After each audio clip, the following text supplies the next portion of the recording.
Good morning, ladies and gentlemen. We are going to start the program very soon.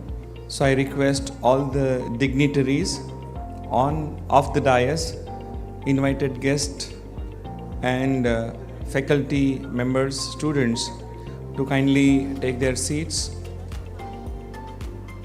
We are going to start the conclave, the program very soon. Thank you very much.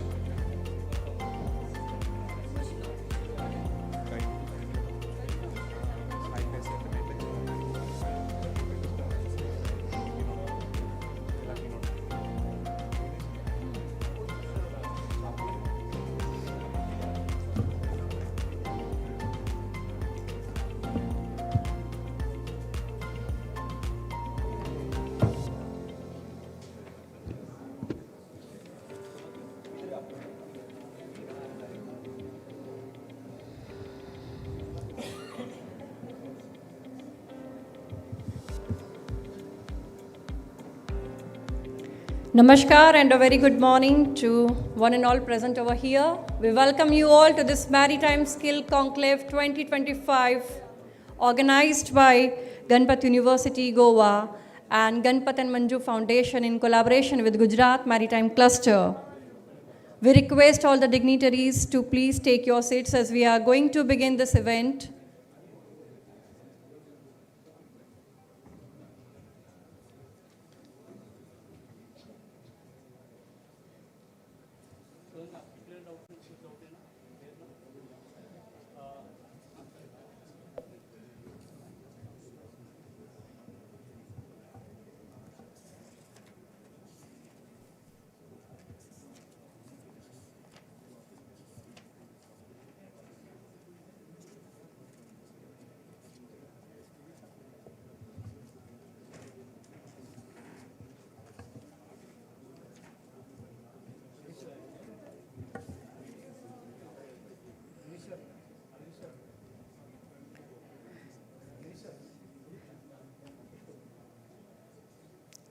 Once again, Namaskar and a very good morning, everyone.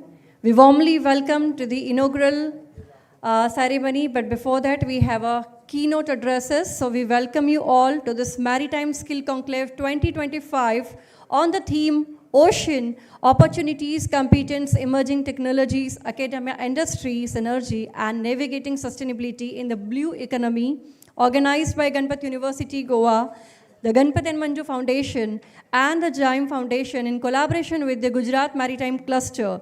Ladies and gentlemen, we welcome you once again. At the outset, we would like to welcome all the dignitaries gathered here on and off the days. We welcome you all. We also welcome members of the Board of Governors and Trust Mandal who are present here and who have joined us online. Thank you so much for being with us today. Today, we gather not merely for a conference or a conclave, but for a purpose to reimagine maritime education, accelerate skill development, and prepare India's youth for an increasingly dynamic and globally interconnected shipping ecosystem. Before we move into our inaugural ceremony, which will be graced by the Honorable Chief Minister, we begin with a series of powerful keynote addresses that will chart the course for the day ahead. This keynote will serve as an intellectual anchor, defining our theme, sharpening our collective focus, and establishing a strong foundation upon which every idea, every discussion, and every panel that follows will be built. So let us embark on this journey with clarity of vision, depth of insight, and a shared commitment to building a truly maritime-ready future and India. This conclave is not just an event, it is a movement, a mission, and a maritime awakening. As the world sails through digital tides and sustainable horizons, India is gearing up to become a global maritime hub. And this platform brings together leaders from shipping, ports, logistics, offshore, cruise sectors, policymakers, academicians, innovators, and maritime aspirants, all united by one purpose: to co-create a skilled, sustainable, and globally competitive maritime future. Let us begin with the keynote address. I would like to invite the first keynote speaker, Shri Praveen Nair sir, Deputy Chief Surveyor cum Senior DDG TAC, Directorate General of Shipping, Government of India, on the stage. Please, sir. Let us give him a huge round of applause, Shri Praveen Nair sir. Dear ladies and gentlemen, the true leadership is the art of turning responsibility into impact. The sentiment beautifully reflects the journey of a man whose career has been a compass of commitment and excellence. Shri Praveen Nair sir, a distinguished leader in India's maritime ecosystem. A marine engineer by training and a seafarer by passion, Shri Nair sailed across oceans on diverse vessels, including tankers and FPSOs, earning his stripes as a chief engineer before he chose to anchor his expertise ashore in 2012. In 2013, he joined the Government of India, where his contributions have been nothing short of transformative, a lead auditor from ISO, ISM, and MLC. He has played a pivotal role in enhancing safety, compliance, and training standards in the maritime sector.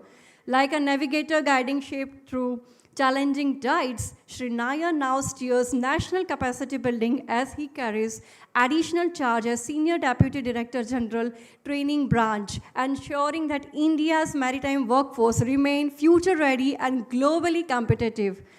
Let us welcome respected Additional Director General of Shipping, DG Shipping, Government of India, Shri Praveen Nair sir, for the keynote address. I would like to request the Marine Girl Cadets to welcome sir with a bouquet.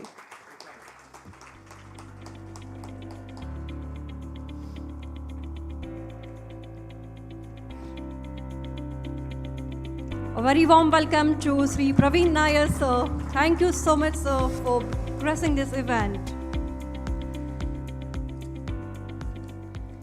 May I request Shri Praveen Nair sir to take over the stage and share his ideas. Thank you, sir.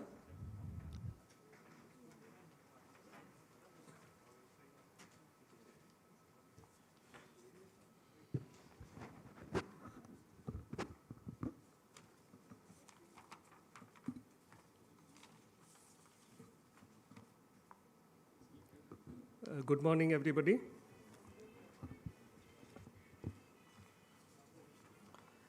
So, respected dignitaries, academicians, Shri Ganpat Patelji, Honorable President and Patron of the Ganpat Group, Shri Dr. Mahendra Sharma, the Pro-Chancellor of the Ganpat University, all industry partners, young cadets, my dear friends, good morning again.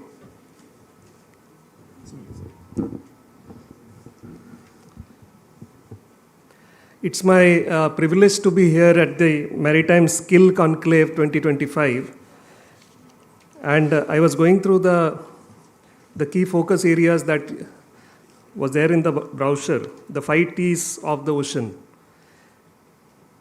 The first one, it says talent, building the global maritime workforce, training, standards, certification and competency pathways, technology, smart shipping and digital transformation, teamwork, that is industry, academia, government collaboration, and the 5th one is T for Thrive, sustainability and blue economy. I think excellently chosen themes for a for a skill conclave. So that one of the T's is about transformation. So I will begin and end with the transformation today. So we are at a very transformative times. I think everybody in this audience will agree. With new challenges that is brought in by technology, as well as it brings into the human element. So let me begin with a broader vision shaping India's maritime growth. Our progress today is guided by the national roadmap that is being developed by the Government of India that defines our aspirations, our priorities, and the future role India aims to play in the global maritime landscape. As we all know, we have a Maritime India Vision Document 2030 and the Maritime Amrit Kal Vision 2047. Both these documents lay out a bold roadmap for India to become a global maritime leader, powered by world-class infrastructure, technology, and skilled manpower. So we today would be more interested in the last part, that is the skilled manpower. A key aspiration under the MIV 2030 is to make India the top seafarer supplying nation. Currently it is at 12%, we stand at 12%, we aim to reach 20% by 2030.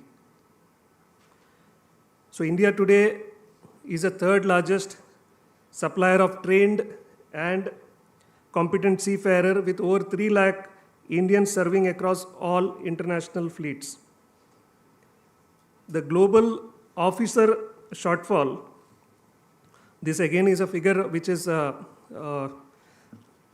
regularly thrown up that there is a shortage of, some say it is 30,000, some say it is 70 odd thousands. In the coming years, open a significant opportunity to India to lead the next wave of maritime workforce development. To meet this demand, the Directorate General of Shipping is strengthening 4 key pillars, which is also mentioned in the Maritime India Vision Document 2030. So the first one is quality training through standardized entrance test, upgraded curriculum, and faculty development.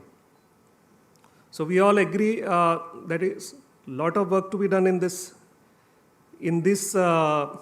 theme, where we have to have a more standardized intake criteria so that we get better talents.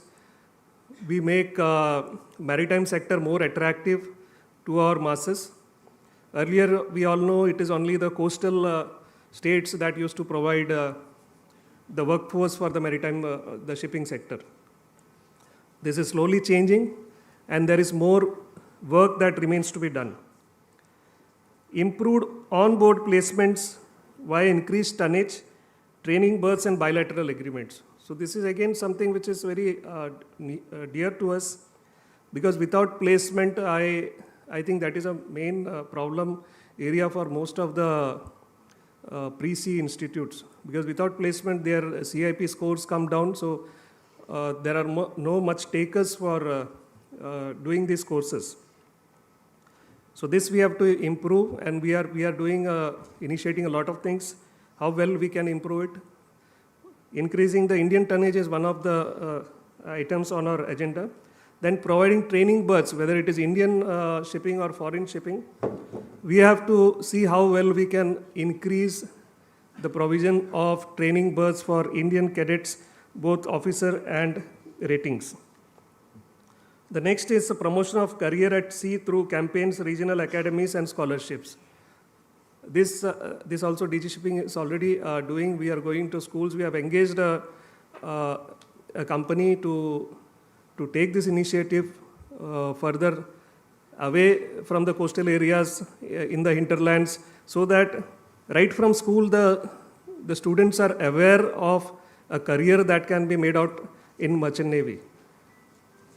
I think there is some lack of awareness in this regard also.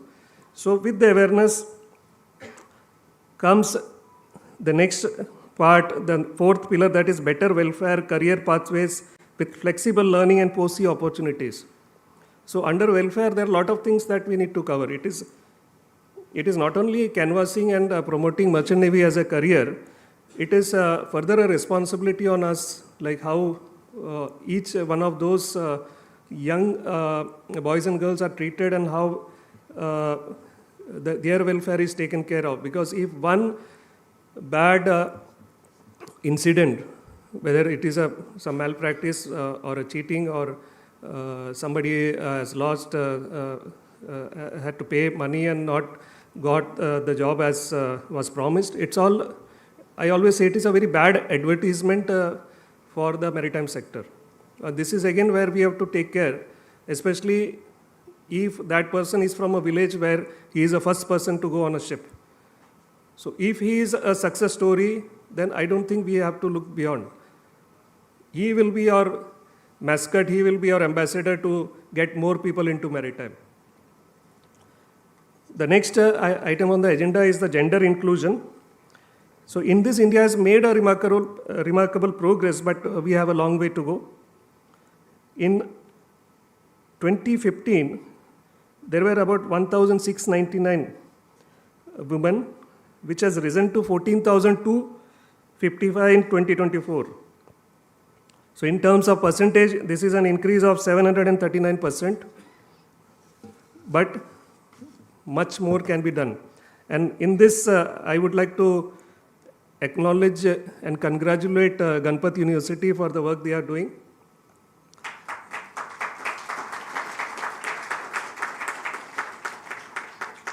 So yesterday we were discussing how the first girl cadet from their university has done and how she has laid the path for other new girls and female cadets to join the merchant navy. So it's a good thing. That is what I was saying. You have to handhold the first person so that the rest will follow. So the DG shipping initiatives for a future-ready ecosystem. As I have the additional charge of training branch, so I can throw some light on the initiatives that the DG shipping is undertaking. The end-to-end digitization of the examination system. Most of those present here have been, including myself, we have gone through the examination process of DG shipping and the MMDs. So this is in the process of change, and we have started the change since April this year. And in the next 3 months, I would say that you would see the change across all the MMDs.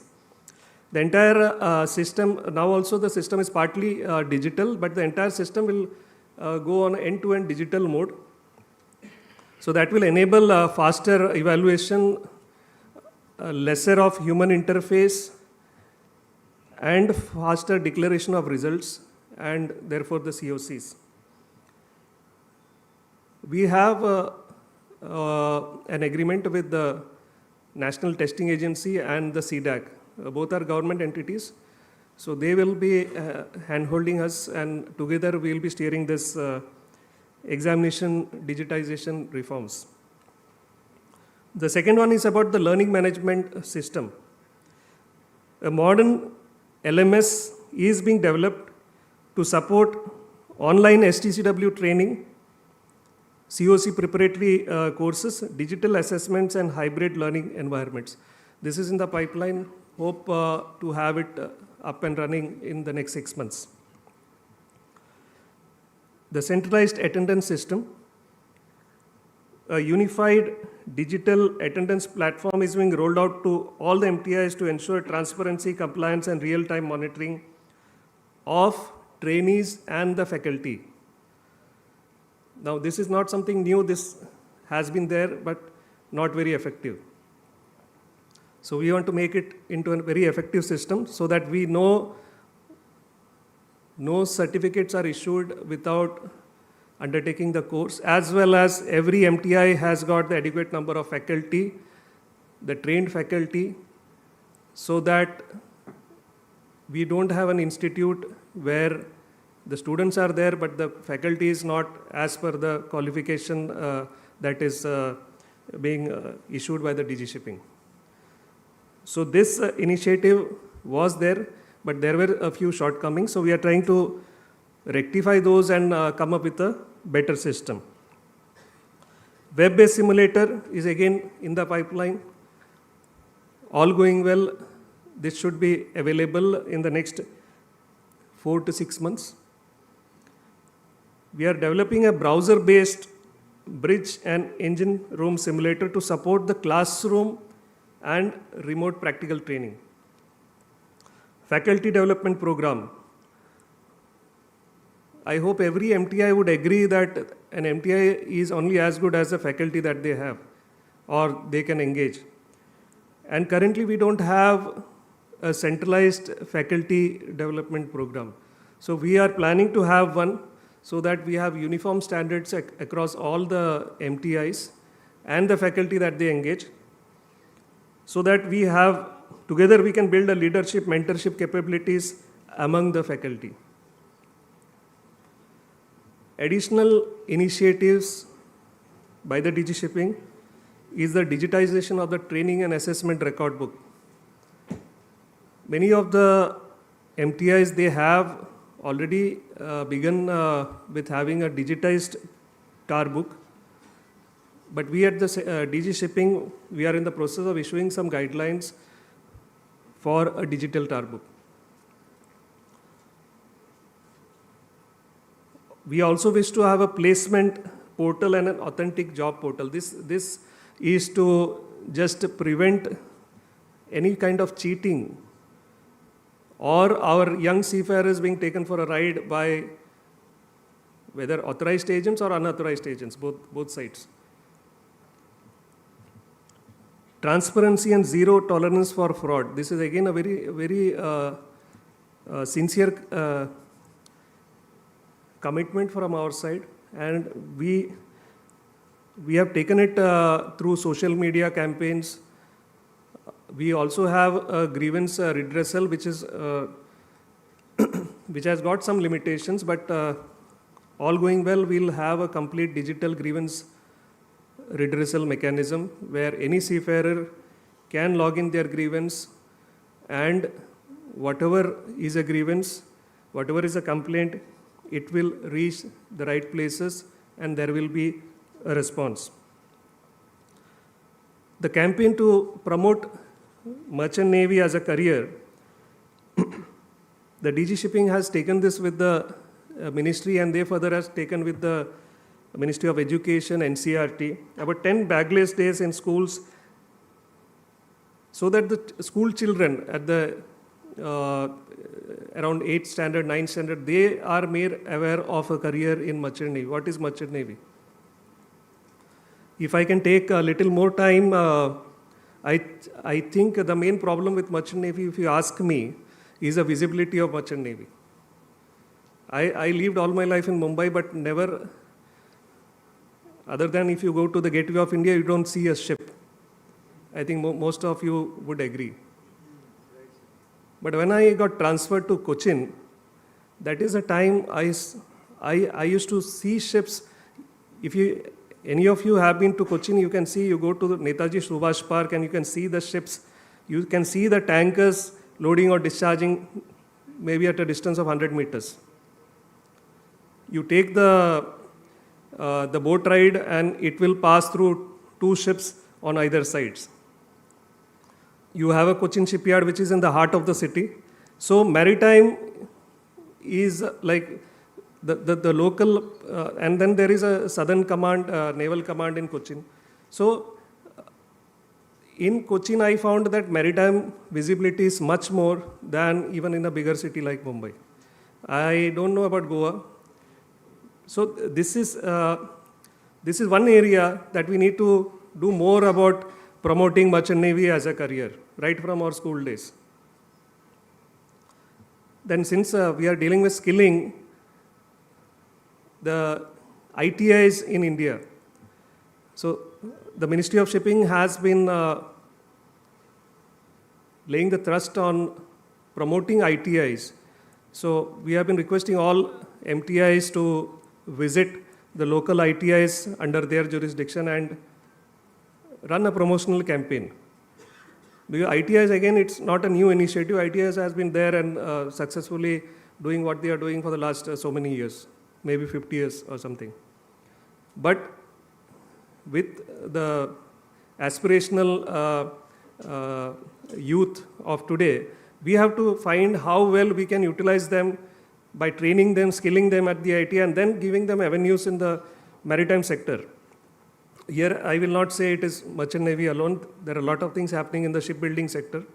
Lot of openings that will be there in the shipbuilding, ship repair industry. So this is again where we have to focus, and that is why I have been requesting MTIs to please engage with the local ITIs.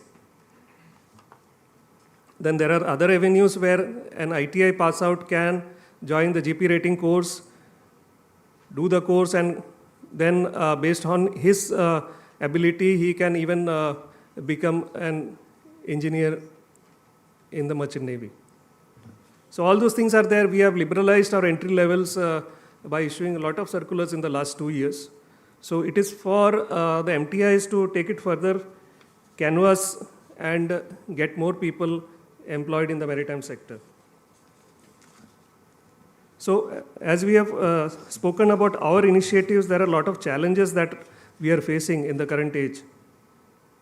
The maritime industry, as we all know, is at crossroads because of the decarbonization that is happening or not happening, whatever.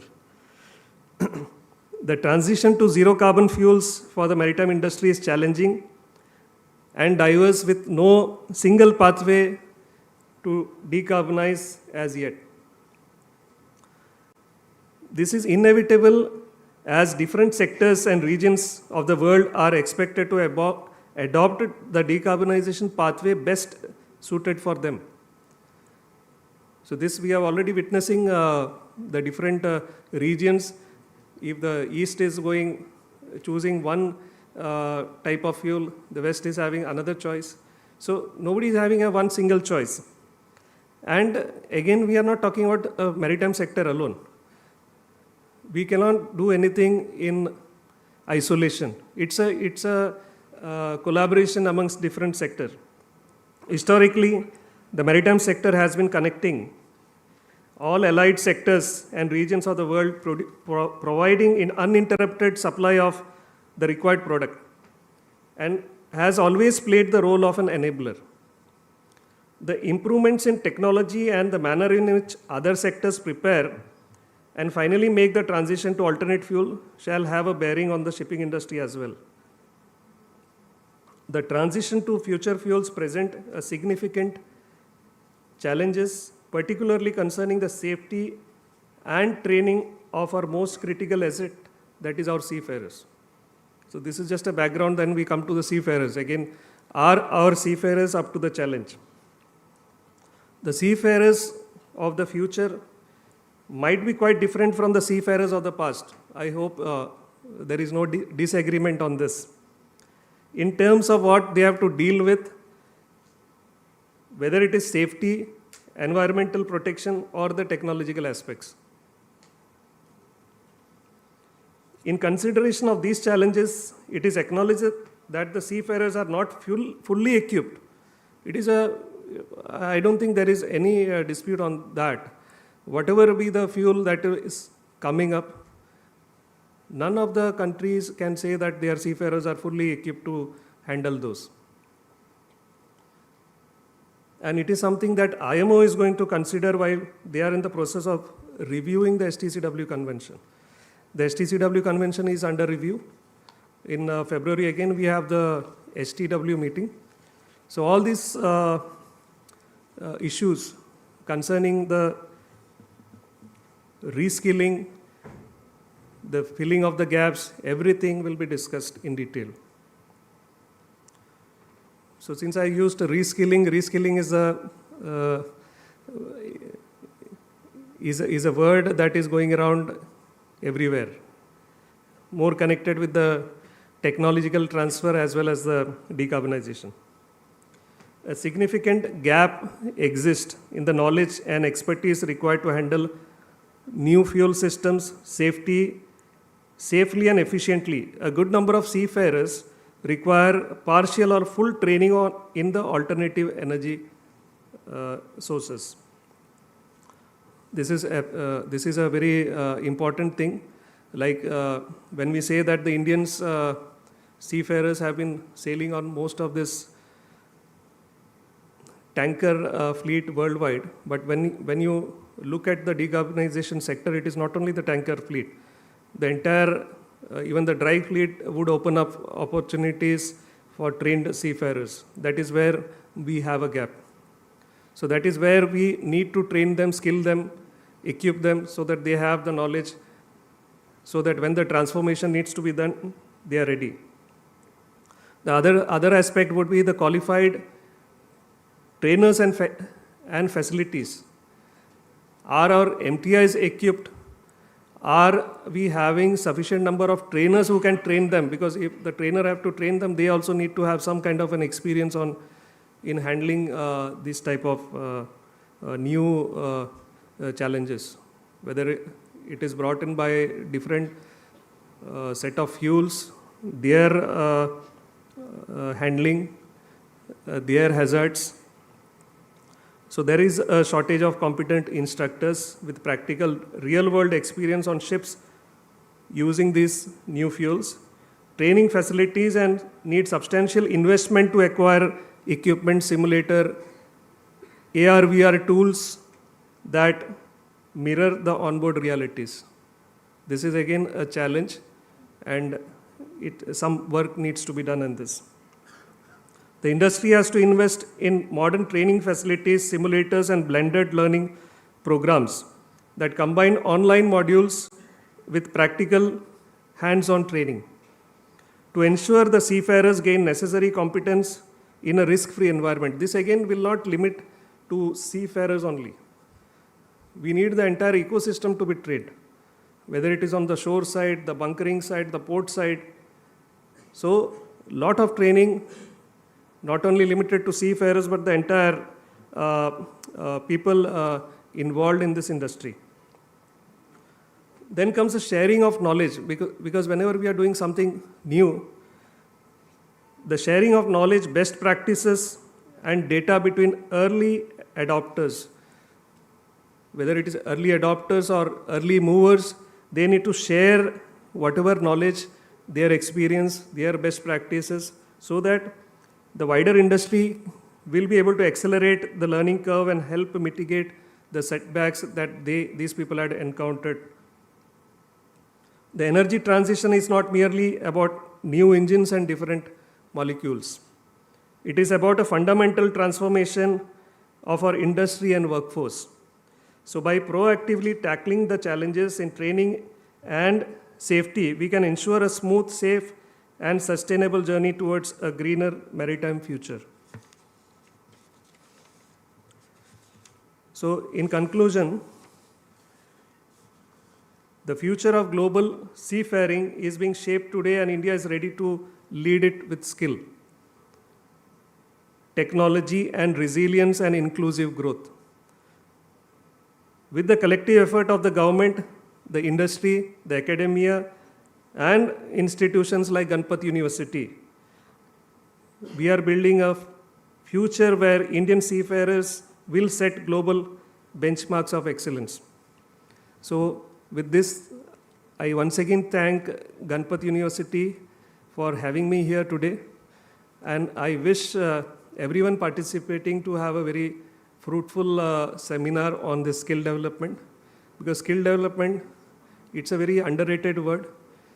It's only 5 letters, but it means a lot. So let us have a very good discussion, and I wish you all the best. Thank you.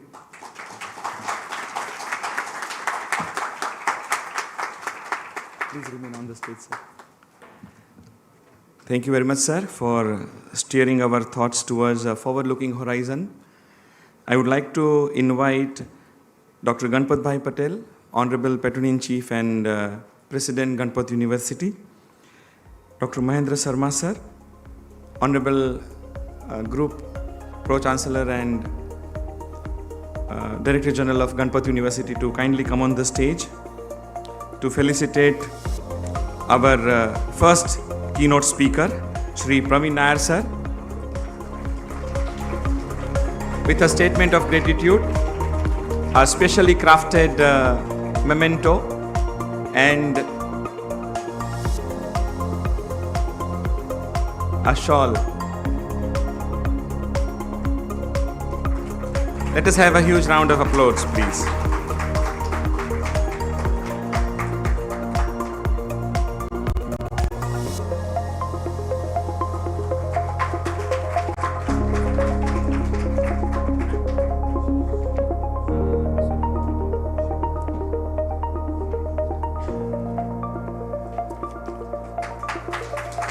Thank you very much, sir.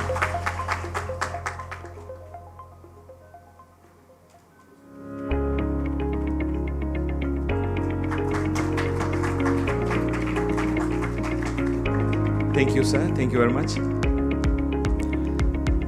I would like to request Dr. Satyan Parikh, sir, Pro-Vice Chancellor, Ganpat University, to provide the summary of the keynote address. Please, sir.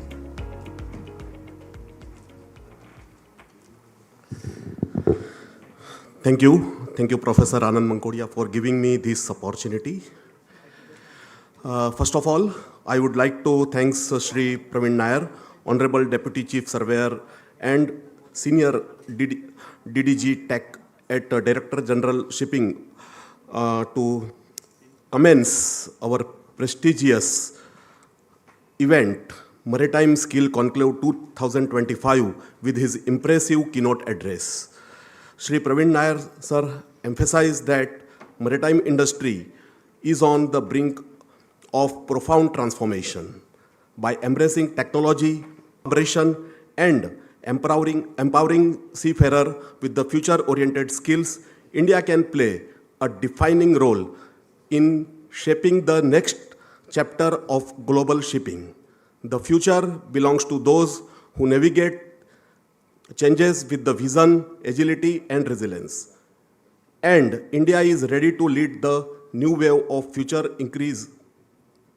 Our share from 12% to the further with proactive initiatives addressing challenges and quality skill education. Sir, Ganpat University with 25% plus female participation in marine education is leading in technological transformation, placements, and advanced simulator and other facility, emerging as one of the India's top institution with the highest DG shipping accreditation credits. We extend our heartfelt gratitude to Shri Praveen Nair sir for his gracious present and for delivering such a wonderful and insightful speech and inspiring all of us with the keynote address. Thank you, sir. Thank you, Dr. Satyan Parikh, sir. Now it's time for a presentation. I would like to, may I now request Honorable Captain of Port, Captain Octavio Rodriguez, to kindly come on the stage, please, sir.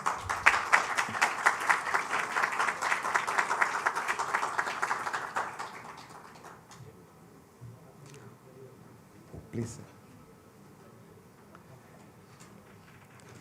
In the maritime world, where every tide tells a story and every vessel rides on trust, there stands a leader whose journey mirrors the sea itself, deep in expertise, steady in vision, and unwavering in duty. We are honored to introduce a distinguished professional who has spent over 3 decades shaping, steering, and safeguarding the maritime landscape of our nation.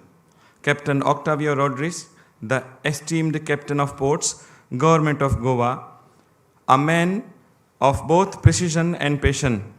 Captain Rodriguez holds the prestigious Marine Engineer Officers Class Certificate of Competency issued by Ministry of Shipping, Government of India.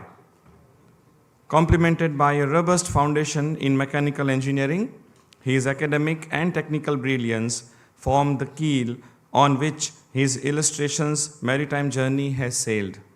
His professional odyssey began in 1992 with the Shipping Corporation of India, where he laid anchor for 4 formative years, gaining invaluable sea time experience. Like a sailor rising with each rising sun, he ascended through the ranks and soon took on global waters as chief engineer with the Maersk Group, serving till 2009.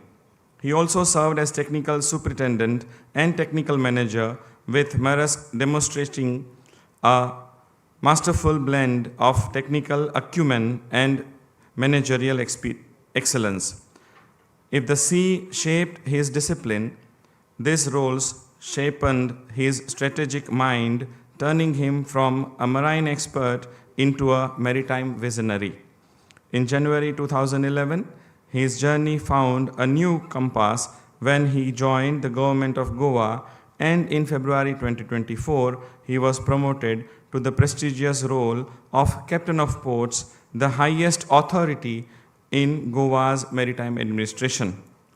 Today, as a Captain of Port, Captain Octavio Rodriguez stands as a custodian of Goa's maritime heritage and the steward of its seafaring future.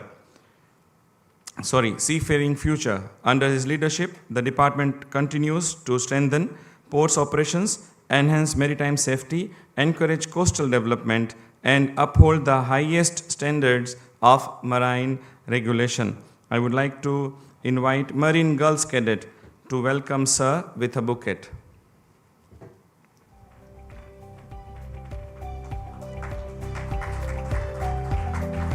Let's applaud.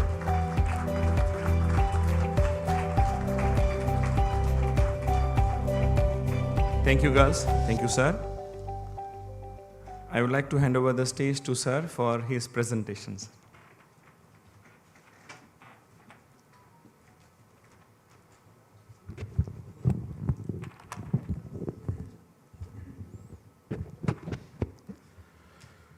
A very beautiful keynote address by Sri Praveen Nair,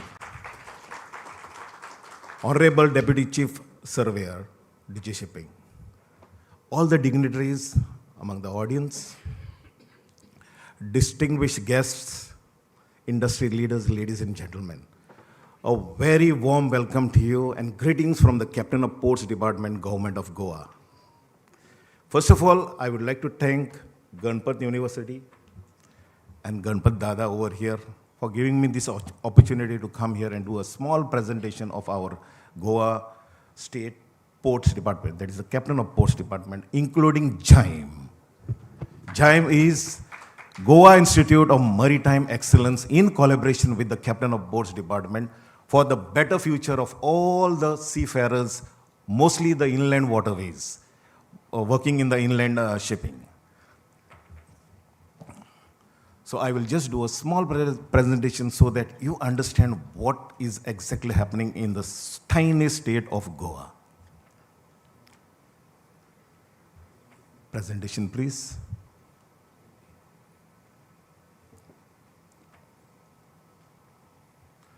As you all know, this Captain of Ports Department is an oldest maritime authority and was known earlier during the Portuguese era as the Capitano de Portos. And it supports fishing industry, tourism, cargo transport, and works on the modernization of the port infrastructure. As you all know, Goa has a rich biodiversity both on land and under the sea. So it is attracting many tourists to the state of Goa. And now our endeavor is to make inland waterways of Goa a progressive, futuristic, economic hub by providing facility and opportunity at the same time maintaining a balanced marine ecosystem. Without destroying the marine ecosystem, we are now on our way on a path to develop Goa's port infrastructure. We have around 9 rivers and 5 non-major ports. These non-major ports are yet to be developed. Only Panaji port is developed. It's an anchorage port where we do the EXIM cargo trade. These are floating assets, around 35 government jetties, 8 fishing jetties, all loading jetties, around 48, 41 cruise jetties, 514 kayaks. These are the water sports activities which are taking place in Goa. But here, the government of Goa, through the Captain of Ports Department, has provided jobs, had made these opportunities for almost around 1,000 families to earn their livelihood. If we were not able to give the job in the government, we have made a provision for them and they are all availing this provision. We have given them kayaks to operate Many families, almost around 1,000 families are operating these kayaks and are earning their livelihood. We have navigational aids around 7 lighthouses, 7 beacons in the river Mandavi and 7 in river Zuari. We have got around 22 shipyards, because there are many shipyard owners over here who are attending this conclave. Dry docks, workshops, and this is the strength of the inland vessels. 189, 107 cruise vessels and 81 oak carrying barges. Earlier, it's a sad story, earlier we had around 400 plus barges. But because of the mining ban from 2012 onwards, all these barges we have to, they have to let go, either scrapped or sold off. So here also that whole industry is looking for a government aid in this matter, to support them, once the mining resumes. We have a marine master plan for Goa. SMWTC committee is already, State Maritime Waterways Transport Committee is already been formed in July 24. We had around 2 meetings and now we are drawing up this master plan for Goa. In this, we have onboarded a consultant, Black Bricks, so they are onboarded here. They will draw up this master plan. The same thing will be presented to the MOPSW for fundings through Sagarmala. So we have here promoting all this advanced shipbuilding and repair facilities, promoting coastal shipping and inland vessels, providing STCW courses, green fuel transition, redevelopment of Kampal lighthouses, dredging across various rivers, because that is the last mile connectivity. We need to do the dredging. So at various points, we have identified the places to carry out the dredging.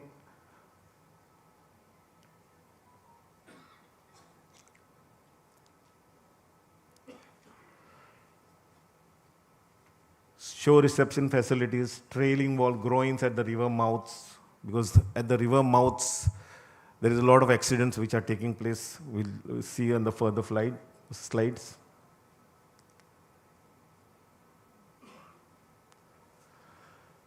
The new Inland Vessel Act 2021 is already been notified by the central government. Same is done in Goa also. And we are now already shifted to Inland Vessel Act of 2021 and the rules frame therein.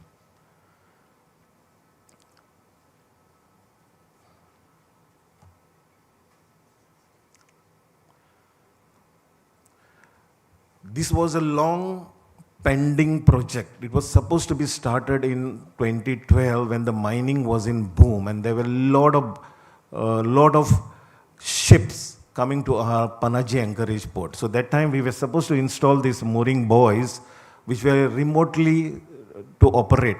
So now through this SMWTC we are trying to now put it in our master plan and get this thing done.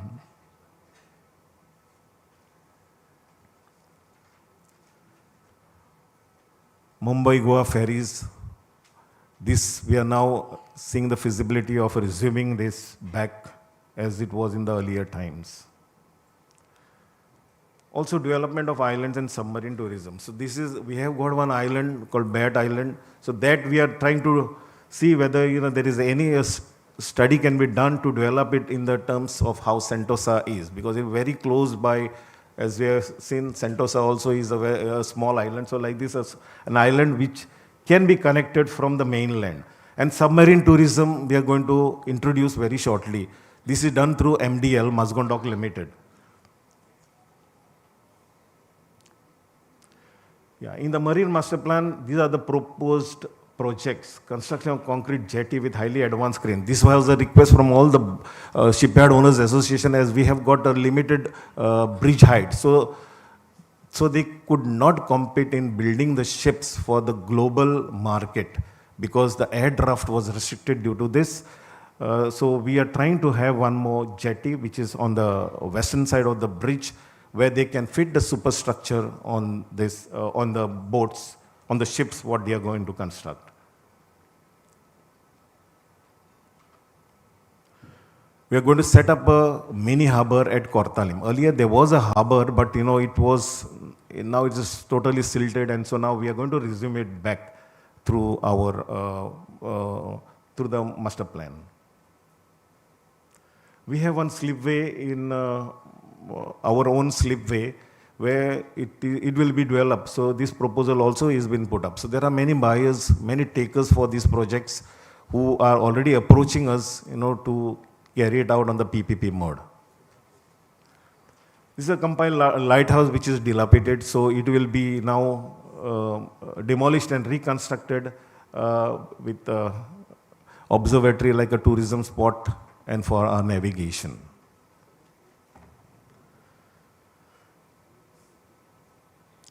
This is a river information system. So this is already in the pipeline. DPR has already been drafted, and it will be floated tender will be floated very shortly. IWA has earmarked around some 40 crores for this project, and so we will be taking out within this year. Bridge fendering, pier fendering is another one. There are many accidents which are taking place for the loaded barges. Sometimes they collide with this. So there is a fendering system which we are going to dredging at various places. This is the groin which we are supposed to install at the river mouth in Betul, because there are many accidents which are taking place over there. So this project we will be taking in the very near future.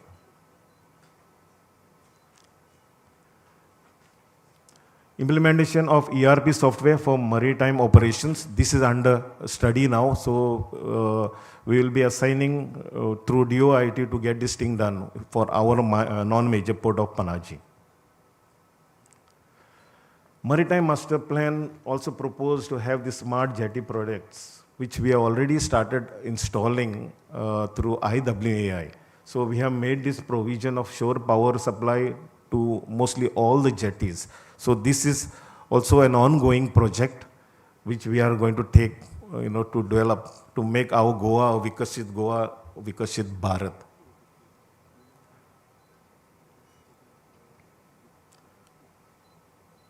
So this hydrogen, it is a big talk globally, but nothing concrete is coming up. So for this, also there is a phase. So now suppose we want to go into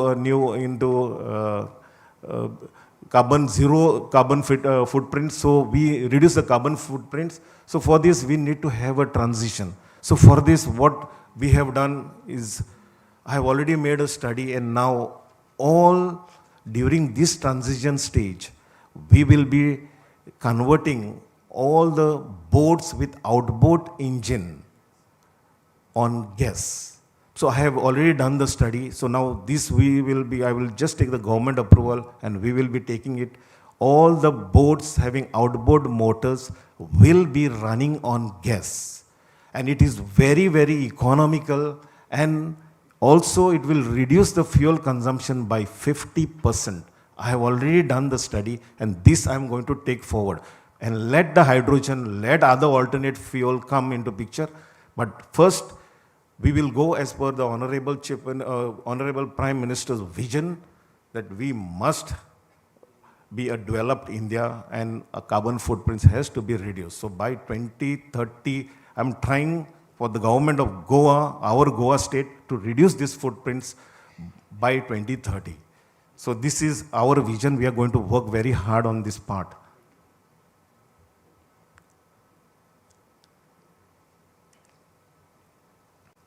This is another drone surveillance system, because there are many of we are having issues during the monsoons. We are getting tar balls on our beaches. So we need to have this drone surveillance also, where whichever ship is trying to do the crude oil washing over there in the Arabian Sea, okay, those things we can monitor using this drone system. Also, there are many fishing vessels which come and just do a rampage fishing during the fishing ban parade. So this thing we will be introducing. Water taxis, the Cochin Metro, they are already on doing the feasibility study, and they will be submitting the report very shortly. solar ferry. So now we are also totally trying to support all the stakeholders to construct vessels which will reduce the carbon footprint. So here, one vessel, there are few vessels which have already been constructed here, and we are encouraging them with full support from this department, because we want to actually maintain all the vessels in the inland waterways as green very shortly, maybe by 2035. Now coming to the skilling, reskilling, upskilling, we have already collaborated with Ganpat University and have formed this foundation called GIME Foundation, Goa Institute of Maritime Excellence. In this, we have whatever is the courses, our whole building, our whole infrastructure is upgraded now. And we are going to introduce not only the mandatory courses which are required for inland waterways, but also other courses to skill our Goan seafarers.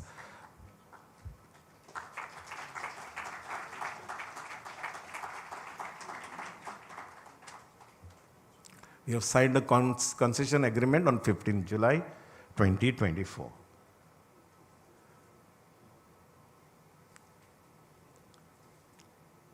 This is the vision to become a leading maritime training hub in India. So I know Ganpat University will do their best to achieve this role in collaboration with us.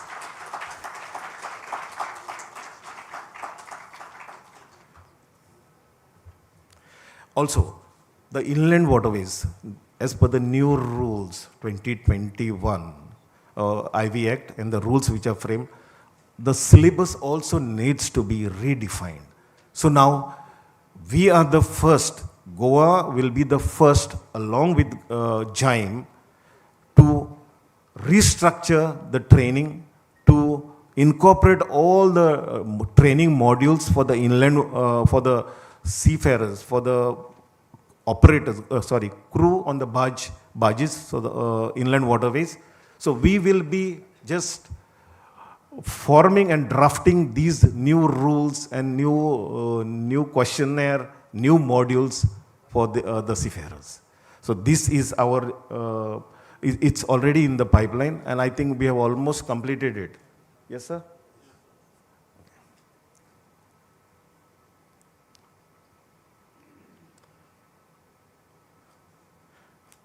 Also in this, we have a diving center, first in India. Okay, it is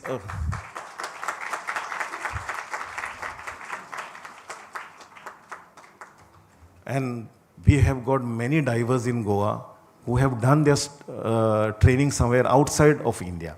So now, it's an opportunity for skilling our own Goan seafarers in the diving field.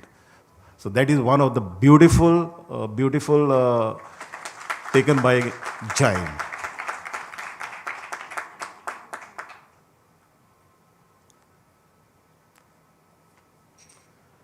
NETC means new entrant training course. That is all for deck discipline and engine discipline. That is for the inland waterways, only inland vessels. Optional courses are all this what is happening, because we don't have any of these courses here in Goa. So now we are trying to have this thing about the water sports trainers run by the government.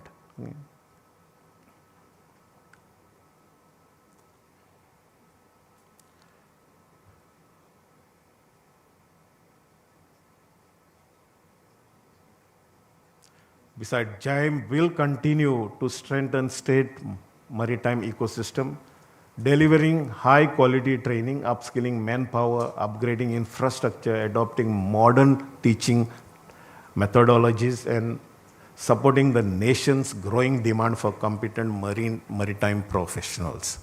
So this we will try to achieve.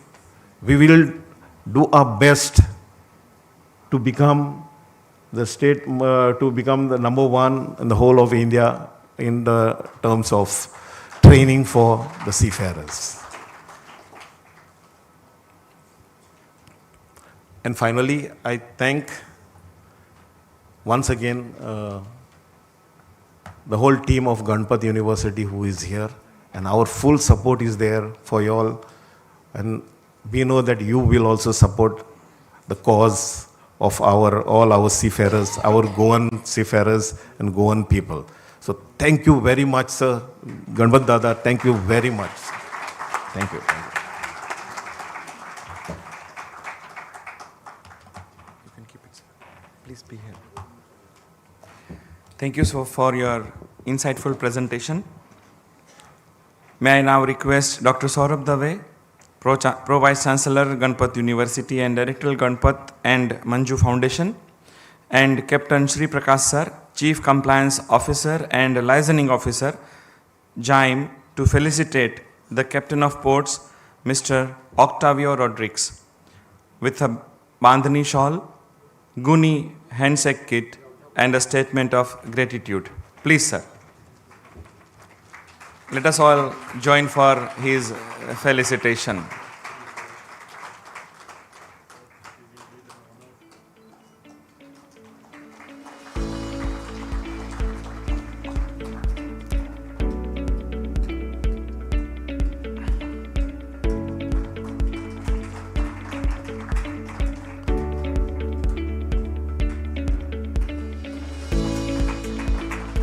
Thank you, sir.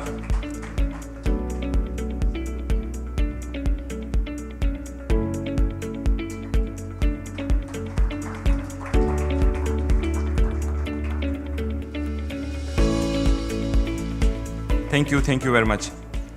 Moving forward for the keynote address, our second keynote address, I would like to request Captain Ajit Paris, Executive Chairman, Sea Line Group and President of Scenic Campus, Colombo.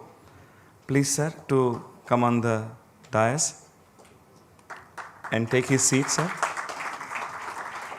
Ladies and gentlemen, presenting a kingpin who has sailed life with purpose and precision, we have the privilege of welcoming one such beacon of maritime brilliance, Captain Ajit Paris, President and CEO of Scenic Campus, Sri Lanka, and former Executive Chairman of Sea Line Group of Companies. As the poet T.S. Eliot wrote, only those who will risk going too far can possibly find out how far one can go. Captain Paris is a living testament to this truth, a voyager who turned the waves into pathways and challenges into chapters of legacy. His maritime odyssey began in 1974 aboard the Indian state training ship Rajendra, a journey earned through a prestigious scholarship from the Cyclone Shipping Corporation. From cadet to ship captain, he climbed every run of ladder, eventually becoming a Class 1 Master Marine at just 28. A feat as rare as a calm sea in a storm. Leaving the water, but not the vision, he transitioned ashore in 1988 to Sea Line Shipping Limited. Just 2 years later, he was entrusted as a group managing director, steering a Sea Line group into becoming Sri Lanka's most diversified shipping conglomerate. Under his leadership, the group expanded like a rising tide, strong, steady, and unstoppable. One of his most remarkable legacy is the creation of Scenic Maritime Campus, now one of Sri Lanka's foremost private higher education institutions. His contributions have been celebrated through an impressive array of leadership roles: President, Company of Master Marines, 2005, Chairman, Cyclone Association of Ships Agents, CASA, Member, President Committee of Maritime Affairs, leadership roles on advisory boards under the Ministry of Ports and Shipping, Cyclone Chamber of Commerce CASA, and Export Development Boards, a respected voice in the industry. He is a fellow of the Nautical Institute UK, the Chartered Institute of Logistics and Transport UK, and a certified professional managers. Sir, we are truly privileged and honored to have your presence over here. I would like to request our Marine cadets to welcome sir with a bunch of bouquets, sir, please.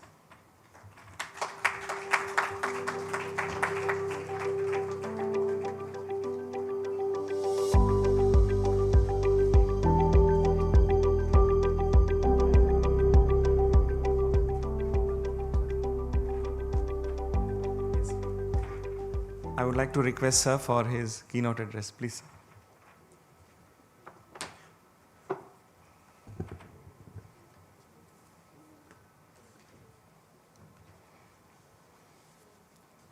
You have more light here? Can I have a little more light here? Light. Yeah, that's okay. That's okay.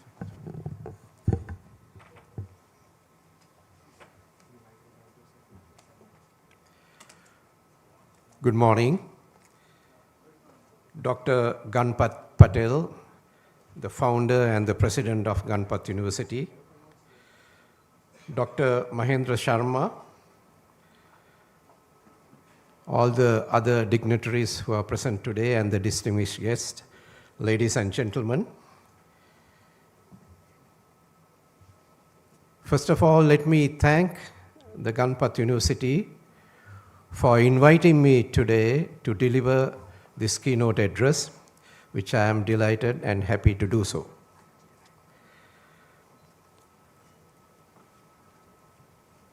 It is my honor to address you today on a theme that holds immense relevance for the maritime world. Empowering the future. For us, this sector, empowerment is not merely a concept. It is a commitment to strengthening skills, uplifting seafarers, embracing digital competency, and opening new doors for women and youth in maritime leadership. The legacy and the strength of South Asian maritime training. South Asia and Southeast Asia has long been recognized as one of the strongest pillars of global maritime manpower. Our region, led by India, Sri Lanka, and Bangladesh, has earned respect for producing exceptionally skilled, disciplined, and adaptable seafarers. Like we produce world-class cricketers, and now we also produce world-class cricketers in the female category as well. Congratulations, India. Sri Lanka has built a proud legacy through many institutions, including SINEC campus.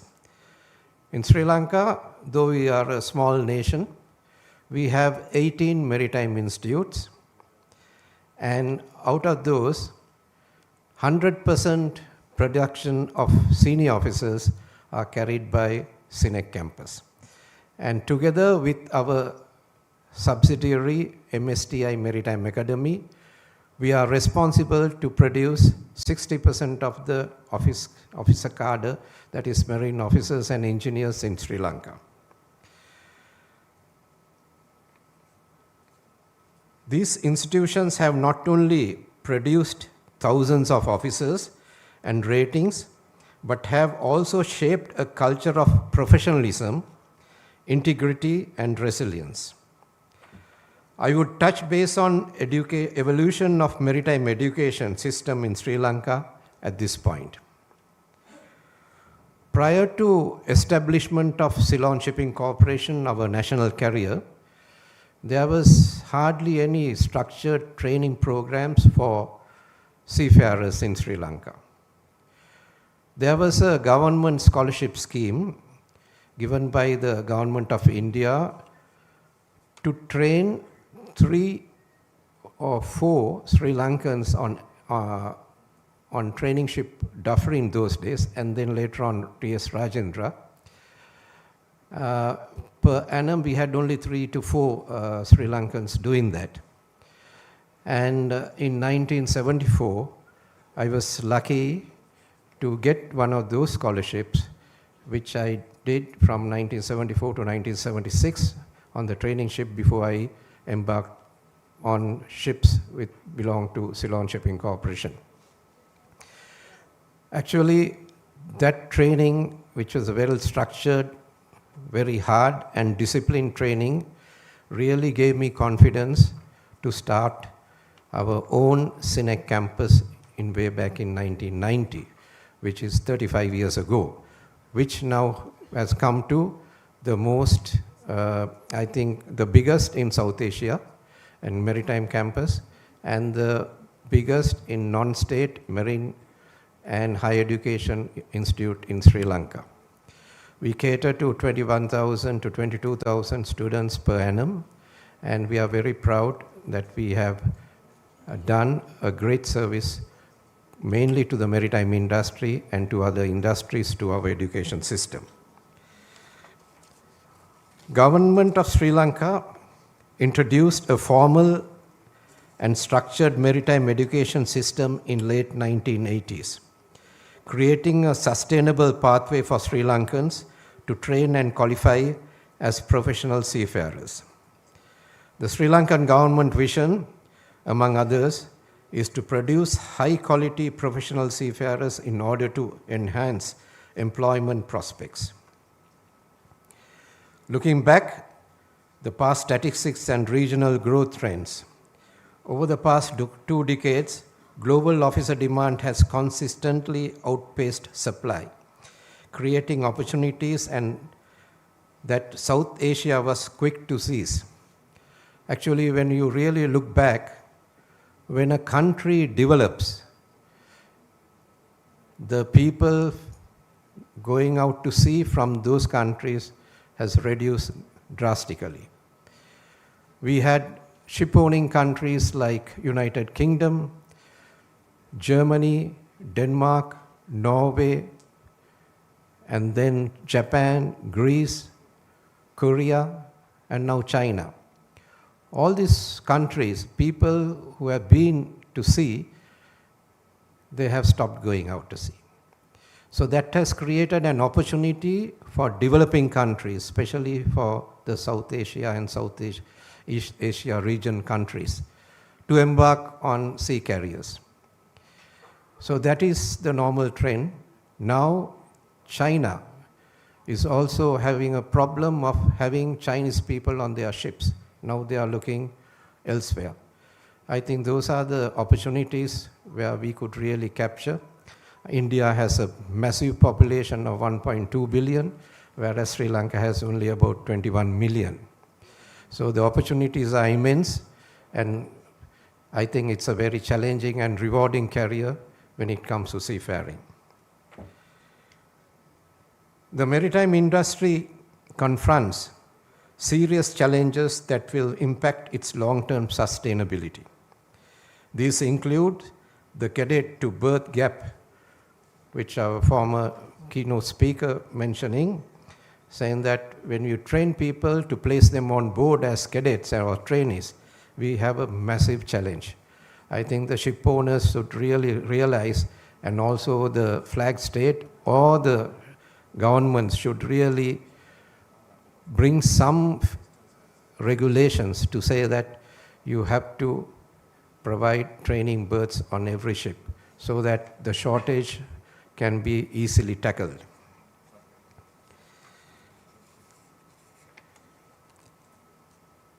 Technological advancement outpacing curricula and economic stability and retention issues are the other present-day challenges we face. The future, what will be the next decade demand? We are entering a decade defined by automation, decarbonization, and digitalization. Future officers must master alternative fuels, AI-enabled navigation, and data-driven engineering. Today, I would like to reflect on 4 defining pillars that will determine the maritime world of tomorrow. Number 1 is skill development. Number 2 is upskilling and reskilling seafarers. Number 3 is digital competencies for the new maritime age. Number 4 is women and youth in maritime leadership. Each of these pillars is not only important, they are indispensable for the continued strength and relevance of our industry.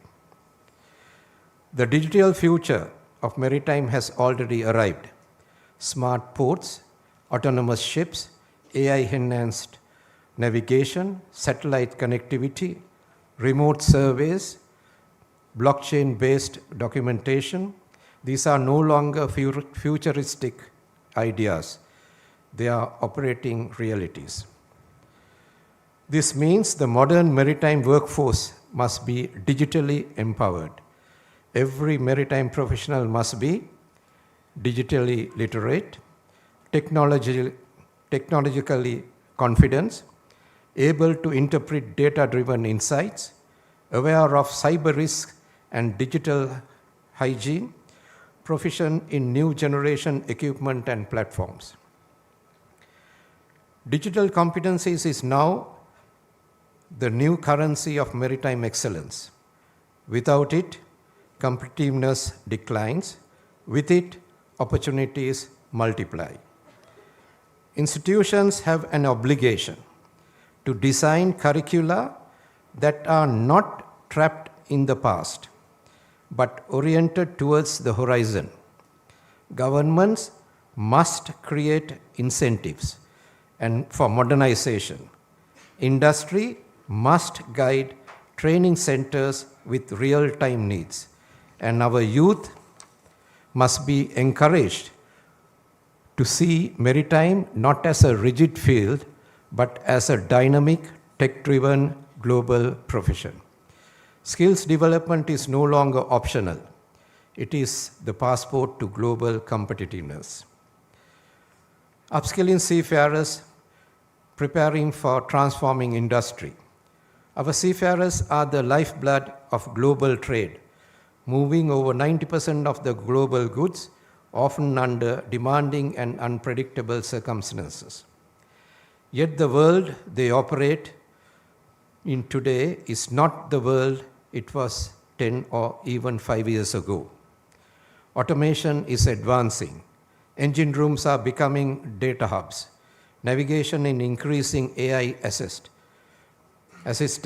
Remote operations and shore-based control centers are expanding. To remain relevant and more importantly remain safe, seafarers must embark on a continuous journey of upskilling.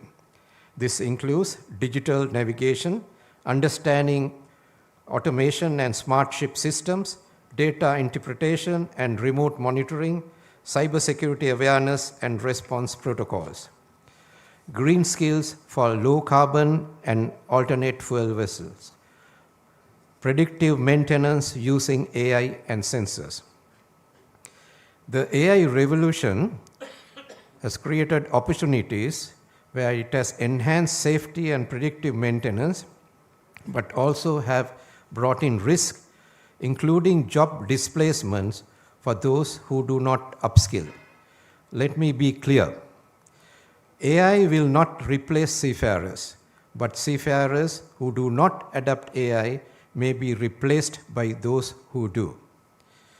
Upskilling is not only about staying employable, it's about staying indispensable. As educators, regulators, ship owners, and institutions, we must create pathways that allows our seafarers to evolve with the industry, providing flexible training modules, blended learning, simulator-based instructions, and industry-aligned competency frameworks. The goal is to produce seafarers who are not just workers, but professionals who can navigate oceans of both water and data. As the maritime sector evolves, driven by automation, decarbonization, smart shipping, and global regulatory changes, the demand for new age skills has never been greater. Traditional seamanships will always remain vital, but today's mariners must pair those timeless abilities with new competencies. Those are system thinking, digital literacy, environmental sustainability, safety and reliance and decision making, leadership and soft skills, cross-culture communications. I would like to emphasize this cross-cultural communication because most of the ships are now multinational. I think that is very important that our training is also focused on providing cross-culture or educating our seafarers of the cultural things that was happening in other countries. So it is very important that if you send your cadets or your trainees to a ship where there are other nationalities, they have to also understand the cultural ways of doing things from those countries, vice versa. The future belongs not to those who know one skill deeply, but to those who can integrate multiple skills, technical, digital, managerial, and even creative, into their professional's journey. Skills development is no longer optional. It is the passport to global competitiveness. The risking tide, women in seafaring. Women remain an unprecedented yet essential talent pool. Greater inclusion will strengthen safety, diversity, and global competitiveness.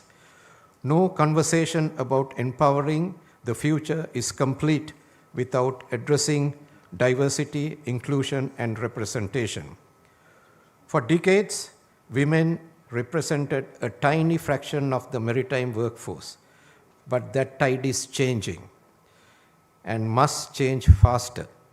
Women bring strengths that maritime industry urgently needs: strong analytic and leadership skills, collaborative decision-making approaches, high commitment to compliance and safety, diverse viewpoints that enhance team performance. But this changes does not happen on its own. It requires supportive institutional policies, safe and respectful workplaces, transparent pathways into leadership, availability of training berths for women cadets, visibility of women role models in maritime, zero tolerance for discrimination and harassment. Empowering women is not just a matter of fairness. It is a strategic necessity for an industry that faces global talent shortages. In this context, I am pleased to highlight an important contribution made by my campus, SINEC, to the global discourse on gender equality in transport and logistics.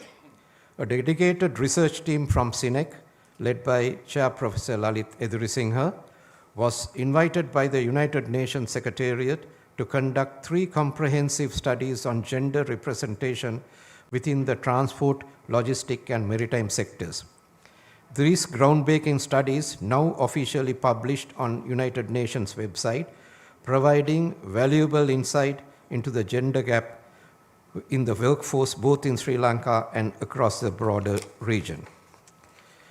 Additionally, the team authored the handbook on enhancing women participation in the freight transport sector in Asia and in the Pacific, a practical guide designed for governments, employers, maritime authorities, and industry associations.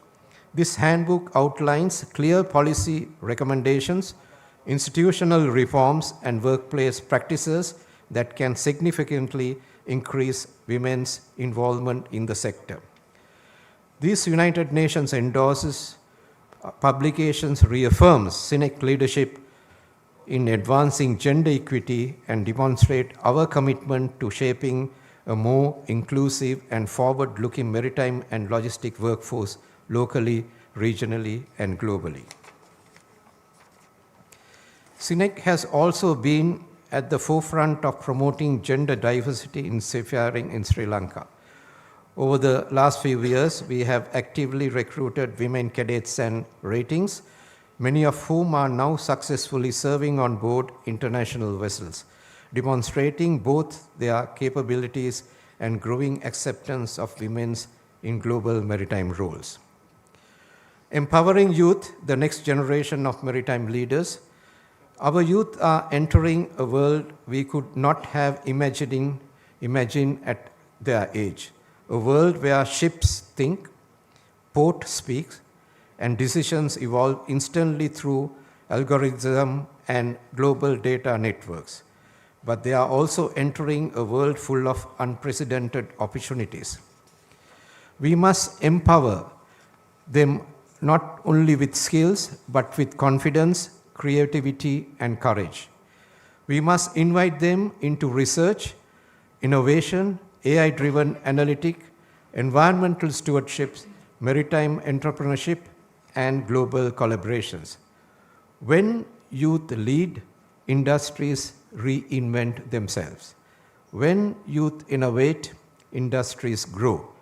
When youth are empowered, the future becomes unstoppable.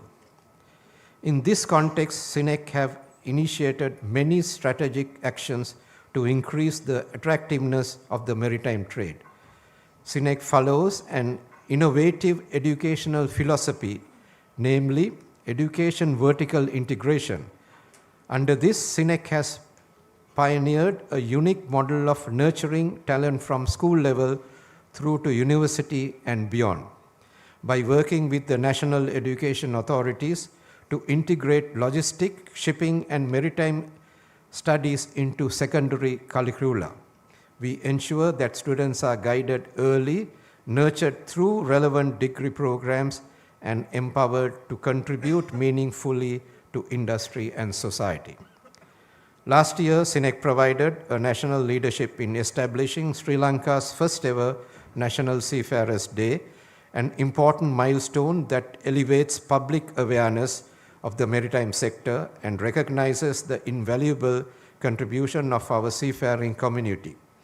In parallel, we launched a new undergraduate program in BSc in Maritime Sciences designed to meet emerging globally competency standards and prepare the next generation of maritime professionals.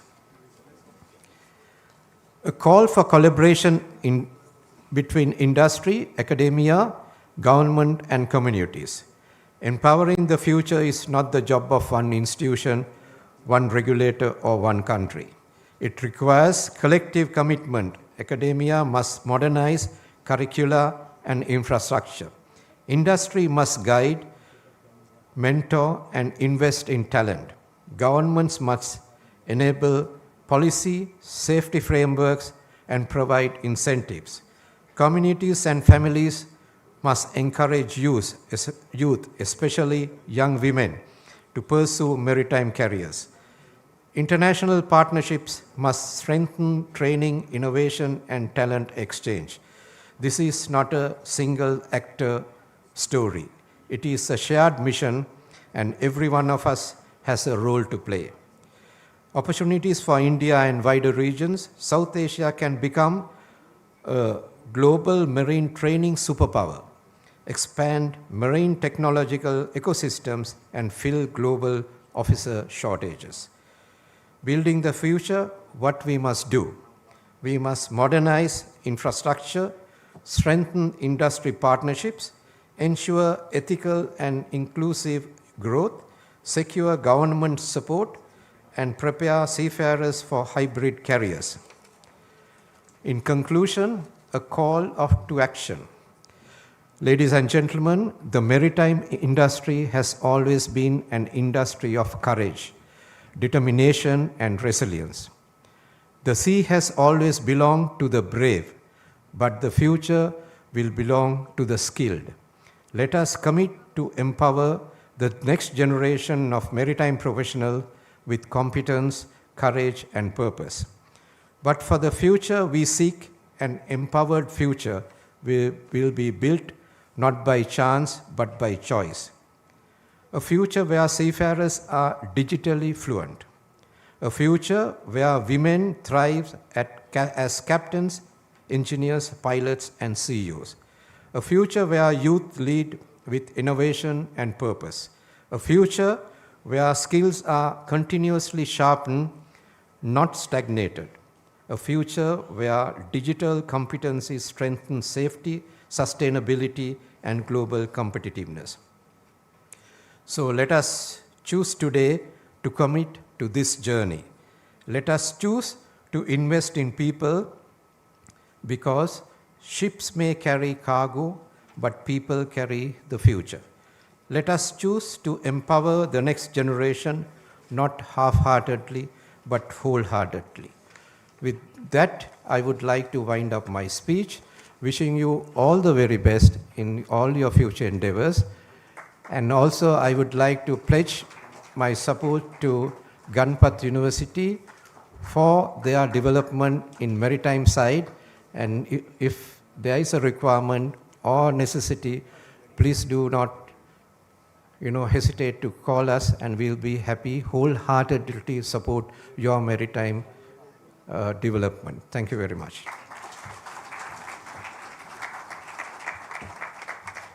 Please be on stage, sir. Thank you very much, sir, for your insightful keynote address. I would like to request Sri Prakash Bhai Jani, sir, former Additional Advocate General and Senior Advocate, Gujarat High Court, Member of Board of Governance and Trust Mandal, Ganpat University, and Sri Sandeep Seth, sir, Co-Chairman, Ganpat University Estate Committee, to felicitate Captain Ajit Paris, sir, with a GUNI handshake kit, statement of gratitude, and shawl and mementos. Let us join together for the felicitation ceremony.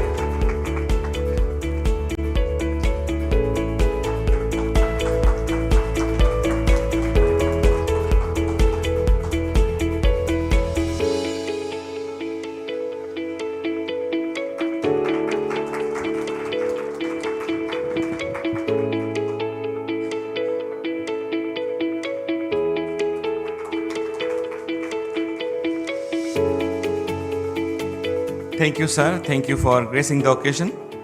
I would like to invite Sri Giriraj Tejra, sir, Senior Executive Dean, Faculty of Maritime Studies, to present the remarkable remarks of the keynote address. Please, sir.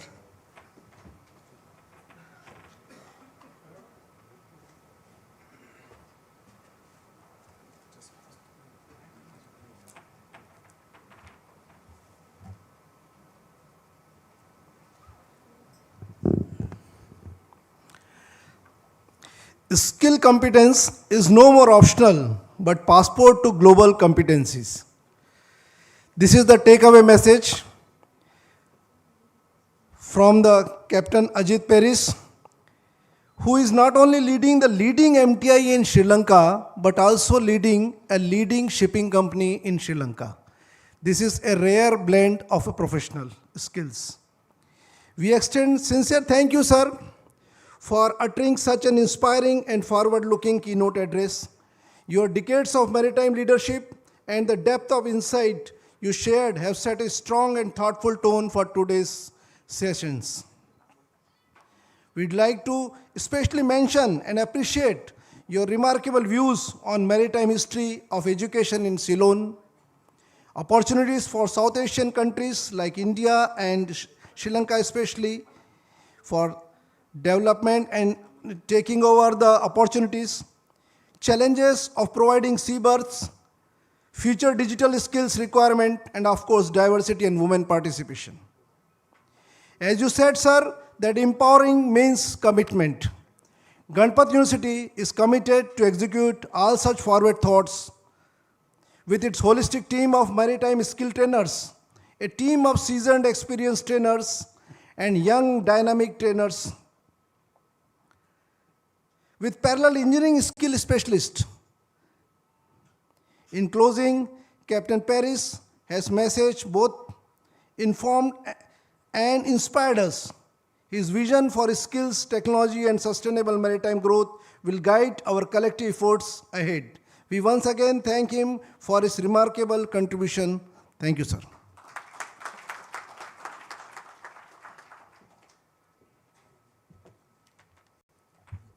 Thank you, Tejra sir. Now, we are going to have a break here. There is an important announcement for the break and the program after the break. As Honorable Chief Minister and the other ministers and dignitaries are going to join the ceremony around 1 p.m., there is a tea break for 15 minutes from now. It's 11:15. We'll be regathering around 11:30 for the panel discussion 1. So I would like to request all the panelists, esteemed panelists, moderators and co-moderators of panel discussion 1 for today's function to kindly remain present on the stage with their materials, and thank you very much. Now we would all join for a tea break. Thank you.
to this panel discussion 1.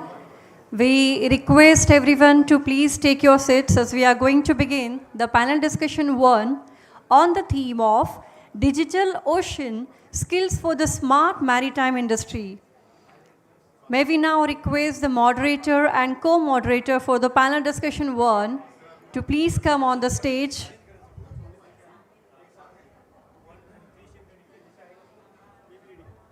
I'm sure you are having a great time here at the Maritime Skill Conclave 2025.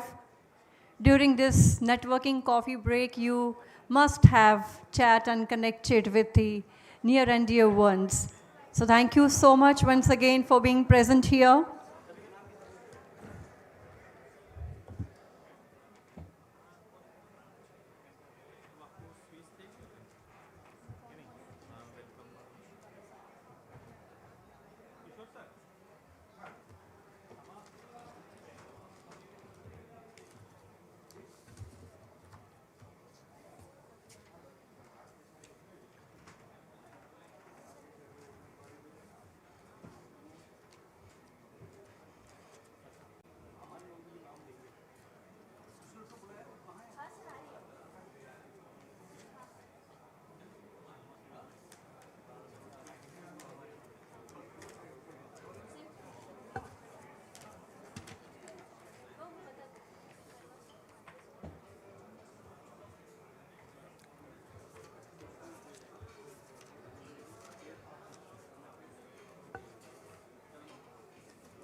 I request all the dignitaries to please take your seats. We are going to begin the panel discussion 1. This Maritime Skill Conclave 2025 is being organized in collaboration with Gujarat Maritime Cluster. We are grateful to our gold partners, Rinaji Furniture, HP Rajaguru Engineers and Developers, Mariapps Marine Solutions, and silver partners ARI Simulation, MCO Legals, Maharia and Company, solicitors and advocates, and the co-host Gujarat Maritime Cluster for their support.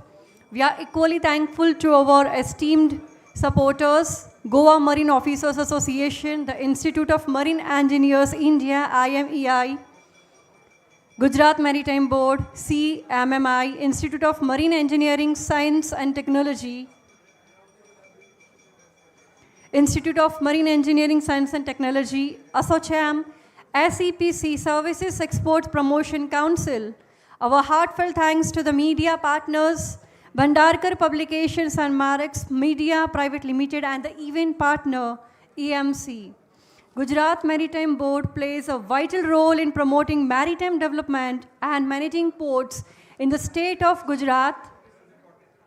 Let's explore how GMB and GMC is shaping the maritime landscape of Gujarat and contributing to the nation's economic growth.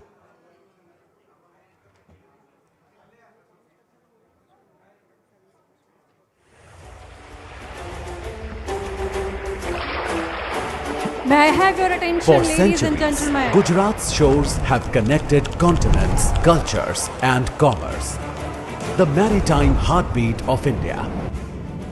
For over 4 decades, the Gujarat Maritime Board has carried that legacy forward under the auspices of Government of Gujarat and Ports and Transport Department. With 488 million metric ton per annum, Gujarat Maritime Board handles 66% of India's non-major port traffic and 31% of the nation's cargo throughput, achieved through world-class marine infrastructure. Bharat के समुद्री तट भारत की समृद्धि के प्रवेश द्वार बनने वाले।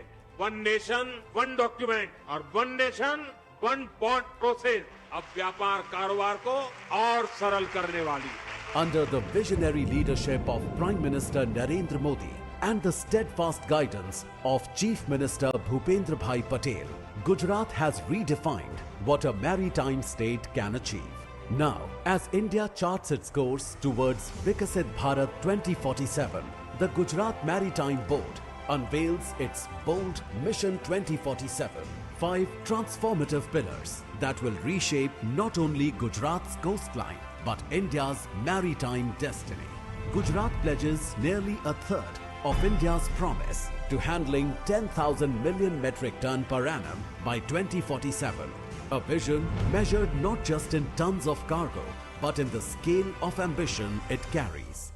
It aims to achieve this through strategic interventions such as port-led city, expansion of existing ports, development of greenfield ports, expansion of GMB ports, and development of captive jetties. A historic partnership between the Government of India and Government of Gujarat is set to transform vision into vessels. With the MOU signed and SPV formation underway, the proposed National Mega Shipbuilding Cluster at Chachi and Kuchari is India's great leap forward from ship recycler to ship creator. Equipped with state-of-the-art support infrastructure, including multi-speciality hospital with trauma center. Along, the world's largest shipbreaking yard is venturing into new era of expansion to marking a new chapter in India's maritime evolution.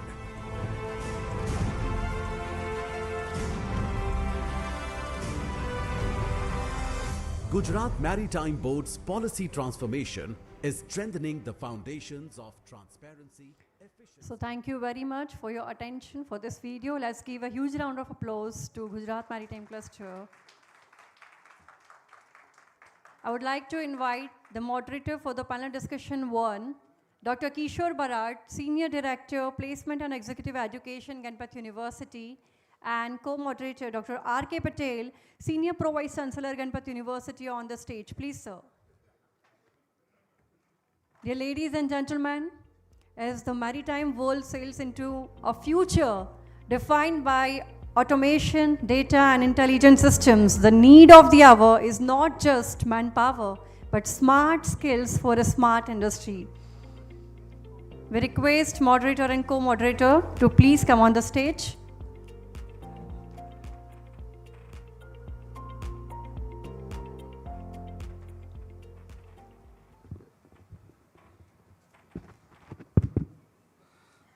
Good morning, respected distinguished guests, esteemed panelists, industry leaders, academicians, passionate learners. It is our honor and privilege to welcome you all to the Maritime Skill Conclave 2025, hosted by Ganpat University, here in the vibrant coastal city of Goa, where the timeless beauty of the sea meets the transformative power of innovations. The theme of our first panel discussion, Digital Oceans, Skills for the Smart Maritime Industry, captures the profound shift underway in the maritime sector. Today, oceans are not just routes for ships. They are becoming highways of data, intelligence, and automation. The maritime world is moving rapidly towards Maritime 4.0, an ecosystem defined by smart ports, autonomous vessels, AI-powered operations, and a workforce that must evolve as quickly as the technology steering the change. But amidst these advancements, one truth stands out clearly. Technology alone cannot drive the future of our maritime. People will. And for people to lead, they must be equipped, empowered, and future ready. This is where upskilling and reskilling takes a center stage.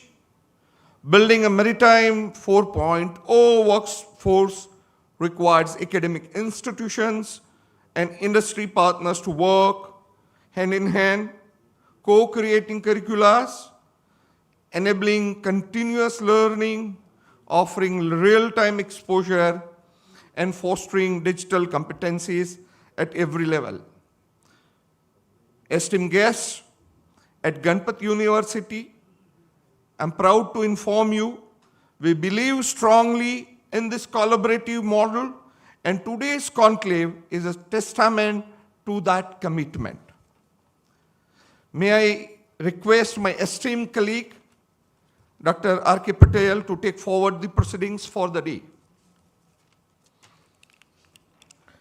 Thank you, Dr. Kishore. Very good morning to all the guests and the dignitaries. I am Dr. Rakesh Patel, Senior Pro Vice Chancellor, Ganpat University. Welcome you all once again. Brief round of applause for our esteemed panelists who will be enlightening us for this very important panel discussion as a part of this Maritime Skill Conclave. We have our esteemed panelists on the floor, and I request our first esteemed panelist, Ms. Saleha Sheikh, to come on the stage. Please, ma'am. I am privileged to welcome and introduce Ms. Sheikh, who is founder and president of Women in Maritime Association, India, and CEO of Dynamic Marine Solution. She is a visionary leader championing women's advancement and inclusivity in the maritime sector. Madam also serves on the executive committee of the Kandla Seafarers Welfare Association, contributing her expertise toward improving welfare standards and community initiatives for the seafarers. May I request my colleague Dr. Satyen Parikh, Pro Vice Chancellor, Ganpat University, to felicitate ma'am by presenting GUNI memento, a stall and a statement of gratitude.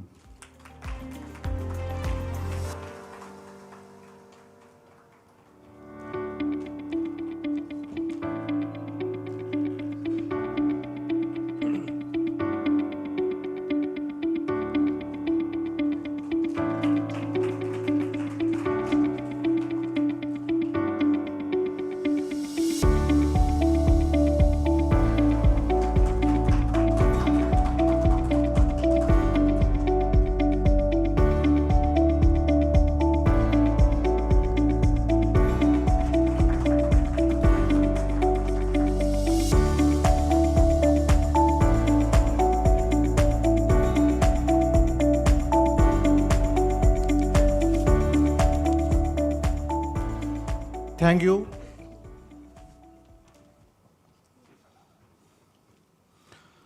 I am honored to welcome and introduce Captain Subodh Avasthi, Director and COO at Columbia Ares Ship Management. Sir brings with him a wealth of maritime experience, leadership, and operational experiences. Beginning his seafaring journey as a deck cadet, with Cisco, he steadily rose through the ranks, mastering the art and science of navigation and vessel management to eventually command ship as a master. May I request Dr. Girish Patel, Executive Registrar, Ganpat University, to felicitate Sir by presenting the stole memento and a statement of gratitude.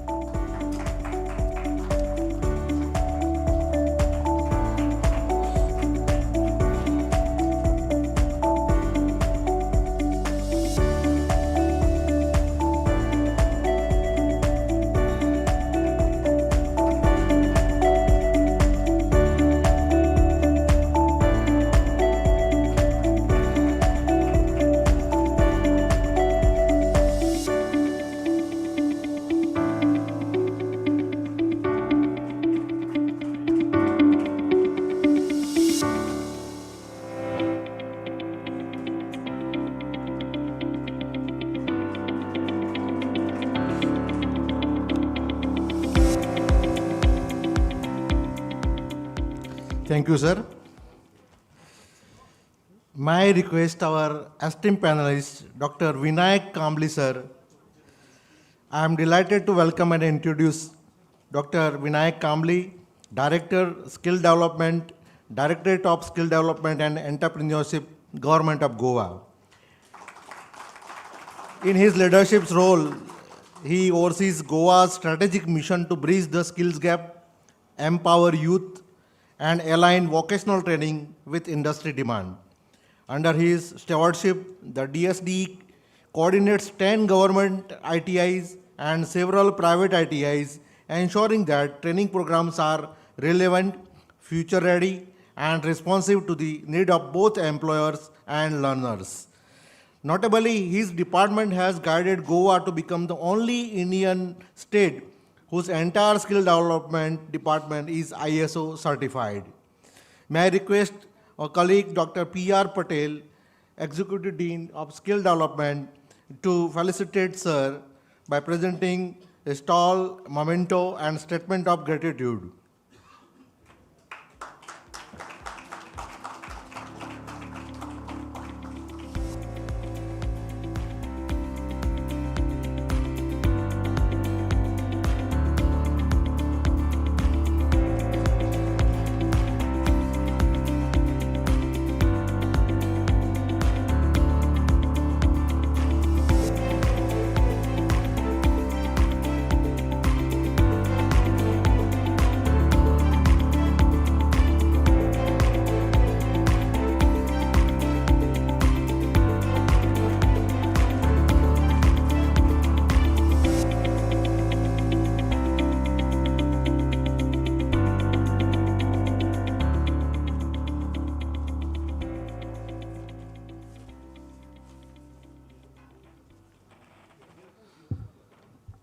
I'm indeed proud to welcome and introduce Dr. Mahendra Sharma, sir. In fact, audience and esteemed guest, before I welcome sir, I think a warm ovation to Dr. Ganpat Patel Sahab and Mahendra Sharma Sahab. I would request all of you to please stand up, and because we know as the part of the Ganpat University family, we know what is the contribution of these two gentlemen, right? Dada, we are extremely honored, Dada, to have you as the Dada of our family, and Dr. Sharma Sahab, we are extremely honored to have you as the visionary and the torchbearer for the entire Ganpat University family. Thank you all.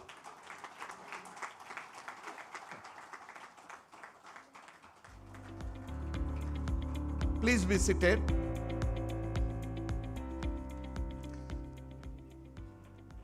So, I take forward the proceedings. I am indeed proud to welcome and introduce Dr. Mahendra Sharma, sir. He serves as the esteemed Group Pro-Chancellor of the University. Dr. Sharma is a co-chair of SOKM National Council of Education, Chairman of SOKM Gujarat and Goa Education Committee, Advisor of the National Skill Development Corporation and NSDC International, Member Higher Education Committee of India, Member Advisory Board, SCPC, and many more prestigious committees and forums.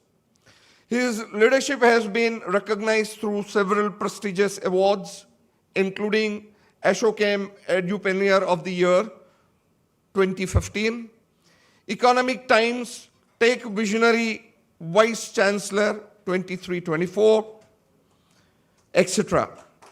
Sir is a dynamic leader and an academician whose strategic foresight and industry collaborations have driven Ganpat University's transformation into a cutting-edge, digitally empowered institution.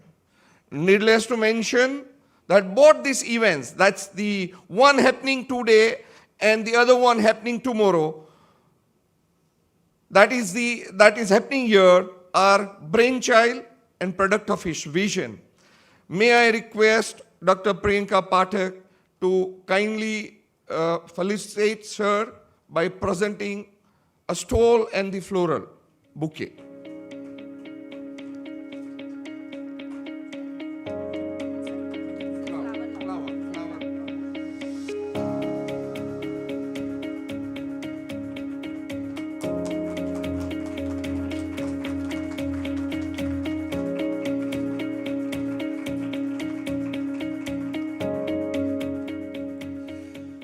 Thank you, sir. Now may I invite our esteemed panelist, Mr. Sanjay Kelkar, sir. I am honored to welcome and introduce Mr. Sanjay Kelkar, who is the Managing Director at ASP Ship Management India Private Limited. Sir's illustrious maritime career perfectly embodies the spirit of engineering excellence and leadership at sea. His professional journey began with deep passion for engineering and a sense of adventure, sailing across diverse vessels, both new and old, and rising through the rank to become chief engineer. For the past 14 years, he has been leading the company as managing director, where he continues to champion innovation, safety, and human capital development within the global maritime ecosystem. May I now request Captain R.D. Patil, sir, to felicitate our sir by presenting a tall memento and statement of gratitude.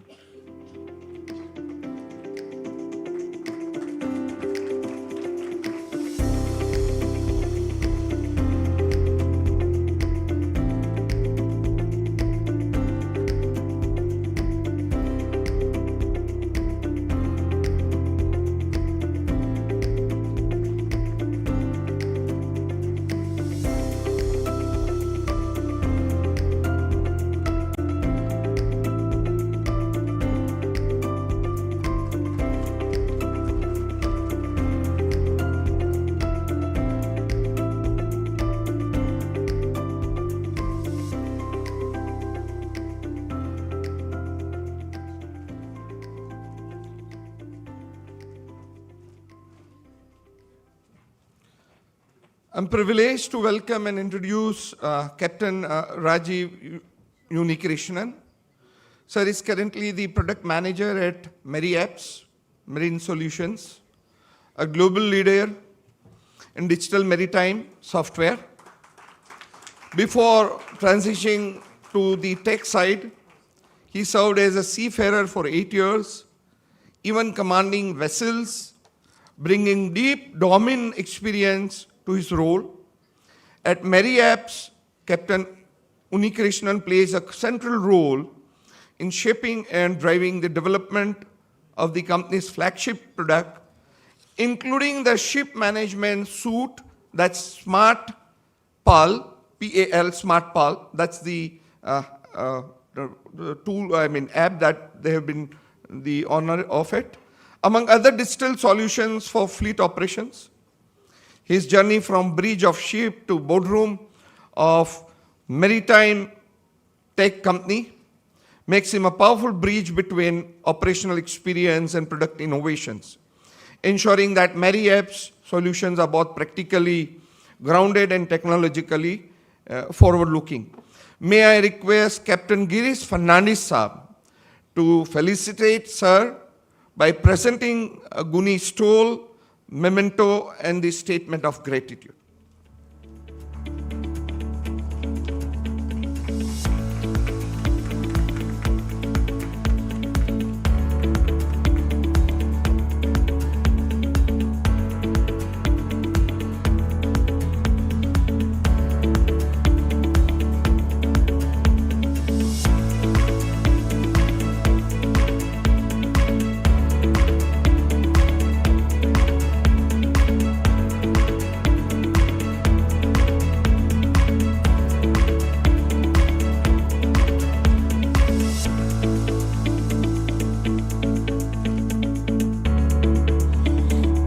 May I invite our esteemed panelist, Mr. Shammi Kariyappa. I am delighted to welcome and introduce Mr. Shammi Kariyappa, a senior principal surveyor and vice president and the Indian Register of Shipping. Sir is highly respected authority in maritime safety, classification, and regulatory compliance. With an illustrious career dedicated to strengthening global maritime standards, he has played a key role in advancing ship safety, quality assurance, and inspection framework across the industry. His leadership at IRS has been instrumental in enhancing technical governance, modernizing survey practices, and driving innovation in maritime inspection system. May I request Chief Engineer Jitendra Rawat to felicitate Sir by presenting GUNI memento and statement of gratitude.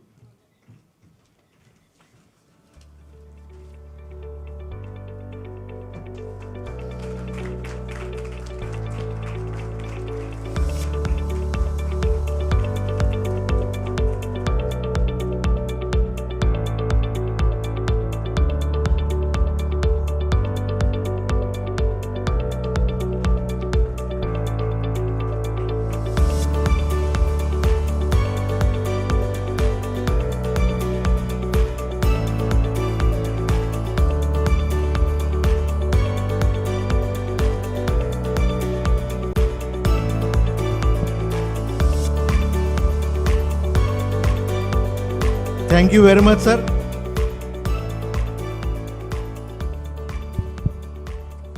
So good morning once again, everyone. And once again, I welcome you all to this vital panel discussion on digital oceans, skills for the smart maritime industry. As we set sail into this dialogue, I invite each of you to bring your insights and your boldest ideas. The future of digital ocean is vast, uncharted, and full of promises, and it will be shaped by collaborations like the ones we are igniting today. Thank you once again for joining. Let's begin this important conversation and together navigate the course toward a smarter, safer, and more sustainable maritime future. May I kindly request each of our esteemed panelists to share their views within 3 to 4 minutes to ensure that we hear from everyone. If time permits, we will gladly return for a deeper discussion and explore your insights further. Thank you for your understanding and cooperation, panelists. May I now invite my esteemed colleague, Dr. R.K. Patel, to initiate the panel discussion. Thank you, Kishore, sir. We have our esteemed panelist, Ms. Suleha Sheikh, who is a founder and president of Women Maritime Association and CEO of Dynamic Maritime Solutions. I would like to ask a question, madam. Both industry and educational institutes often struggle to recruit female candidates due to the social stigma surrounding the marine profession. How can we overcome this barrier?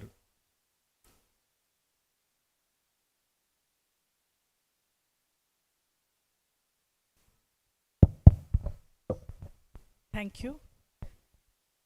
That's a very relevant question. And by the way, my name is Saleha Sheikh. Yeah. So when it comes to hiring women seafarers, if 20 years back we would have had this question, it would have looked impossible, because seafaring is mainly a male-dominated sector. So having said that, nobody could have imagined that women would work on ships. And 5 years back, till 5 years back, when we used to speak with the shipping companies with respecting to hiring women cadets, they would be like, no ma'am, this is a big headache for us. Who would want to have women at sea? And the few companies that did try came back with some kind of problems, and they said that no, we have decided that we will never hire women seafarers. But today, as we stand, thanks to DG Shipping, thanks to our government for encouraging more and more women to come into the sector, things have changed. And today, companies approach that we would like to hire more and more women. But how do we do that? Because suddenly you cannot change, and there hasn't been enough awareness created. So the number one challenge that we have today is enough awareness that needs to be created for people to know that yes, women can go to sea. And for that, we also need to have ambassadors. Like, we need to have more and more women seafarers who are currently sailing to be projected as ambassadors, as models, so that they are the kind of influencers. Recently, one of the seafarers at a discussion, she mentioned that her inspiration to come to sea was actually a poster of Kiran Bedi that she saw in the uniform. And she went to apply for that position, but somehow she did not get admission into that college, and her second option was Merchant Navy, and that's how she landed up in the Merchant Navy. So what I'm trying to say is that there are girls out there who would love to work. In fact, the studies that we have been doing show us that women are more passionate when they come to seafaring, unlike men. I'm sorry to say that, but boys come with adventure and making money at the heart of it. But the girls who are coming today, they are just passionate about it. They want to be there. They want to be working on ships, and that is what drives them. And they come to us and tell us that we would like to join the seafaring industry, but unfortunately our parents are not willing to send us. And when we speak with the parents have a lot of doubts about the whole safety aspect. Then they also worry about the cultural aspect as to what will people say. We've never had a woman go to sea, and we've never had even a woman step out of our homes. So when my daughter talks about going to ship, it is like an impossible thing. So there are so many cultural barriers also out there. So we as an industry, the academia, all of us, all stakeholders need to see that there enough awareness and visibility is being created. We are creating the right models, the right influencers to invite more and more women. Another aspect is the policies. We earlier, when we all started this conversation about having more women at sea, we realized that ships were not ready for women, because most of the times the cabins would be shared. There would be multiple accommodations, and there were not enough, the kind of facilities that would be women friendly. So that again was, addressed by way of policies. So different governments, different countries have come up with their own policies, and we have proud to say that we have IWSF that came out with a policy with the DG shipping that was more women friendly. So these kind of policies again help to make ships more safer. Another aspect that we generally face is sexual abuse and harassment. It's called SASH, and that is again something that is a growing problem. But with respect to that, we need to have more cells, more grievance redressal that should happen, so that these kind of cases are handled. So these are some of the challenges that we have, but we are working at it. And the collaboration that among organizations, among the stakeholders has made a lot of difference. That should be fair. Thank you, ma'am. You rightly said, we can overcome this barrier by rewriting the narrative, showcasing maritime as a safe, progressive and empowering career for women, backed by strong industry academia collaboration that turns inclusion into the actions. And I would like to mention at this juncture that GUNI is pioneer in empowering women cadets in MTI. We are able to maintain and sustain more than 30% girls ratio in our MTI at Ganpat University. So big round for applause for our efforts and vision by our visionaries, Dada, and our Honorable Group Pro Chancellor, Dr. Mahendra Sharma, sir. Thank you. I'll go to Captain Subodh Avasthi.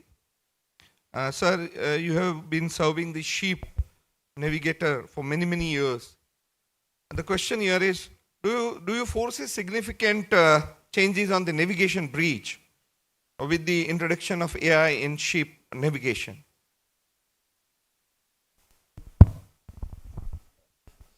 Definitely, very much. Ship is no more ship as it was 10 years back or 15 years back. And it is not only ship, I mean, our cars are changing, our television is changing, our refrigerator is changing, our aeroplane is changing, why not ship? Ship is also changing. And engine room, I am a deck officer, I can say about the bridge, but engine room is, sometime back, Praveen Nair Sahab has mentioned the same thing. I mean, deck, engine room, everything, or the bridge is changing, everything is changing. So much AI is coming in. But it is, navigator remains navigator. These things are coming as an add.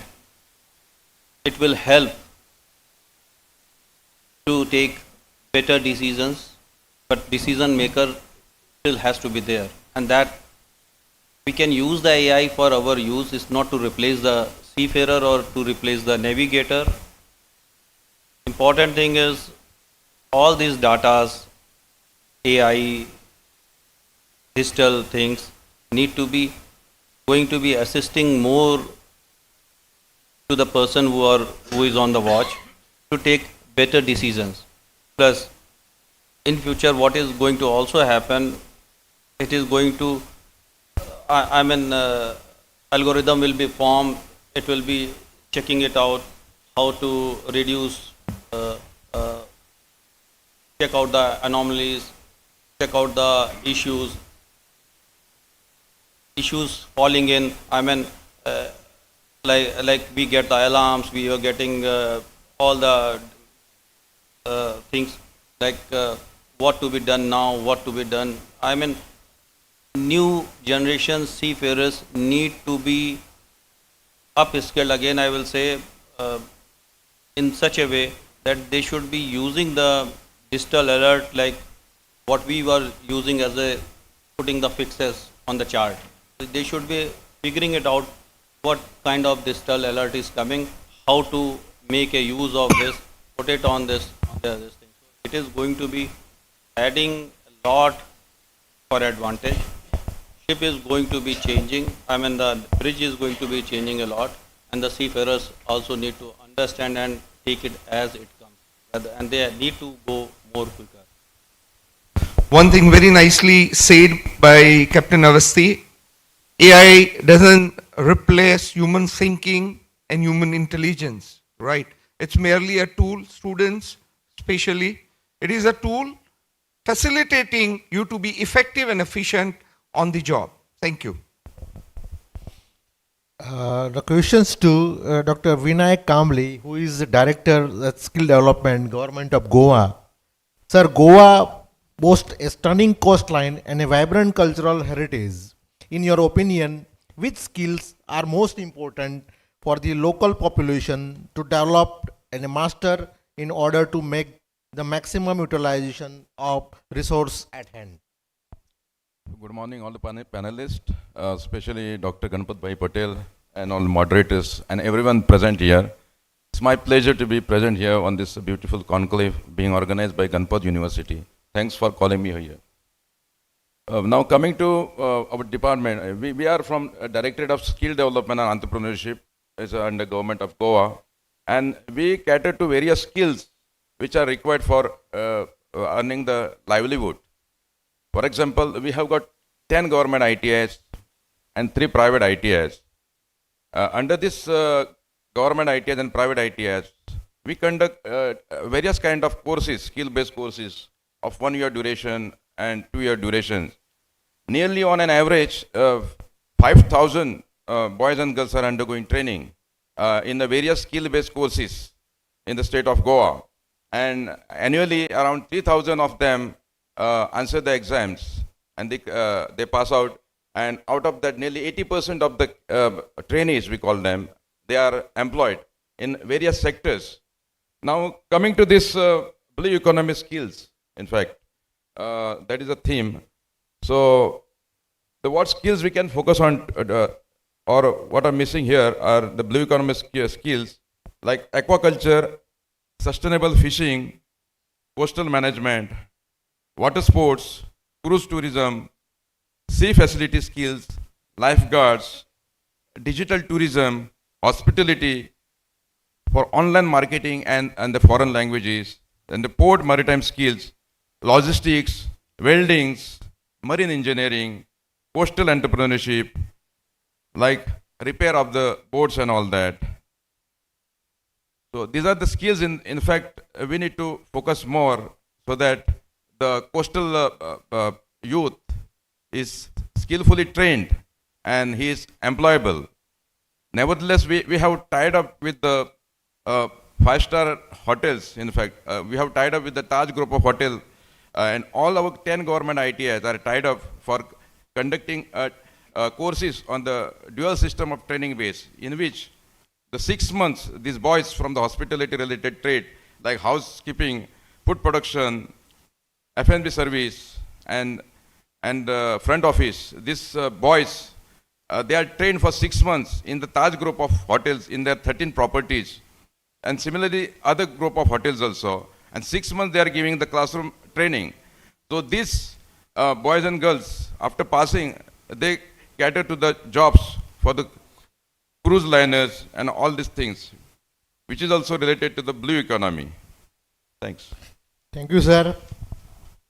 Your department really empowering Goa's coastal communities with the right blend of maritime tourism, digital and entrepreneurial skills will unlock the true potential of their rich natural and cultural resources. As also, as we learn from the presentation of Captain of Port Goa and partnerships with all the skill councils, Ganpat University is now coming up with operating the GIME, the facility which is definitely emerging out for the skilling, reskilling and upskilling all the maritime sectorial training and skill at large level. So thank you very much, sir. I'll go to our Group Chancellor Sahab, Dr. Sharma Sahab. Sir, Ganpat University has been pioneering digital learning and industry integrated program. In fact, we have a concept of industry inside the university and university inside the industry. That's how we have been working there. So Ganpat University has been pioneering digital learning and industry integrated programs. How do you see the university contributing to India's digital ocean vision, especially in creating a work future ready maritime workforce? Thank you, Dr. Kishore Barad. As a university, Ganpat Dada is sitting here, and the concept he brought to Indian education from his learnings from his education in the US was hands-on learning. And the first and the foremost thing Dada brought a vision was that students should be given more practical exposures. They should be given more simulation hours and exposure to projects and engagement in the industry. And this is how Ganpat University, as it evolved over the period of time, many of you who has been on the campus or might have seen on the videos, you will find that we have a semi-automobile assembly line in the campus by Suzuki Motors, which is like we are training on 8 automobile trades, and students are trained and directly on the assembly line. So such kinds of initiative, and with a 360-degree full bridge simulator on the campus for the navigation sciences, it was again a path-breaking initiative.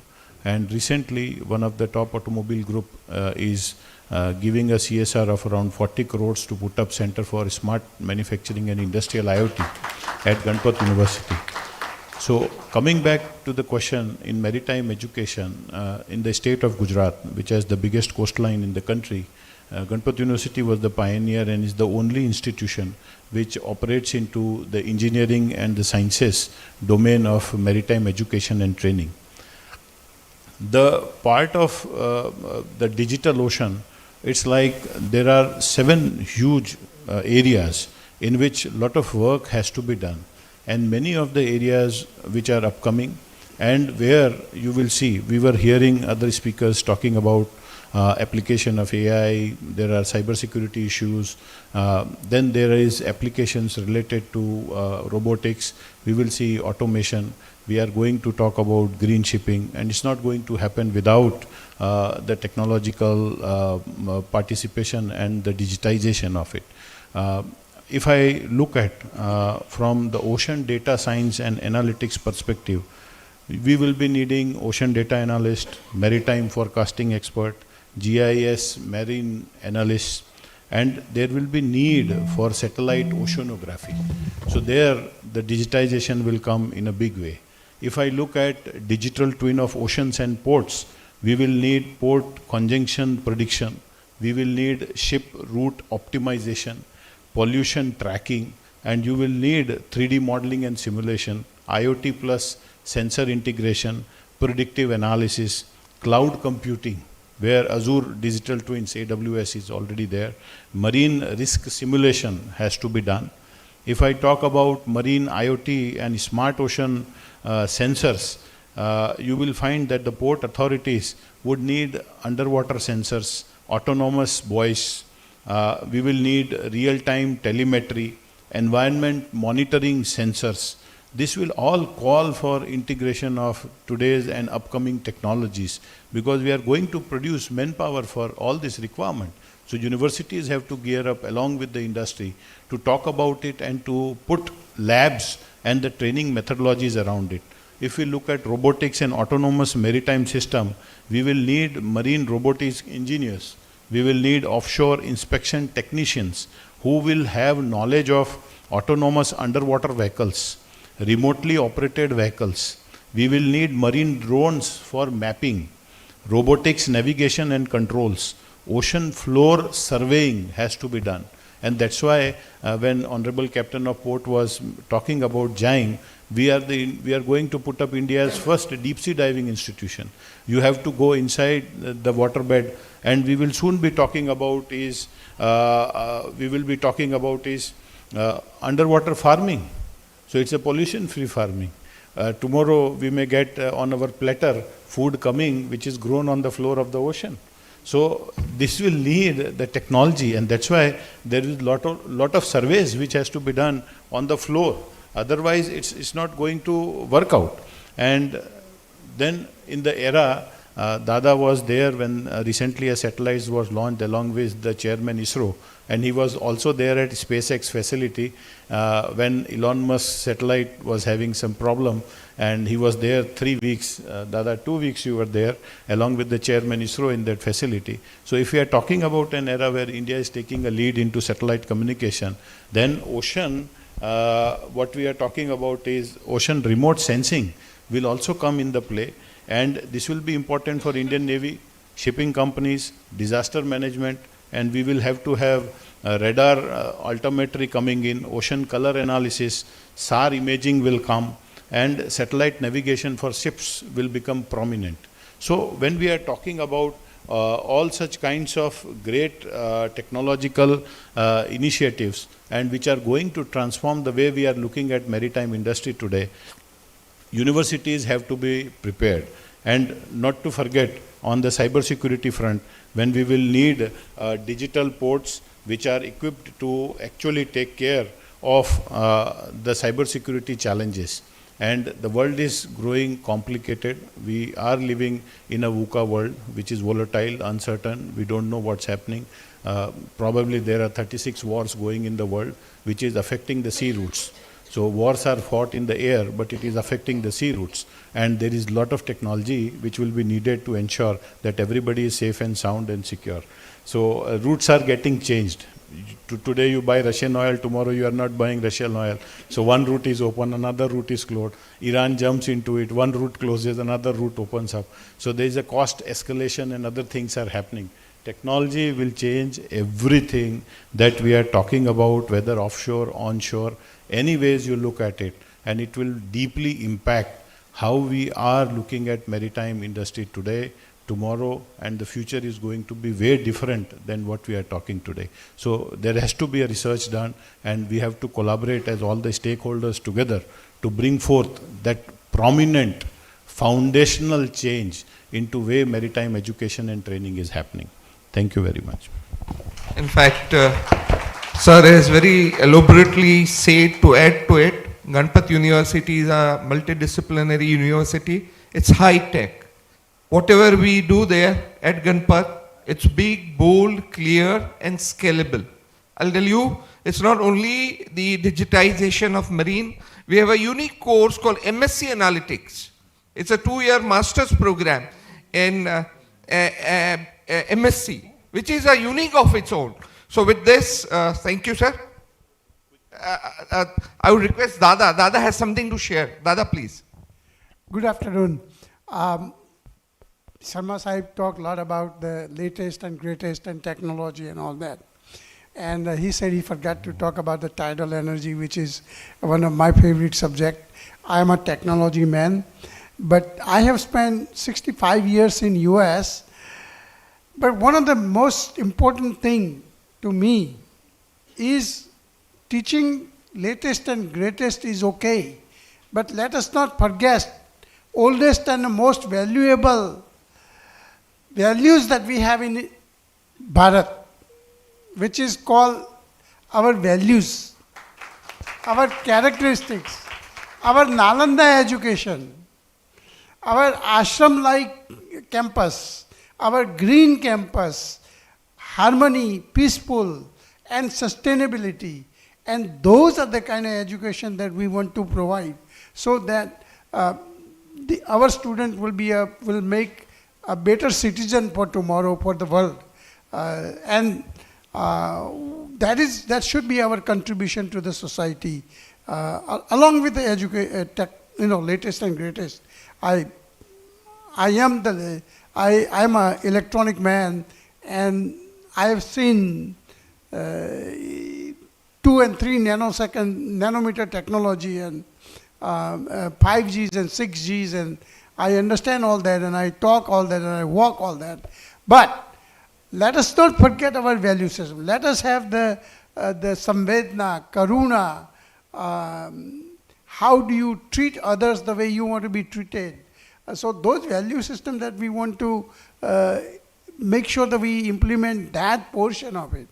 And one more thing, our campus, all of our campuses will be 100% green campus.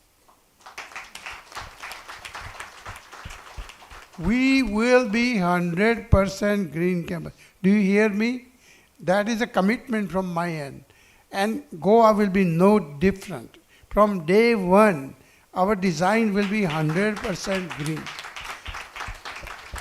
It will be green Ganpat in Goa. It even rhymes well. So these are our commitments, our value system, and I think that what makes us apart. We see a big opportunity in Goa.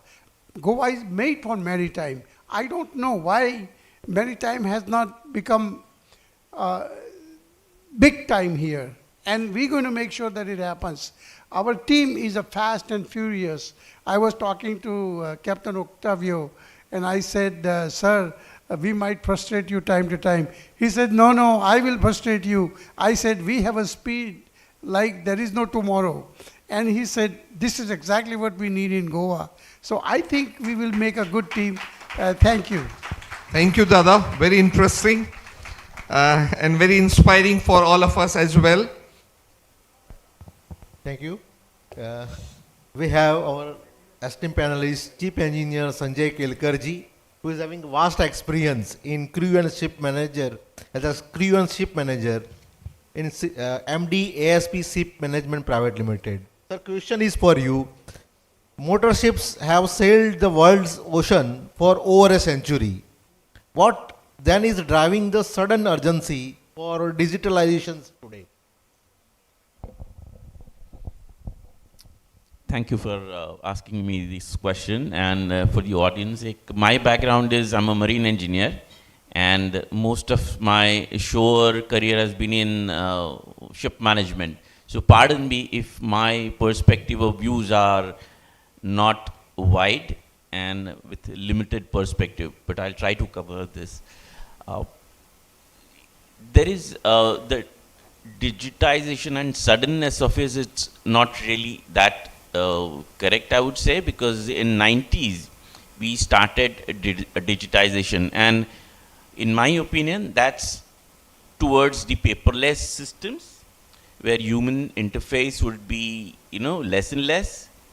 GPS came in a commercial way, so we started digitization in 90s. What I would say, why it has come up forth, because digitization really makes it convenient for the softwares to be mapped and used for the kind of work we do and the system we use. Of course there is efficiency, of course it eliminates human error, but there is a new dimension now to that the data we receive from ship, the information we receive from ship, that needs to be sanitized, that the subjectivity in that to be removed. And digitization sometimes help doing that. There is another angle in that, besides this software convenience, that earlier, whenever there was a statutory compliance, there was rather go and no go. Either you pass a survey or you fail the survey. There are certain provisions like condition of class, etc. But now it is connected to commercial angle of it. And because of emission rules and regulations, of course the IMO hasn't really adopted that, but the EU community has gone ahead and they have now tied up, besides compliance, to the commercial aspect of it. So you will not pass or fail. Besides that, you will either get penalized or get rewarded. And for that, it is based on the data one receives, computes about emission from the ship to shore to the verifying authority, and it's all money. So the accuracy of it, the transparency of it, it's so important, and that is also one reason that digitization is important. Because if your calculations are wrong, then there is somebody's either paying less or more for that error. So digitization, as I said, that suddenness is for two reasons.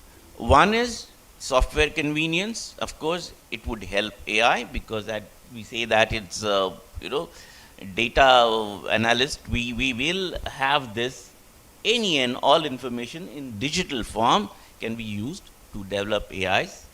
And the other is the commercial angle, as I said. Yeah, that's it. That's my limited point. Thank you.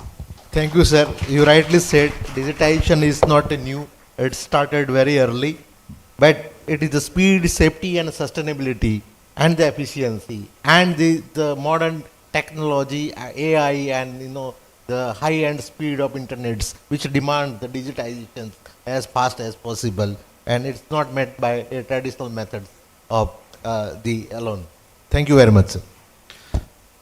Captain Rajiv, vessel operationalization, a very important aspect of every kind of, may it be commercial or the defense mechanisms. So vessel operationalization is a complex puzzle with far too many variables. So do you believe that effective use of AI can provide the ideal solutions with maximum fuel and other overall efficiencies? Thanks very much, and good afternoon, everyone. Ladies and gentlemen, good afternoon. My name is Rajiv. I have a shipping background, been working with Maersk for many years. Switched over to software development in the last few years. So yes, I have the experience from shipping as well as in the AI industry. To answer your question directly, we already does it. I was hearing Captain Ajit's speech, and I actually can tell you, we don't call it anymore as we don't call it as a proactive maintenance or anything. We call it predictive maintenance. I'll give you one example of that if I have the time. What we do is we take the benchmark from a new yard delivery. We have all the values on the loads, the characters, the temperatures, everything. We have it, and then we run it across the fleet. So what happens is on a vessel which is on a yard delivery, we've got all the parameters which has to run as per the bench testing. You have 10 or 15 vessels in the same fleet. You can exactly tell you, okay, what is going to go wrong next week. So this, we call it as a predictive maintenance. It's no more a PMS. So yes, we are there and we are doing it right now. When it comes to the operations, see what we have done.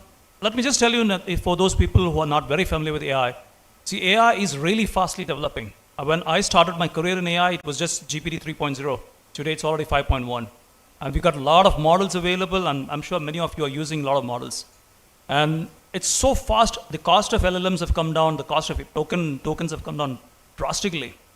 When it comes to the fatigue, we can see everyone talks about fatigue, work rest hours. 70 hours a week and everything, but who is actually doing it? We actually have come out with a prototype, and which is currently in use in one of the vessels, is Inspect AI. It tells the office which vessel have inspection ready and where it is lacking in inspection and why is it lacking, so that you are ready for the next inspection. Everything is proactive now. With AI, everything is proactive. That is the key take that I want to tell you all. And today, for the navigation side, we have got something called the SmarterWare, where we are using the hardwares on both the ships, like the infrared cameras, night vision cameras and everything, and then we are predicting possible risks. We are predicting a lot of predictions based on the hardware inputs we're getting it. So this is just what I'm talking to you, is just a tip of it. I'm not sure if how much time I've got, because we've got a lot of things. Another thing that I want to talk to you about the operation is about the variance. Every ship manages, they all look at the variance by end of first half. And usually what we do is the budget, when it goes overshoots, you only come to know once the budget is overshot, and then you start wondering on cutting on the stores. But today we are doing everything on a proactive basis, intimating the technical superintendents, okay, you are running short or you're running excess on this OPEX, on this account codes. So we are actually doing a lot of proactive stuffs on the AI part. And this is there, and boys and girls, for you to understand, I would actually say that understand the prompts. Use your prompts rightly and you can get amazing results from the GPTs. So I think we are all convinced as to AI and the data-driven economy is going to go very, very far, and it's going to be very instrumental in not only the ship, but all the businesses and industry onshore and offshore. Thank you. Mr. Shammi Kariyappa is Senior Principal Surveyor, IRS, and Vice President, Indian Registered Shipping. Very experienced person with us as a panelist. Sir, I would like to ask you, when it comes to Maritime 4, do you view this transition as something far in the future or as an emerging reality that is already taking shape? Thank you. Good afternoon, everyone. I thank Ganpat University for giving me this chance on behalf of IRS. Coming to this question, as our panelists and other speakers have already pointed out, we have the technology. We have the sensors, we have the predictive maintenance tools, we have verification of the condition of the hull, etc., etc. But the transmitting is an issue, because I am doing remote survey sometimes, and when the vessel is in the mid-ocean, the connectivity is always an issue, most of the time. So they have to go to a place where the signal is available. So that, in my opinion, is coming in the way. Everything is there. If the vessel is in the port, this collecting the information, application of AI and other tools, modern tools, Internet of Things and other things can be applied, and even connectivity is provided by some of the service providers. But many times I feel that practically we are finding it difficult to have the data when the vessel is sailing high at seas. So, of course, this is not a new thing, and people are into it, technology is into it. So, it should be facilitated. The transmission of data should be facilitated to have an effective implementation and effective outcome for this Maritime 4. Thank you. Thank you, sir. You rightly said Maritime 4 is no longer a distant vision, but it is an emerging reality. As we know that, it's not only possible by a classical way, but the Industry 4 is achieved in the operations, in the processes, but as a real-time skilling is also required to adopt the Industry 4 in a maritime sector. Thank you very much, sir. Now, in the second round of questions and answers, I request all the panelists to answer briefly and the questions to be covered in a half an hour. So thank you very much for keeping with us. Now next questions to Ms. Saleha Sheikh. Ma'am, with the maritime sector rapidly evolving, especially with the digitalization of ship operations, do you believe our female cadets are equipped not only to endure but also to excel in this changing environment? Yes, a very big yes. Because if you look at it, ships today are more equipped in terms of automation, the digitalization. We have simulator training and so many, we are all are AI ready. But earlier, the ships were not equipped with all these things. The only factor that would have discouraged girls from going on board would have been the physical strength aspect, which does not apply anymore. Of course, there are jobs that need, some amount of physical strength, but that's not a deterrent anymore because today our girls are equipped with a lot of, skills. And here is where the universities, the training institutes play a very important role because we have the cadets who are ready to study, to ready upgrade, ready to learn the skills, but are we ready to teach them? Are we reaching out to them? Are we creating the right awareness? For example, it's today that we talk about women in tech, women in STEM. So these kind of campaigns have brought out the skills of these women. But 5 years back or 3 years back, we didn't have those kind of platforms. So our responsibility is to ensure that the skills are being, visible to the right candidates. The girls that come for training today are equal when it comes to learning any kind of skills. In fact, when we speak to shipping companies, they come back saying that the girls, their performance are way better than the male counterparts. And I'm not trying to degrade anybody here, but this is what the studies have been revealing. Because they come with a mindset of performing, they come with a mindset of proving themselves. So they are ready to learn anything and everything. And they are far more, committed and consistent in their mindset as well as their learning. So this is definitely an area that we have to ensure that we are reaching out to them, giving them the equity that they need. Secondly, having said that, we also need to work on their leadership skills because many a times we come across women seafarers who are excellent in their work, but when it comes to taking higher management positions, they are unable to do that because either they are coming with a limiting belief or they have been, made to feel that they're not good enough. So the leadership skills that we can impart as institutions would go a long way in, their holistic development. For example, women are excellent when it comes to critical thinking, when it comes to negotiations, so decision making. These kind of soft skills, if we work on them, we are preparing them to deal with all kinds of situations, and therefore I would say that women are definitely ready. It's just that we need to give them that platform, the forum where they get recognized, where they are able to show their talent. Thank you. Thank you, ma'am. So it is not the physical strength, it is the mental, emotional stability and the aptitude, and women are always on top of that. Thank you, ma'am.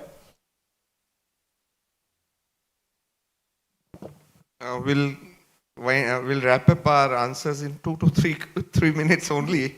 Right?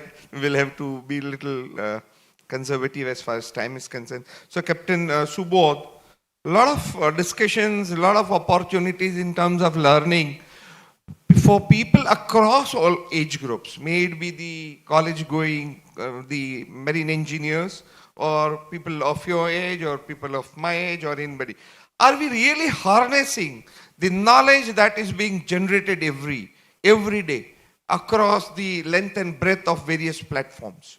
That's the question. Are we able to, in fact, harness this knowledge that we are talking about? That's the question.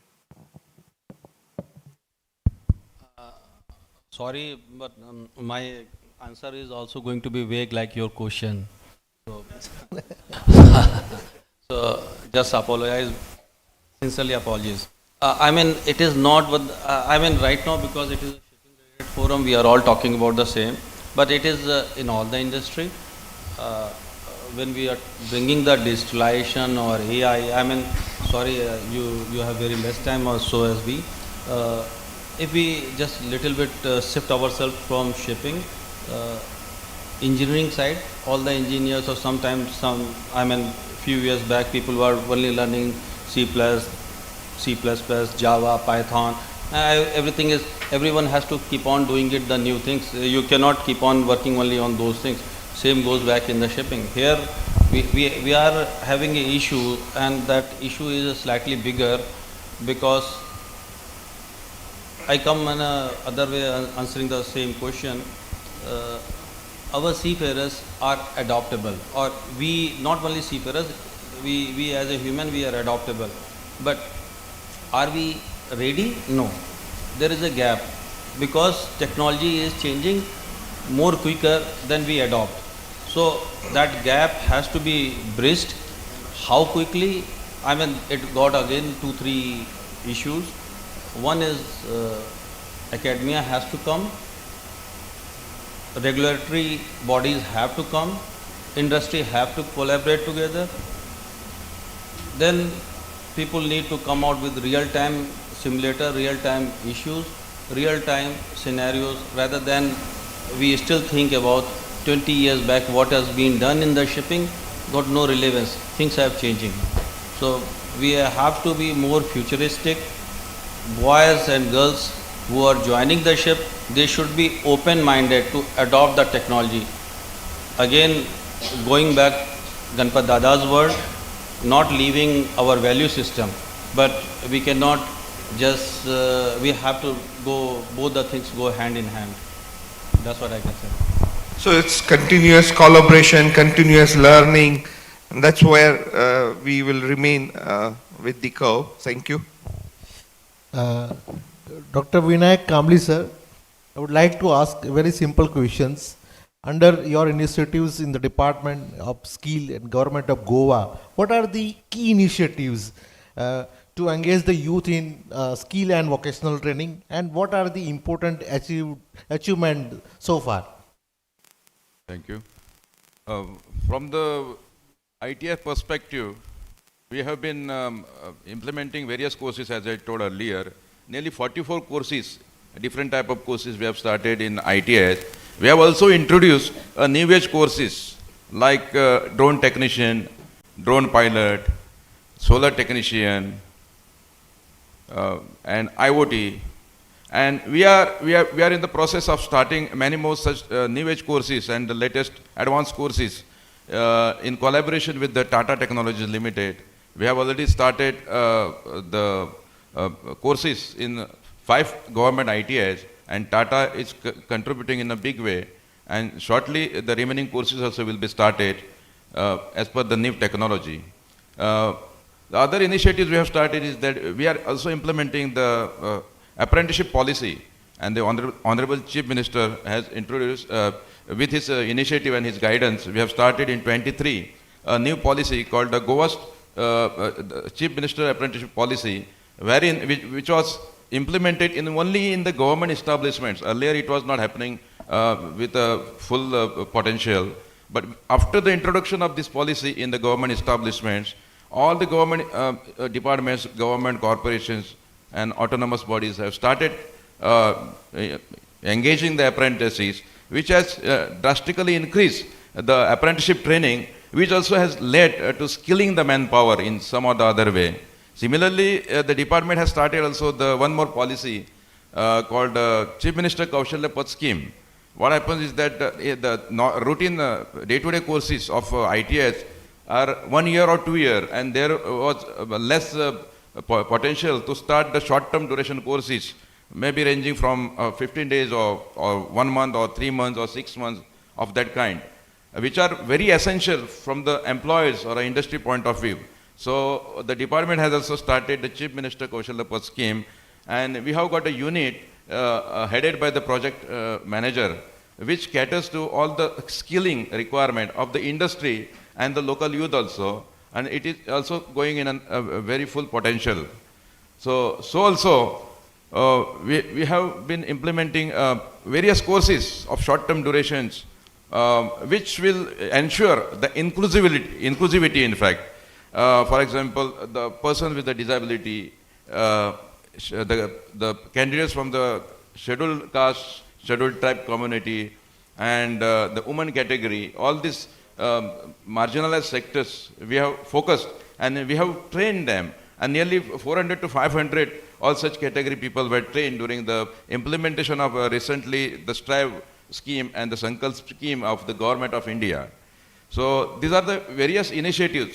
Besides that also, there's a initiative of the Honorable Chief Minister that is called Swaympurna Goa. Swaympurna Goa. Under that, the department, through the different ITS and different institutes, we are going to the panchayat levels, and we are, wherever there is a demand for the different skills like cosmetology, beautician, cutting, sewing, or any kind of skills that is required for the people in the nooks and corners of Goa. So that also is being done our department. Having said and done, we have also the one society called the Human Resource Development Foundation Society under the Directorate of Skill Development, wherein nearly 78 private institutes are affiliated. So the role of the HRD of Human Resource Foundation Society is to recognize, affiliate those private institutes and conduct the exams and certify those, whereas the entire the training things, everything is taken care by the private institutes. So there also nearly 1,200 per annum, the boys and the girls are getting trained. So altogether, there is an overall improvement in the skilling ecosystem in the state of Goa. Thank you, sir. Thank you. Thank you very much. Sharma,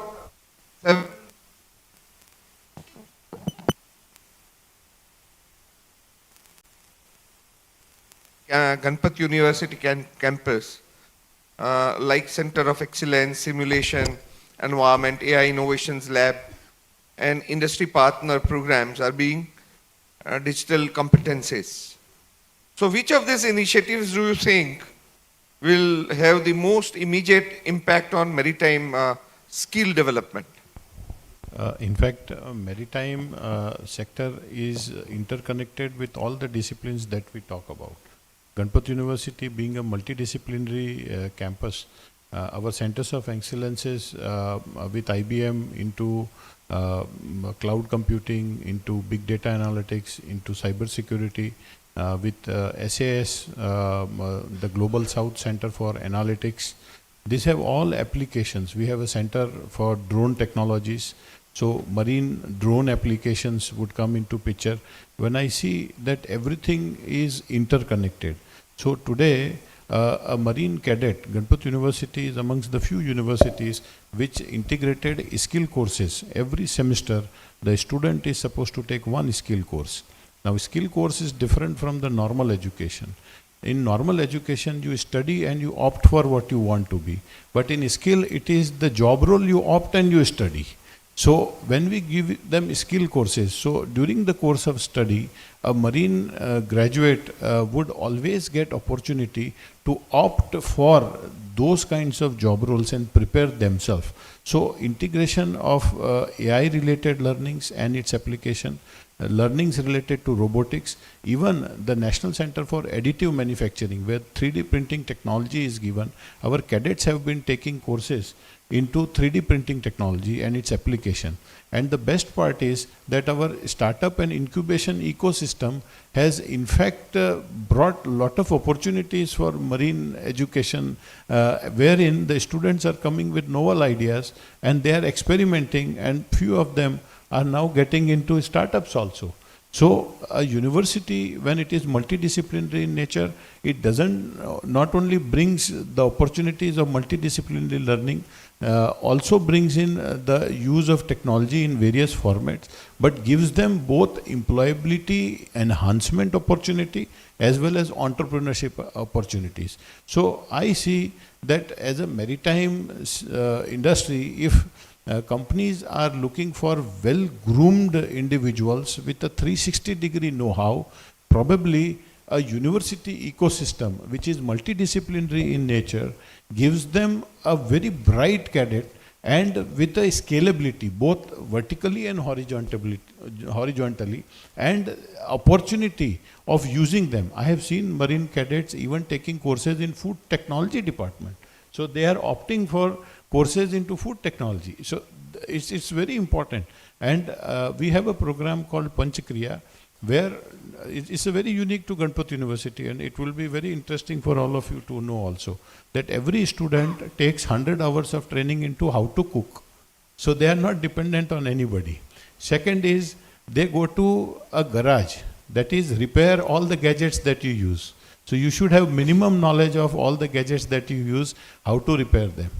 Then you go and you take a course into design thinking. So you spend 100 hours during the course of study on design thinking. How do you present yourself? How do you bring your ideas foresight? We educate them on time and money management because everything is important if you are able to do that. So what we have done, and the last thing in Panchakriya is, and Dada called it as Namo Panchakriya, he dedicated it to Narendra Bhai. The reason was he started Fit India movement, and he said if the students are fit with these 5 kinds of edges, the last thing is every student must pick up one hobby in sports and culture. So now this changes everything. The cadet that you get is a well-groomed personality, the foundation of which is values, which Dada talked about. Our logo is there in front of you with our mascot elephant holding on to it. If you look at the logo, at the center of it is the student, and there are 6 values. If one of these values he will compromise, the student will fall. So this is how the university has evolved its concepts and how we have integrated in our education system. So, sir, I feel that all the COEs, almost 21 that we have, maritime sector needs all 21 of them. Thank you. In fact, yes, and we call them GUNI. Ganpat University is abbreviated as GUNI, which is a word, Hindi word, which means values, and our graduates are called Gunwans. Thank you. In fact, the student graduating from Ganpat University does not come out only with a piece of degree, but his or her personality is decorated not only in terms of domain knowledge, but in terms of culture, values, and the most important that is required, being a good citizen of the country. Thank you. Sanjay Kelkar Saab, the question is, AI-based navigational aids are already available in the market, and companies like Furano, Kongsberg, and others are leading the charge. Do you see a widespread use of these tools in future, and particularly in our Asian continent? For the part of the question, the answer is certainly yes. For the part of the answer in the Indian scenario, it will take a while. See, in my opinion, the maritime sector the span of it is too wide. You have international fleet and you have domestic fleet.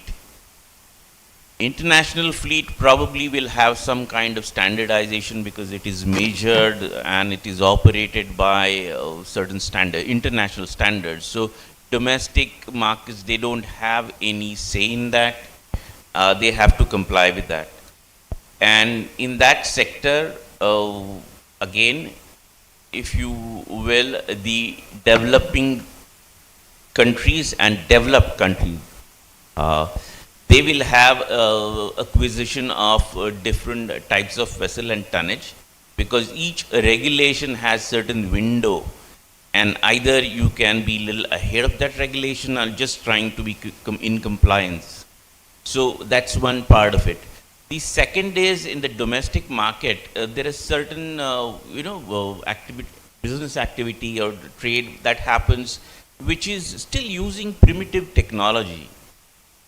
And in world, if you have autonomous ship, world you also have in certain regions of the world where there is no engine, they're still having oars and they're still doing their business, right? So that kind of big span is there.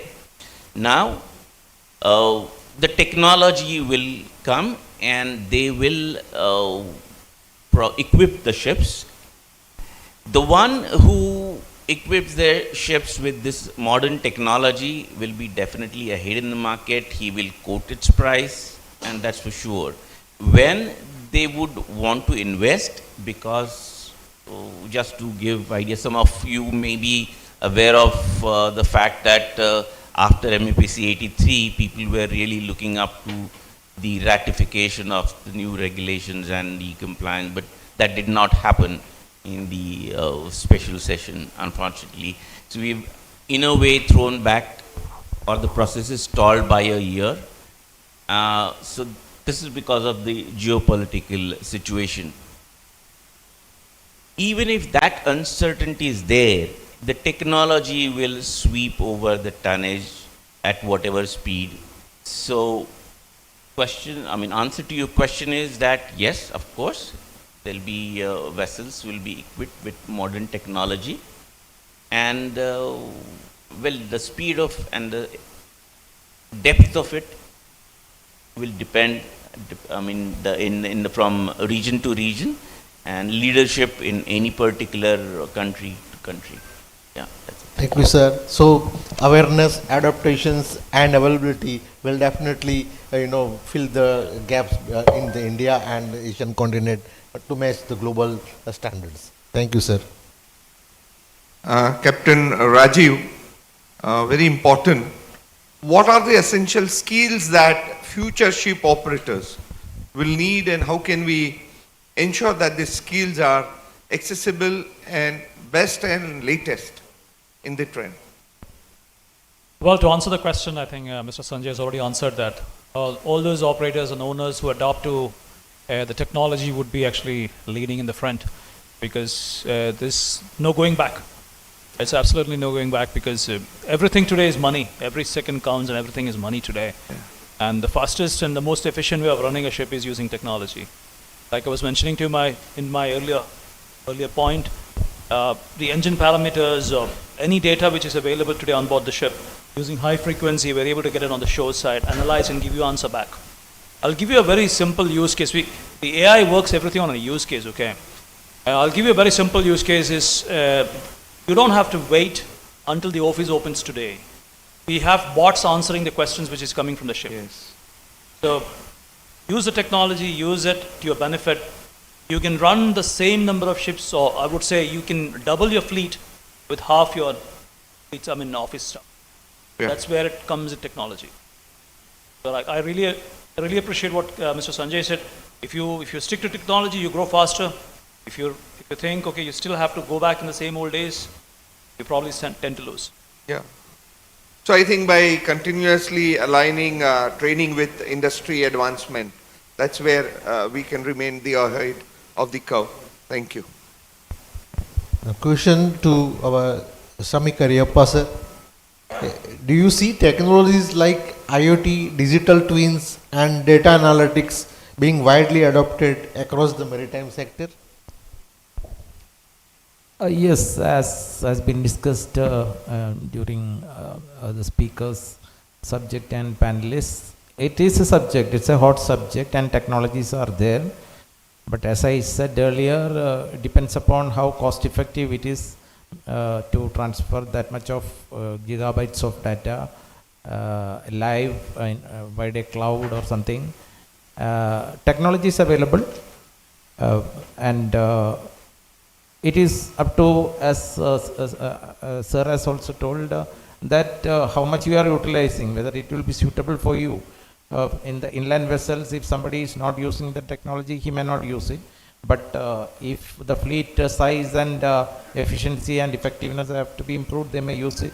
It all depends upon their final decision on cost effectiveness, and the technology is always available. Thank you, sir. So it is the cost effectiveness and cost management is also required to use the technology.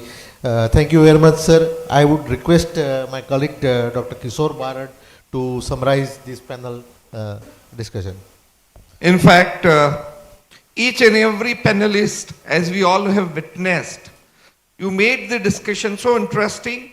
The insights are so deeper, may it be pertaining to women empowerment, may it be pertaining to gender diversity, or may it be the integration of AI on the navigation bridge, or may it be skilling, upskilling, and making our workforce ready for the marine industry, and increasing the inclusivity particularly, and making our youths employable, or may it be pertaining to integration of digital and advanced learning systems into higher education, or particularly when Mr. Unithan, who's talking about being a mariner, but he's ventured into IT industry.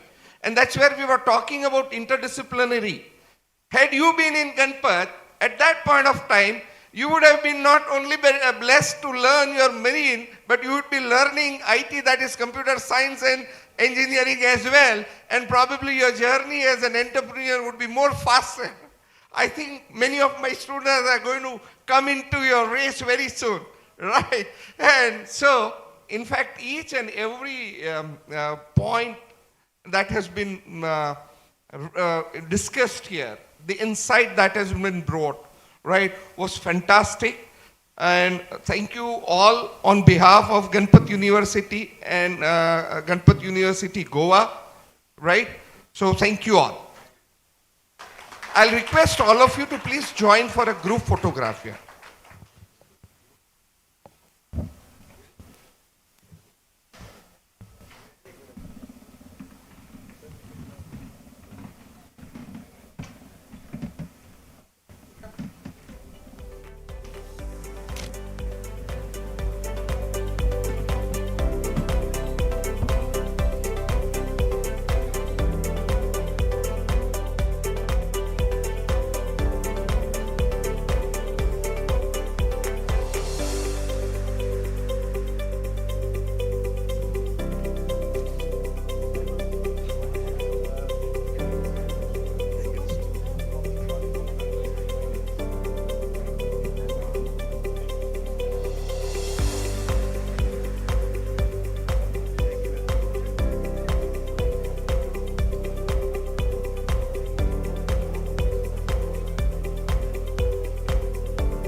Hello. Good afternoon to all. May we take our seats, please? Thank you very much. As we proceed further into this conclave, it gives me immense pleasure and pride to share a landmark achievement of tangible value for the youth of Goa. Today, Ganpat University will sign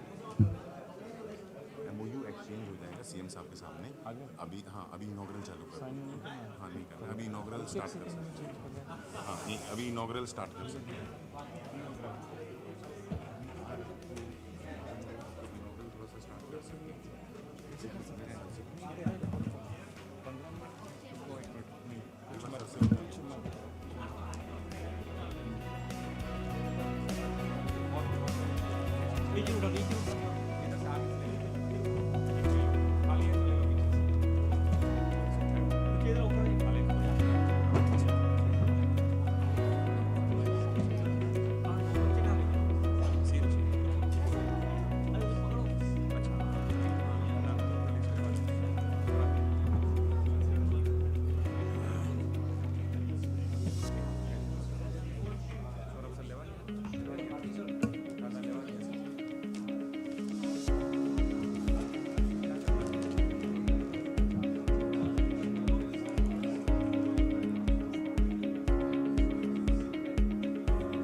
वाले हैं, but city ship इसका है। हाँ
Dear ladies and gentlemen, we request you to kindly take your seats. We are going to begin the inaugural ceremony very soon.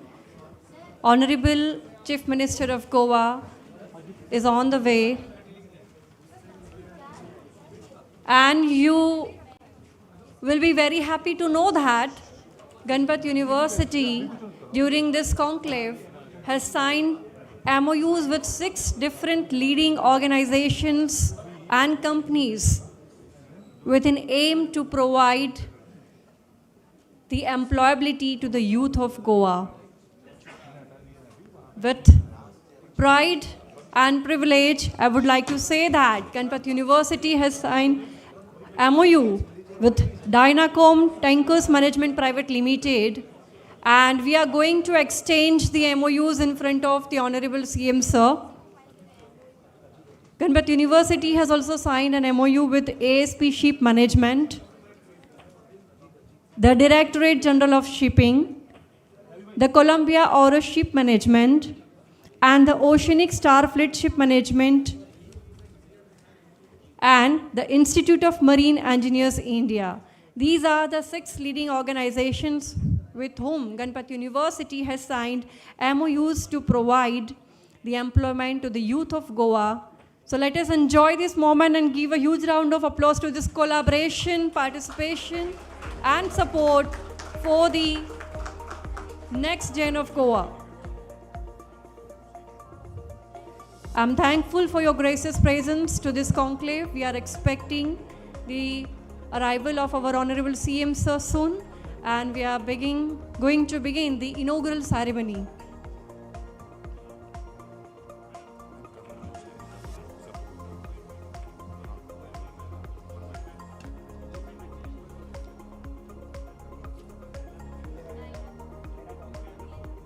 As we proceed further into this conclave, it gives us immense pride to share a landmark achievement of tangible value for the youth of Goa. I would like to invite Honorable President and Patron-in-Chief of Ganpat University, Honorable Group Pro-Chancellor of Ganpat University, Dr. Mahendra Sharma Sir, to come on the stage for MOU signing ceremony.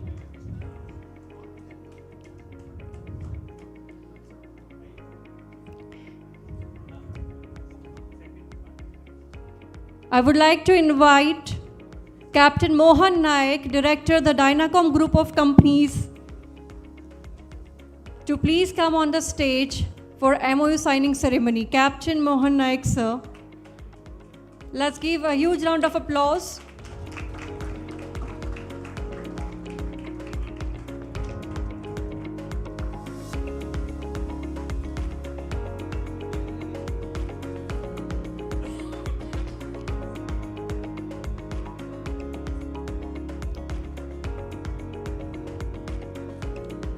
This partnership marks a major step forward in providing world-class training, industry exposure, and meaningful placement pathways for the youth of Goa and aspiring Indian seafarers.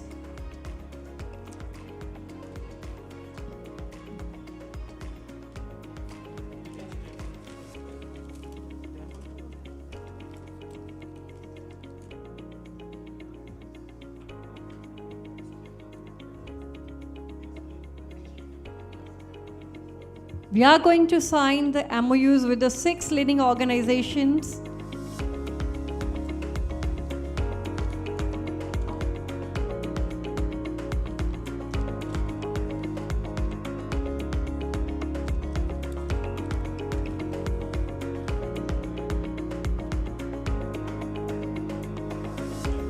The 6 organizations, each one aimed at enhancing employability, expanding industry exposure, and creating direct placement opportunities for Goan youth in the maritime and allied sectors.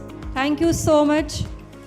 I would like to invite Mr. Sanjay Kilkar, Managing Director, ASP Ship Management Private Limited, on the stage to sign one more MOU with Ganpat University. Mr. Sanjay Kilkar from ASP Ship Management.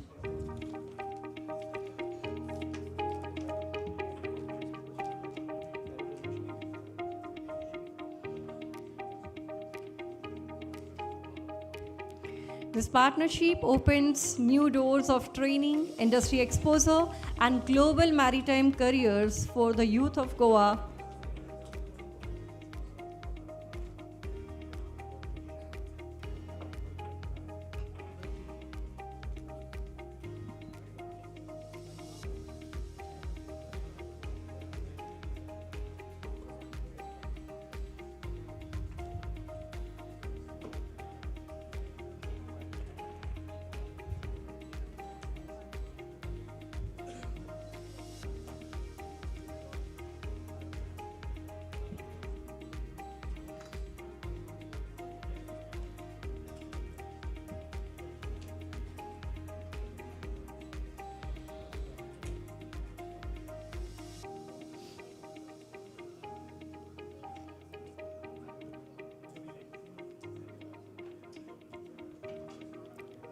May I now request Shri Praveen Nair sir, Deputy Chief Surveyor cum Senior DDG Tech, DG Shipping, Government of India.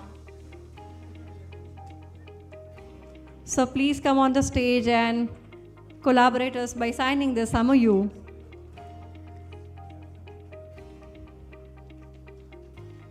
This milestone reflects the visionary leadership of our Honorable Prime Minister Shri Narendra Modi ji, who has declared that India must reclaim its maritime heritage and lead the world in the blue economy, and that our seafarers will be the champions of Vikshit Bharat. We also draw immense inspiration from Honorable Union Minister Shri Sarbananda Sonowal ji, whose unwavering commitment to modernizing shipping, promoting cruise tourism, and accelerating green maritime initiative continues to guide the nation's progress.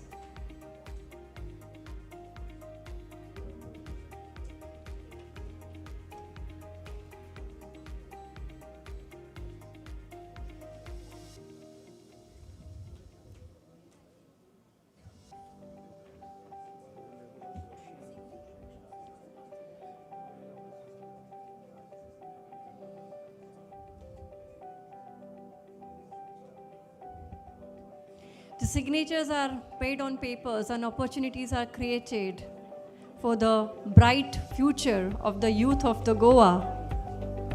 In the presence of all the dignitaries, participants, academicians, policymakers who are witnessing this event, this moment, online and offline, thank you very much for being present here. Thank you so much, sir, and many congratulations. May we now request Captain Subodh Avasthi sir, Director and CEO, Columbia Oro Ship Management, to come on the stage and please sign the MOU. This MOU paves a powerful pathway for Goa's youth to gain cutting-edge training, industry exposure, and global maritime opportunities.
Thank you so much, sir, for collaborating with Ganpat University.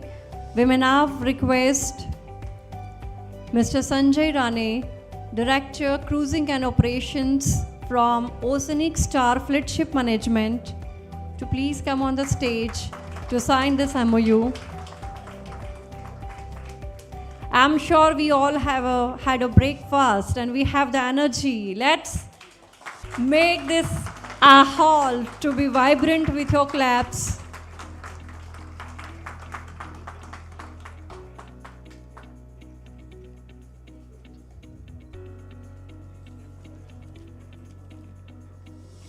This collaboration brings world-class maritime training and global career opportunities closer to the youth of Goa.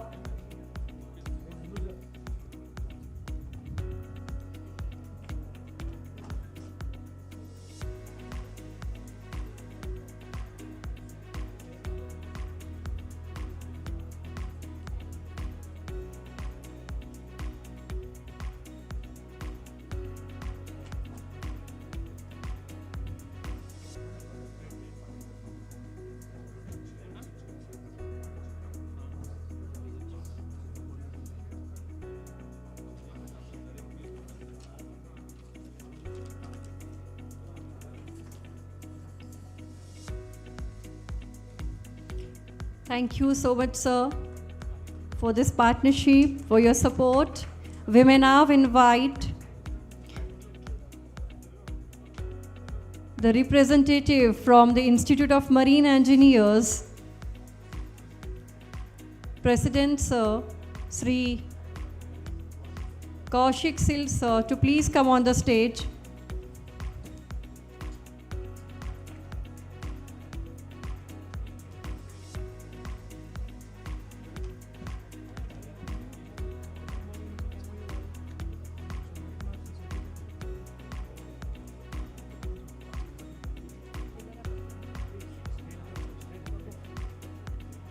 This MOU with this Institute of Marine Engineers India sets the stage for the world-class training research partnership and next generation skill development for Goa's aspiring maritime professionals.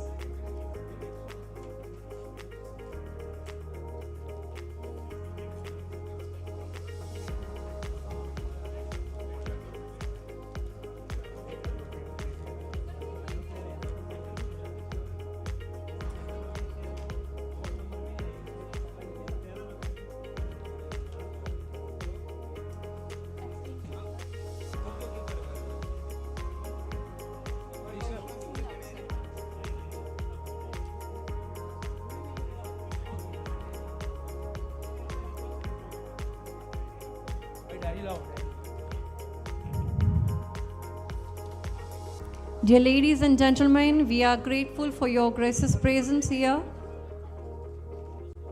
We are grateful to our gold partners, Srinathji Furniture, HP Rajaguru Engineers and Developers, Mary Apps Marine Solutions, and silver partners, ARI Simulation, MCO Legals, Maharia and Company, solicitors and advocates, and the co-host Gujarat Maritime Cluster for their support. We are equally thankful to our other esteemed supporters, Goa Marine Officers Association, the Institute of Marine Engineers India, IMEI, Gujarat Maritime Board, CMMI, Institute of Marine Engineering Science and Technology, ASSOCHAM, SEPC Services Export Promotion Council. Our heartfelt thanks to the media partners, Bhandarkar Publications and Marex Media Private Limited and event partner EMC. We are also thankful to Gujarat Maritime Board, EMI, Goa Seafarers Officers Association and other partnering organizations. Thank you so much for your support, round the clock support and unwavering guidance for this conclave.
Namaskar and good afternoon. I heartily welcome you all to this Maritime Skill Conclave inaugural ceremony.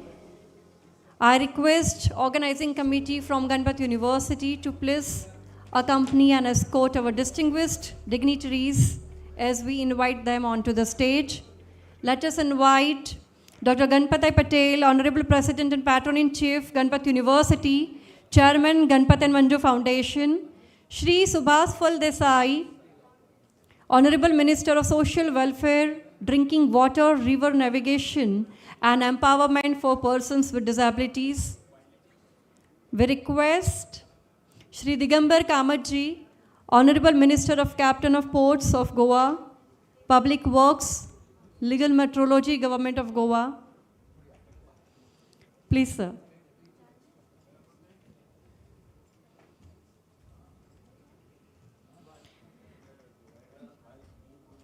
We now invite Dr. Mahendra Sharma, Honorable Group Pro-Chancellor, Ganpat University, Chief Functionary and Director, Ganpat and Manju Foundation.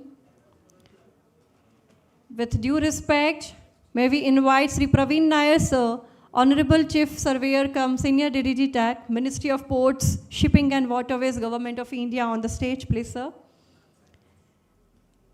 May we now invite Captain Ajit Perez, President and CEO, SINEC Campus, Executive Chairman, Saline Group of Companies, Sri Lanka, on the stage.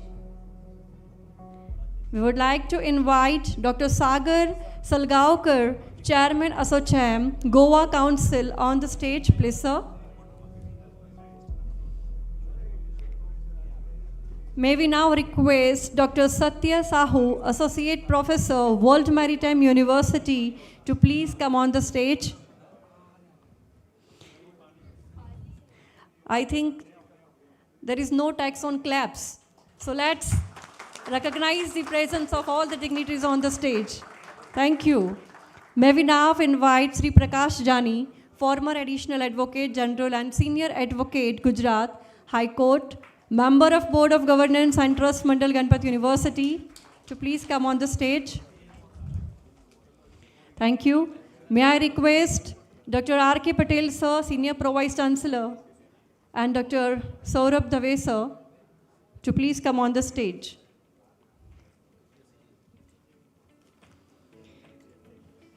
We are honored to have with us distinguished guest, Mr. Chandrakant Gawa, sir, Chairman, Logistic Committee, GCCI, and Director, Shraddha Shipping Cooperative Private Limited. Thank you for being with us.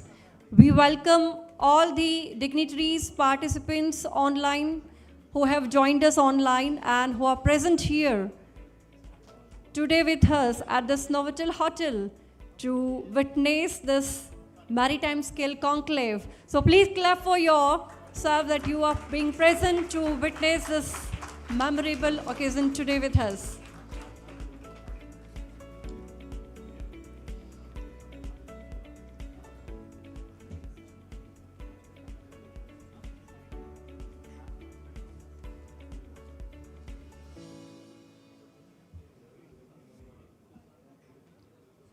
This Maritime Skill Conclave 2025 has been organized on the theme on ocean, opportunities, competence, emerging technologies, academia, industry, synergy, and navigating sustainability in the blue economy, organized by Ganpat University, Goa, and Ganpat and Manju Foundation, and the Jaim Foundation in collaboration with Gujarat Maritime Cluster. As the world sails through digital tides and sustainable horizons, India is gearing up to become a global maritime hub. Let us welcome the chief guest of today's event, Honorable Chief Minister of Goa, Shri Dr. Pramod Sawantji, with a huge round of applause. We warmly welcome you on the stage, the People's Minister, the Chief Minister of Goa, Dr. Pramod Sawantji. Goy mahje gaita majya, darya lara cher, sheta bhatan trujita hanga, gita othancher. With these words from the poem by the late poet Ramesh Veluskar, we warmly welcome all the dignitaries on the dais and off the dais. Thank you for being with us today. This conclave, Maritime Skill Conclave, with the purpose, with this objective, to provide opportunities in the legal maritime workforce, competency standards and certification pathways, AI automation and smart port technologies, industry, academia, partnership for skill excellence and navigating sustainability in the blue economy. Like the compass that guides every sailor, this conclave gives direction to India's maritime dream. Following the GUNI tradition, I would like to present the statement of gratitude. Ganpat University is deeply grateful to its founders, donors, trustees, donors of land, and the Constitution of India for giving the society and the country a great institution based on the philanthropic mission of Vidyaye Samajotkarshah, social upliftment through education. The GUNI family further acknowledges the contribution of all its stakeholders, including the Government of India, the Government of Gujarat, and the Government of Goa, all past and present members of the Board of Governors, the Academic Council, the Finance Committee, various bodies of Ganpat University, all its past and present office bearers, partners, staff members, parents, and students. We sincerely thank each individual for the gracious contribution to helping us reach the forefront of social, cultural, and educational initiatives and endeavors for the nation. Ladies and gentlemen, it is now our honor to extend a hearty welcome to our esteemed dignitaries. I would like to request Honorable President and Patron-in-Chief Ganpat University, Chairman Ganpat and Manju Foundation, Dr. Ganpat I. Patel, and Honorable Group Pro-Chancellor, Ganpat University, Chief Functionary and Director, Ganpat and Manju Foundation, Dr. Mahendra Sharma Sir, to welcome the Honorable Chief Minister of Goa, Dr. Pramod Sawantji, with Gujarat's Bandhani shawl, the statement of gratitude and a memento.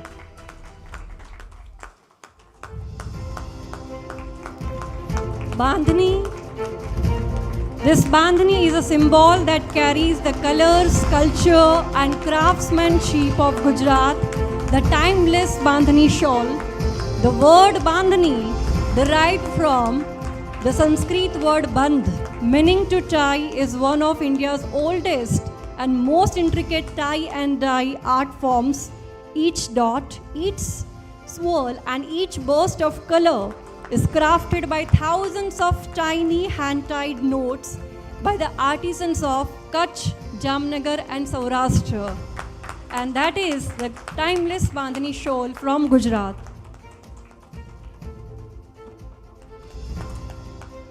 Let us make it a Kodak moment with your claps. Thank you so much, sir. May I now request Dr. Rakesh Patel, Senior Pro Vice Chancellor, Ganpat University, to welcome Honorable President and Patron-in-Chief, Ganpat University, Dr. Ganpat I. Patel, with a bouquet.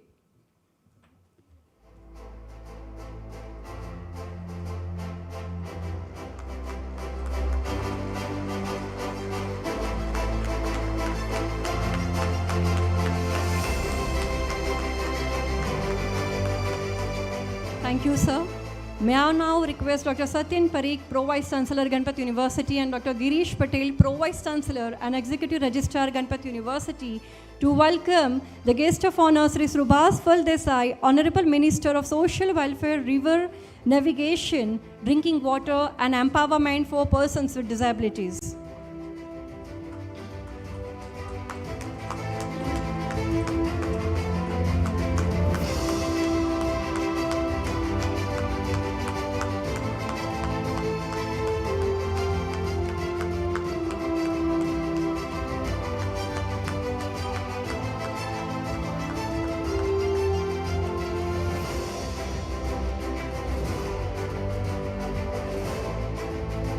Thank you, sir. May I now request Sri Prakash Jani, Senior Advocate and former Advocate General, Gujarat High Court, and Dr. Saurabh Dave, Pro Vice Chancellor, Ganpat University and Director, Ganpat and Manju Foundation, to welcome Sri Digambar Kamath Sir, Honorable Minister of Captain of Ports, Goa, Public Works, Legal Metrology, Government of Goa, with a GUNI handcheck kit, a bouquet, a memento, and Gujarat's Bandhani shawl.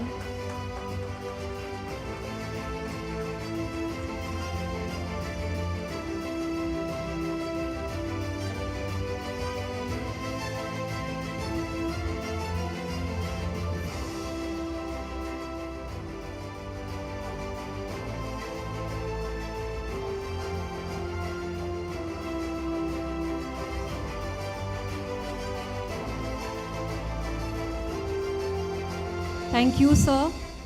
May I now request Sri Sandeep Sheth, Co-Chairman of GUNI Estate Committee, to welcome the guest of honor, Sri Praveen Nair, sir, Honorable Deputy Chief Surveyor, cum Senior DDG TAC, with a bouquet.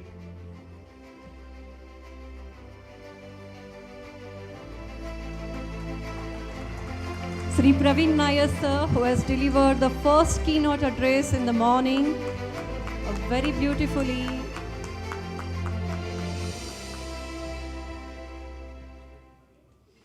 Okay, thank you. May I now request Professor Jitendra Singh Rawat, Executive Dean, Faculty of Maritime Studies, to welcome Captain Ajit Peris, President and CEO, SNEC Campus, Executive Chairman, Celine Group of Companies, Sri Lanka. Thank you so much, all the dignitaries, for being present today in this Maritime Skill Conclave.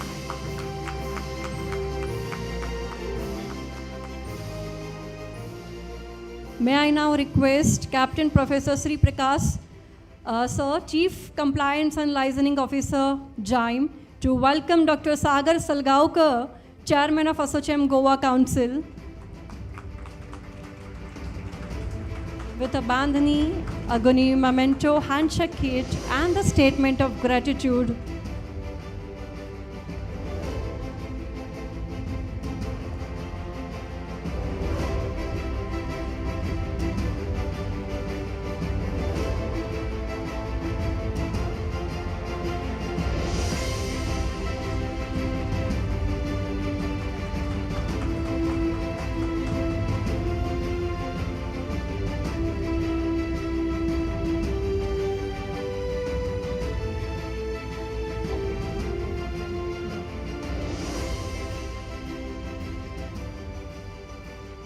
Thank you, sir. May I now request Professor Arun Kumar Rathi, Dean Maritime and Students Projects, Ganpat University, to welcome Sri Prakash Jani, former Additional Advocate General and Senior Advocate, Gujarat High Court, Member of Board of Governance and Trust Mandal, Ganpat University, with a Gujarat's Bandhani shawl, statement of gratitude and a bouquet.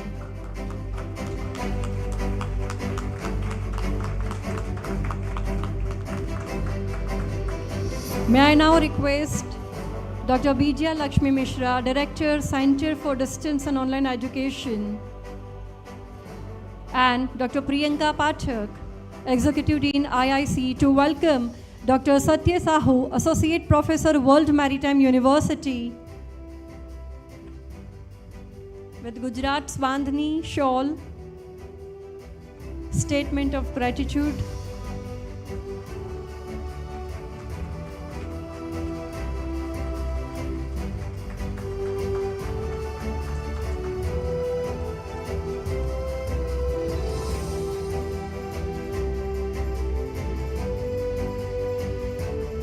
From the bottom of our heart, we welcome all the esteemed dignitaries and guests on the dais and off the dais.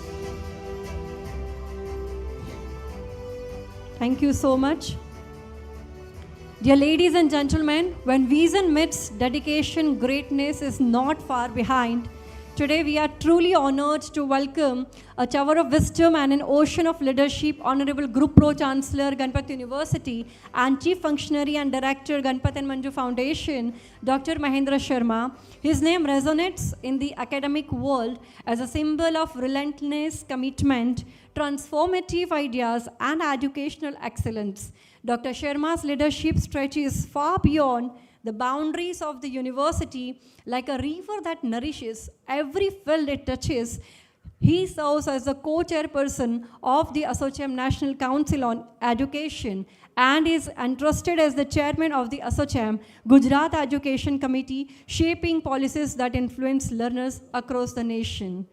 His contributions have earned him prestigious national honors, including Edupreneur of the Year Award 2024 by SEPC Ministry of Commerce, Government of India, Outstanding Tech Visionary Vice Chancellor of the Year Award by Economic Times, and the celebrated Devang Mehta National Education Leadership Award, recognizing his global educational influence. Let us welcome Dr. Mahendra Sharma to deliver a welcome address. Please, sir.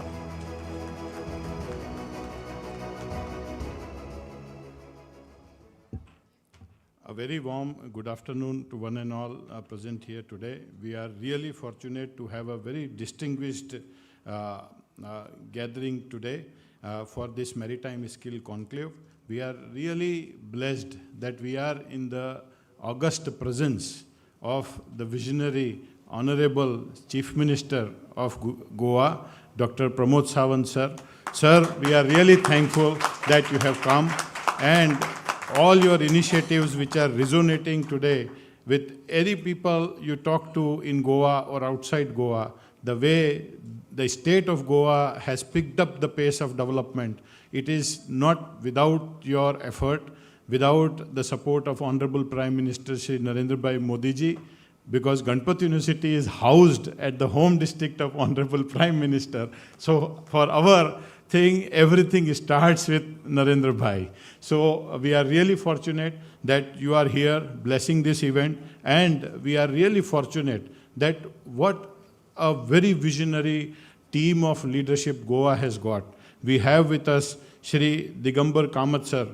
I have met him every time and he has charged me up. And the thoughts that he is carrying forward, the action that he is thinking. Sir, we are really fortunate you are here with us, the Honorable Minister of Captain of Ports of Goa, Public Works, Legal Metrology, and he is blessing us perennially. We have with us Shri Subhas Phal Desai sir, the Honorable Minister for Social Welfare, River Navigation, Archives and Archaeology, Government of Goa. Sir, we got an opportunity to meet you at India Maritime Week, and on the dais, the only thing he said, कोई भी काम है बिना संकोच बोल देना हो जाएगा. Sir, that is the attitude under the visionary leadership of Honorable Chief Minister sir, and the type of leaders we have got in Goa. I wish that every state had such kind of vibrant leadership. Things would transform. Viksit Bharat will happen 10 years before. So we are really fortunate. We have an august dais. We have on the dais with us our own Honorable Patron-in-Chief and President, the man who brings vision, who connects continents, who has given education and seen education in US. He is the man after whom the Center of Engineering Innovation is named at California State University. Only Indian American who has been given an honorary PhD. The man who gave power supply to Apollo 11, which went up. We have Padma Shri Dr. Ganpat Patel with us. Thank you, Dada. You are blessing us, and your vision of educating the youths of the country perennially, philanthropically, selflessly is the vision that we are driving as a team here. We have with us the august presence of luminaries whom we saw, Captain Ajit Ferreris, the President of SINEC Sri Lanka, the largest probably the campus in maritime education in Sri Lanka and the neighboring countries. Sir, we are really thankful. You flew all the way from Colombo and you are here with us. We heard you in the keynote address. You touched everything that was possible that needs to be done in maritime education. We have the Honorable Deputy Chief Surveyor and the Senior Director, Deputy Director General of Shipping, Government of India, Shri Praveen Nair, sir. Sir, your speech was the vitality that you brought to this whole conclave. We are really fortunate you are with us. We have the presence of Shri Sagar Salgaonkar ji, the Chairman of SOCHM Goa. Sir, thank you for coming and blessing, because industry's voice, which is connecting not only maritime, but which is also driving maritime in many other ways, needs to be collaborated on policy, on the vision. And sir, your presence brings those thoughts on this table. We have with us Professor Satya Sahu, who is Associate Professor with World Maritime University. So you have a representation from the biggest university, World Maritime University, on this dais. Thank you, Sahu sir, that you could flow and come here and be part of this gathering. My entire team, which is the reason why we are able to organize this event, all the distinguished luminaries who have traveled, including our board members, Advocate Shri Prakash Jani sir and Shri Sandeep Seth sir, they have all traveled, they are all blessing this event. While we are here, it's important that we should understand few things. This conclave makes a lot of meaning. India is at a standing point, at a maritime inflection point. The reason I am saying is that when global sea lanes are disrupted and supply chains are fragile, India is being watched as a stabilizing power. Recently, at India Maritime Week 2025, Honorable Prime Minister Shri Narendra Modi ji reminded us that when the world seas are rough, the world searches for a steady lighthouse, and India is ready to play that role.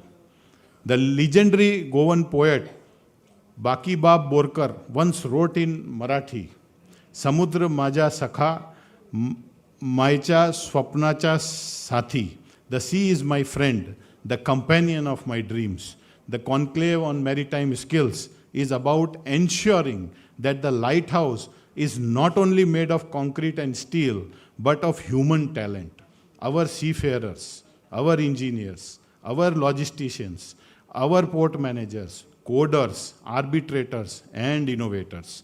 A 5,000 year of maritime civilization from Lothal to Goa. Our conversation on skills must start not with a job description, but with civilization. Indian maritime history goes back at least 3rd millennium BCE, when the Indus-Saraswati civilization traded by sea with Mesopotamia. At Lothal, in present-day Gujarat, archaeologists have found one of the world's oldest dockyard, a carefully engineered brick basin connected to tidal waters. In Marathi, it is said, Lothal che धक्के फकत wheat दगड नाहीत, ते भारताच्या समुद्री आत्मविश्वासाची पहिली सही आहे. The docks of Lothal are not just brick and stone, they are the first signature of India's maritime confidence. That free spirit is what we need to harness as we build the future maritime workforce of India. Centuries later, the Cholas, the Cheras, and Pandyas turned peninsular India into major seafaring region with intense trade links to Sumatra, Java, Malaya, Peninsula, and China. Under Rajendra Chola I, a powerful Chola navy sailed to Southeast Asia around 1025 CE, striking Srivijaya and asserting Indian presence across key sea routes. Later on the western coast, Sarkhel Kanoji Angre, the Maratha admiral, controlled much of the Konkan coast from the late 1600s to early 1700. He repeatedly defeated European powers and is often celebrated as one of the India's most formidable naval commanders. So when we speak of Maritime Skills Conclave in Goa, we are not importing an alien agenda. We are updating a 5,000-year-old Indian history. So when we are talking about it, India's maritime upswing data, we must look at it. The current policy push is equally striking. The Prime Minister has underlined that India's focus for the next 25 years is on the blue economy and sustainable coastal development.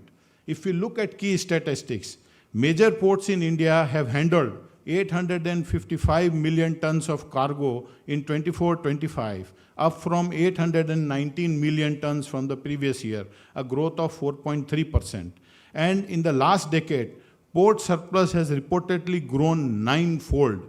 Cargo movement on inland waterways has surged 700%, and the number of operational waterways has increased more than 10-fold. India today contributes more than 12% of global seafarers, and the government's vision is that by 2030, 1 in every 5 seafarers in the world will be Indian. If there is any doubt that human capital is now the central strategic resource, this numbers should settle it. In Marathi, it is said, भारताचा समुद्र फक्त सीमारेषा नाही, तो आपले उद्याचा भविष्य आहे. The Indian Ocean is not a boundary, it is our future.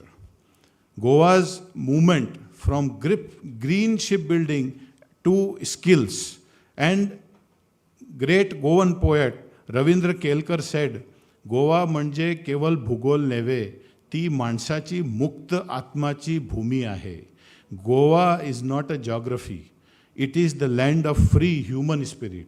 Our choice of Goa as a site of maritime dialogue is equally deliberate.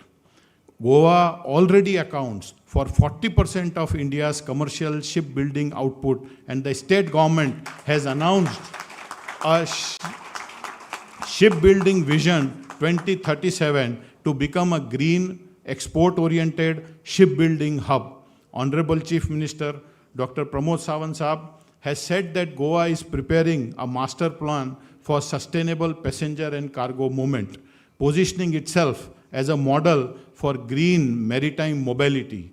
If Goa is to be a laboratory of green shipping and sustainable logistics, institutions like Ganpat University and Ganpat and Manju Foundation must be laboratories of green skills and digital skills. In Marathi, if I put it, Goa जर हिरवे जहाज बांधणार असेल तर आम्ही हिरवे कौशल्य धरणार आहेत. If Goa will build green ships, we are the builders of green skills. With Goa contributing 40% of India's commercial shipbuilding, this is the right time to build Goa Green Shipbuilding Hub on hydrogen, ammonia-ready vessels, offshore renewable services vessel, and repair yards for green energy vessels. Goa Maritime Logistics and Smart Port Corridor with digital port community systems, real-time cargo monitoring, green warehousing, drone-based logistics for coastal belts, and skill capital of the Indian maritime workforce. And the university is fully committed to ensure that Maritime AI and Analytics Lab comes up as fast as possible. And as Dada has already spoken, that it will be about green shipping certification programs which will be brought to Goa. And he already announced that it will be a green Goa Ganpat University campus. So we will be trying to ensure that everything will be done with precision. And all the three skills gap, the tech C gap, the green skills gap, and the governance skill gap, will be addressed by the university and its operations. So this conclave has rightly framed its panels on talent, training and standards, and our responses must be design programs, certifications and apprenticeship that close these three gaps, not cosmetically, but structurally. So moving forward, while we are welcoming all the delegates to participate in this conclave, and what we have seen since morning, the distinguished keynote speeches, I must conclude my welcome note by the words of Goa's beloved daughter, late Lata Mangeshkar ji. She said, and please, because it's too hard in Marathi, if I pronounce something, please bear with me. स्वप्न जिवंत ठेवण्यासाठी हृदयात आग आणि डोल्याचा समुद्र असणे आवश्यक आहे. To keep dreams alive, one must have fire in the heart and an ocean in the eyes. Let us ignite that fire. Let us build that ocean. If India is needed to be a steady lighthouse in turbulent sea, then the beam of that lighthouse must be powered by our youth's skills, sciences, and our sense of history. Thank you and welcome all.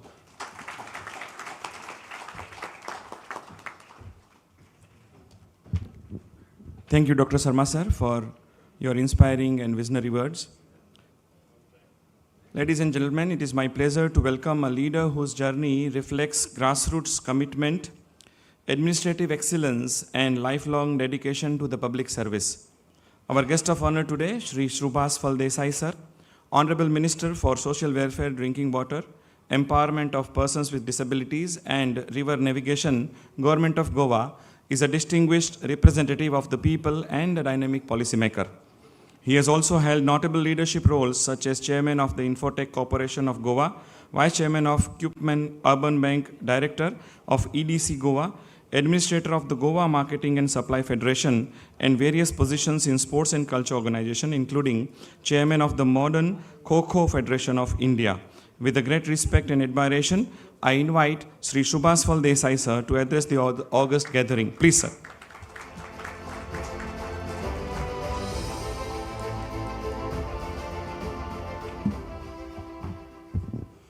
Very warm good afternoon to all of you, and I extend a warm welcome to all the distinguished dignitaries representing various companies, institutions.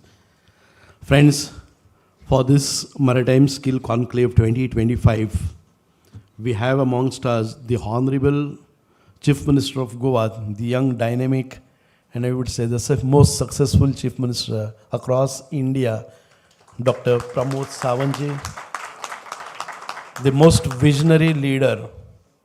I'm also, we will put a red carpet to Ganpat University. You have proposed to come in Goa, and we are, with a great heart, we will welcome you all for this initiative in Goa. Sri, the chairman of, or the president of Ganpat University, and the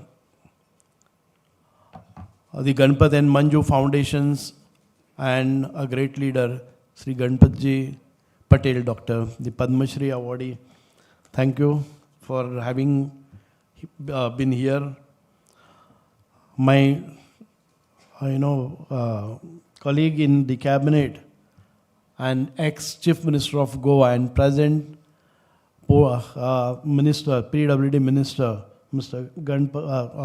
Digambar Kamatji, Sri Mahendra Sharma ji, Dr. Sagar Salgaonkar, Sri Praveen Nair, Dr. Satya Sahu, Dr. Saurabh Dave, Captain Ajit ji, Sri Prakash Jain, Dr. Rajesh Patel, all the distinguished dignitaries in the audience, and my all the strong team of organizers, distinguished representatives representing various universities, educational institutions, firms, and corporate houses, and the press media. At the outset, I would like to acknowledge the Honorable Prime Minister's initiative. Though his visionary leadership and unwavering commitment to India's future, he has been opened a new era where skill, technology, and global competitiveness define the journey of our nation. His focus on youth empowerment, digital transformation, and economic resilience has ensured India's maritime sector is no longer seen merely as an industry, but as a powerful pillar of national growth and global presence. I also extend my respectful greetings to our Honorable Chief Minister of Goa. Under his dynamic leadership, Goa has transformed from tourism-driven economy into innovations-powered, skill-oriented, and industry-friendly state. We are witnessing stronger community development programs, improved coastal infrastructure, and the widespread adoption of modern technology across all the sectors. Goa today is not just a beautiful coastal state, it is a rising center of maritime capability. Friends, this maritime skill conclave is not just about ships, ports, or sea. It is about the convergence of our powerful forces. Those are shaping our future. The first modern technology or other initiatives that we see, the maritime world is being redefined by cutting-edge tools, AI-enabled navigation, satellite-based tracking, automated ports, smart logistics, and predictive maintenance. To keep pace with the transformation, the workforce must be digitally skilled, and the competency in cybersecurity, data analytics, automation, and intelligent system that enhance safety and efficiency at the sea. Friends, the expansion of we need to see the expansion of our blue economy.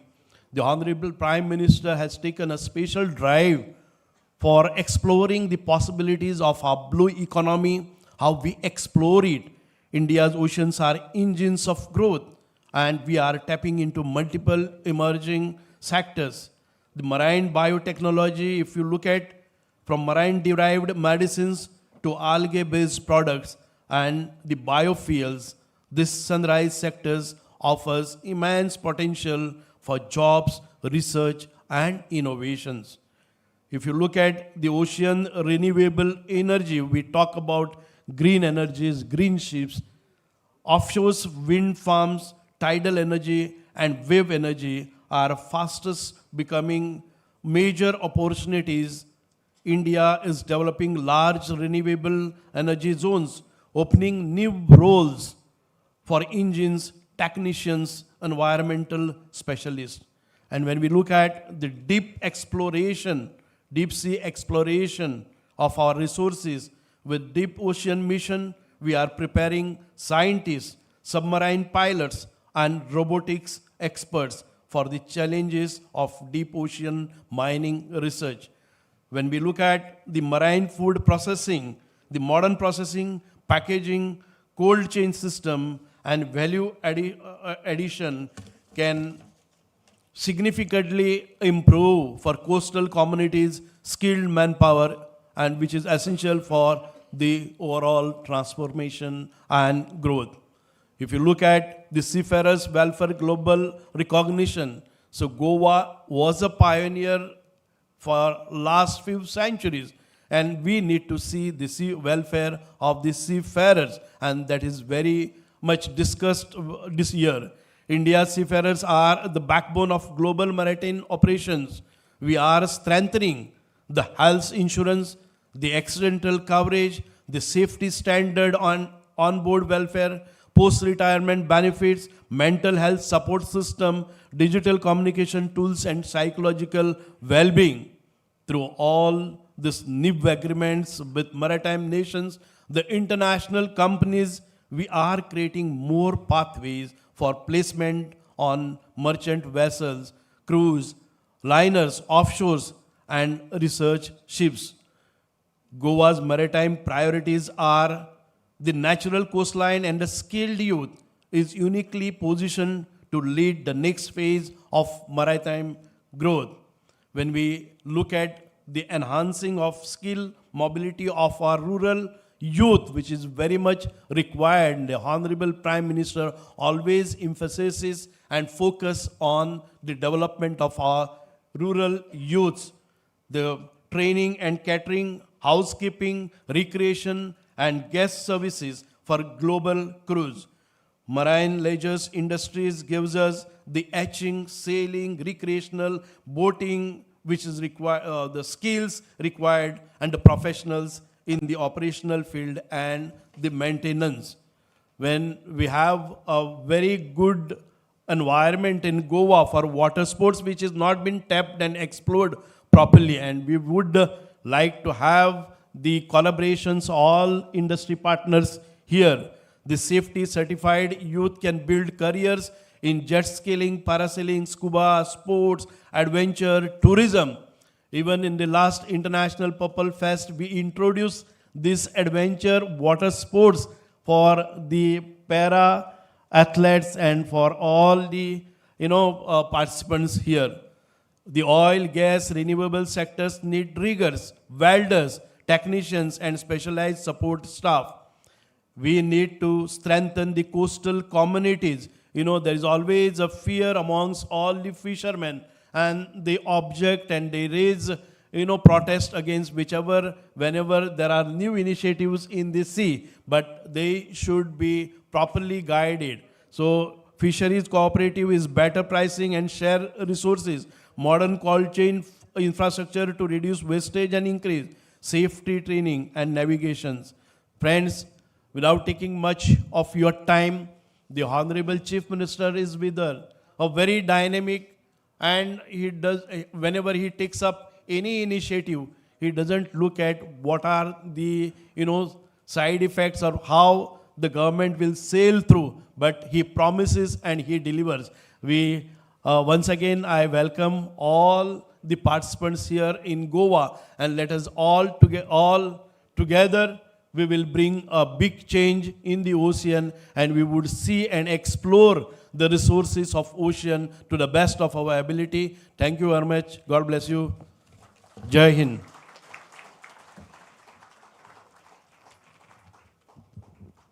Thank you, Desai sir, for the insightful speech. Some leaders are not just names in pages of governance. They are the guiding lighthouse that illuminates the soul line of progress. One such visionary is with us today. It is our profound honor to welcome the guest of honor, Sri Digambar Kamatji, Honorable Minister of Captain of Ports of Goa, Public Works and Legal Meteorology, Government of Goa. Sir's political journey is a tapestry of loyalty, adaptability and public service. Throughout his career, Sri Kamath sir has shown that public service is not just a duty but a calling. We are honored to welcome Sri Digambar Kamatji. a veteran leader whose legacy continues to shape and uplift the fabric. Please, sir.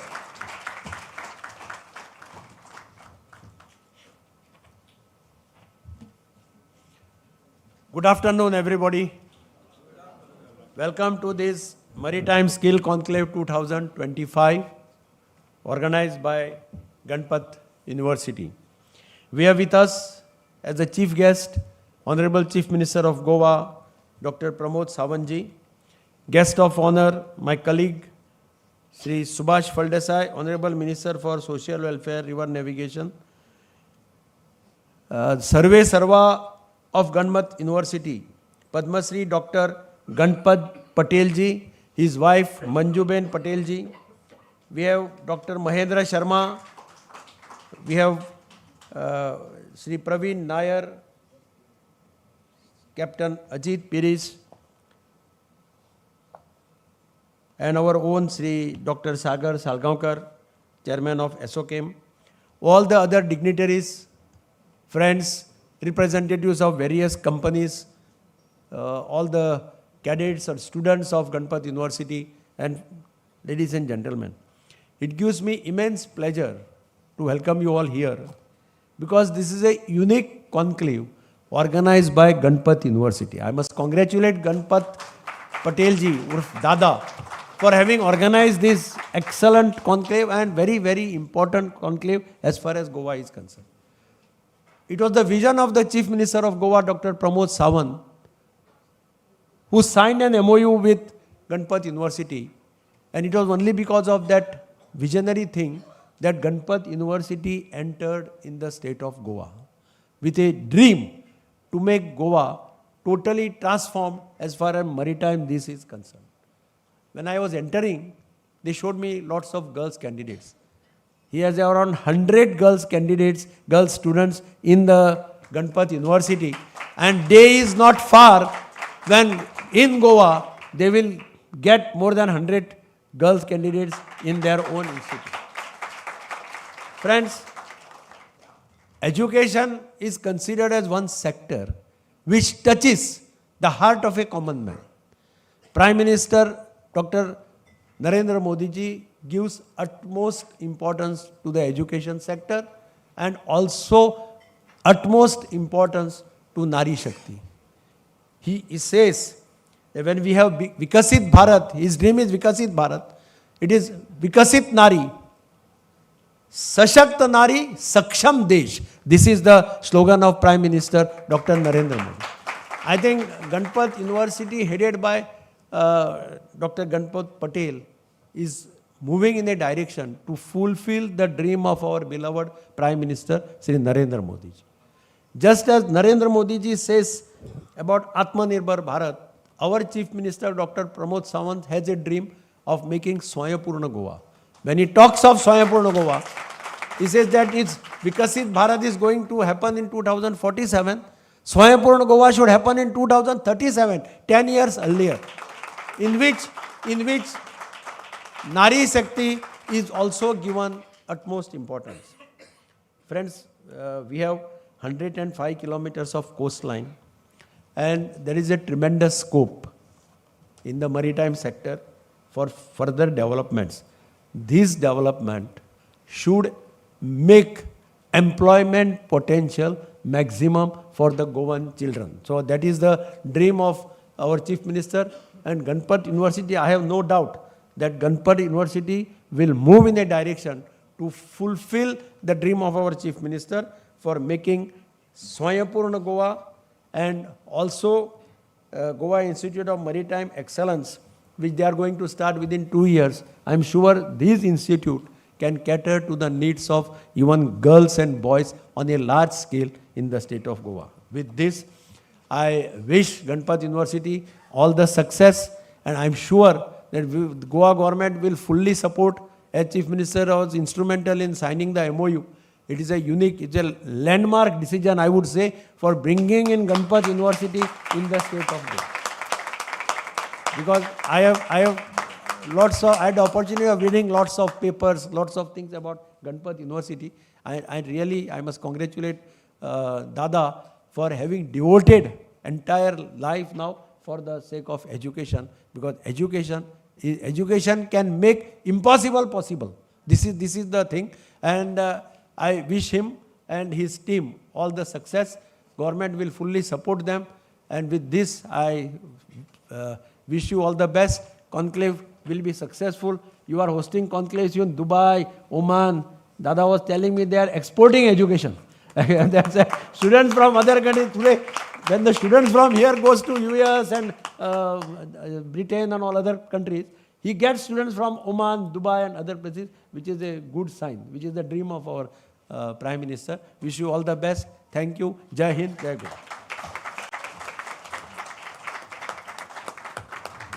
Thank you very much, Kamath sir, for putting a faith on Ganpat University's vision, mission and Dada's visionary leadership. Thank you once again for sparing your valuable words. Some personalities are not described, they are experienced. Such is aura of a man whose life is not merely lived, it is lived as a message. A man of experience so profound that people fondly say his life itself is a Bhagavad Gita. A philanthropic, a visionary entrepreneur, a social reformer, and above all, a torchbearer of educational upliftment, the President and Patroning Chief of Ganpat University and a Chairman, Ganpat Manju Foundation, Padma Shri Dr. Ganpat Bhai I. Patel, lovingly we call him Dada. I would like to request Dada to spare his valuable words. Please, sir. Can we have some of our cadets in the front?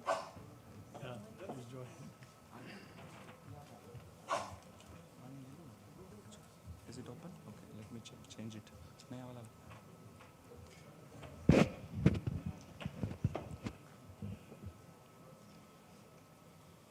There is more of them. They are joining.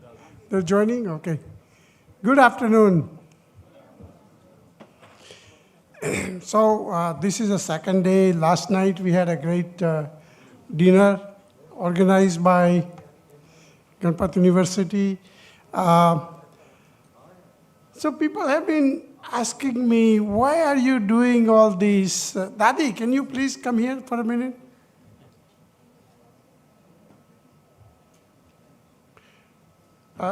Yeah.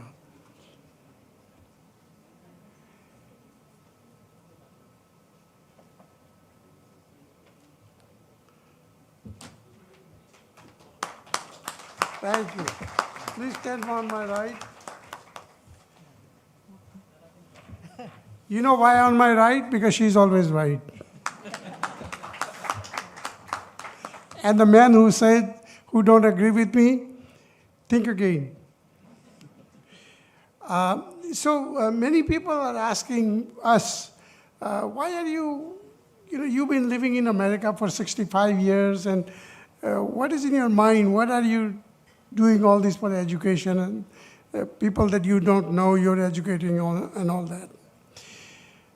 We think that this is the best investment we have ever made in our life. And I think anybody who has a little bit of money should make this investment. Look at the profit. Look at the profit.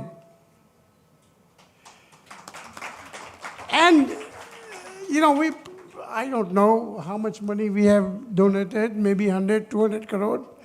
But today we have 60,000 of them all over the world making good, not living, life. Making life and making other people's life. And they look awesome. And they call us Dada and Dadi. So, this is the reason. People ask me why. Now you see why. And this is an awesome profit. There is nothing, you cannot have any more profitable business than this profit. Believe me. I'm a businessman.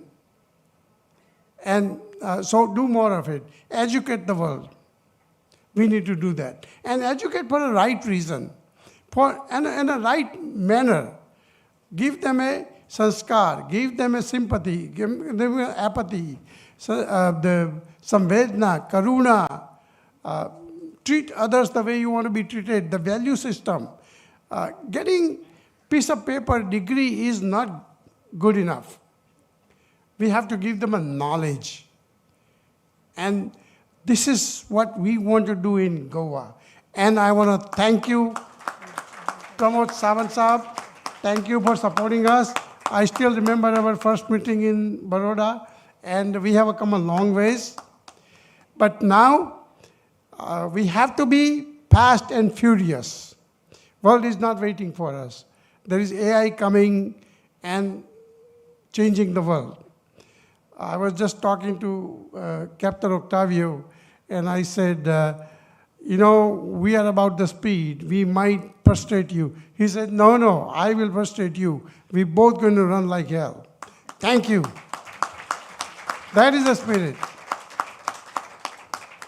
We have to be agile. The world is changing, and world is changing fast. Let's do it, and let's do it for the right reason. Everybody makes a living. We should make lives. And,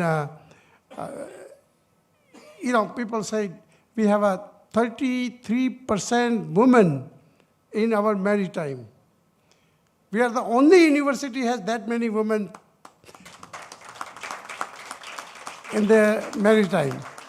And I guarantee you we will have same number here. We will be a green campus. We will be a good campus. We will be a high-tech campus. We will have all kinds of energies, the biogas, the solar, the hydrogen, and we will do two things. We will educate students with that technology, and we will use that technology. So today, we had many great guests here. I'm not going to name all of them because I don't want to take too much time. We want to hear Honorable Chief Minister here. We don't want to take too much of his time, but I want to thank you. I want to make sure that you understand the GUNI value. Sanskar is very important to us. Value system is very important to us. And we want to leave this earth in a better shape than we have arrived. And I think we can do a lot by education. We can leverage our experience. I went to America when I was 19 years old, and we were lucky enough to be able to come up to where we are through high technology. And so we will make this campus a high technology, sir. We will bring the latest and greatest, and we will not leave our sanskar behind, which is the oldest and the most important sanskar, the Nalanda sanskar, the Indian values. Like Modi ji said, ancient India, let's not forget India. Let's not forget the old Bharat. Let's bring it back. Let's not lose good values and add more new one to it. So we're going to have a Nalanda plus Stanford right here in Goa. With this, there is something called Dev Bare Karu. Thank you. My Goan is not that good, but I feel welcome here. Every Goan has been great. We are really enjoying Goa. Again, I want to thank you for supporting us. We are all in the same boat now. Literally. Let's push it like hell. Let's go in the right direction. Thank you, girls. Thank you for being here.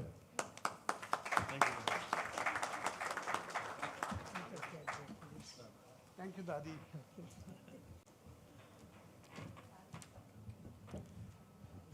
Thank you, Dada, for the inspiring words and commitment to the service to society.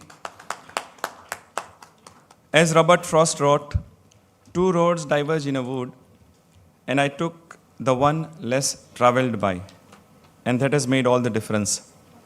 Today we take pride in introducing a statesman whose story is rooted in simplicity, shaped by service, and elevated by a vision for a Swayampurna, smart, future-ready Goa. The Honorable Chief Minister of Goa, Dr. Pramod Sawant ji, is with us today, who chose the road of service, leadership, and nation building, and indeed, it has made it all the difference for Goa's progress. Like a river that gathers strength from its source, Honorable CM Sir's journey drew inspiration from parents' social commitment, eventually guiding him into a healing word of Ayurveda and compassionate spheres of social work. Sir first served people as a doctor and a community worker through his NGO, Sai Life Care.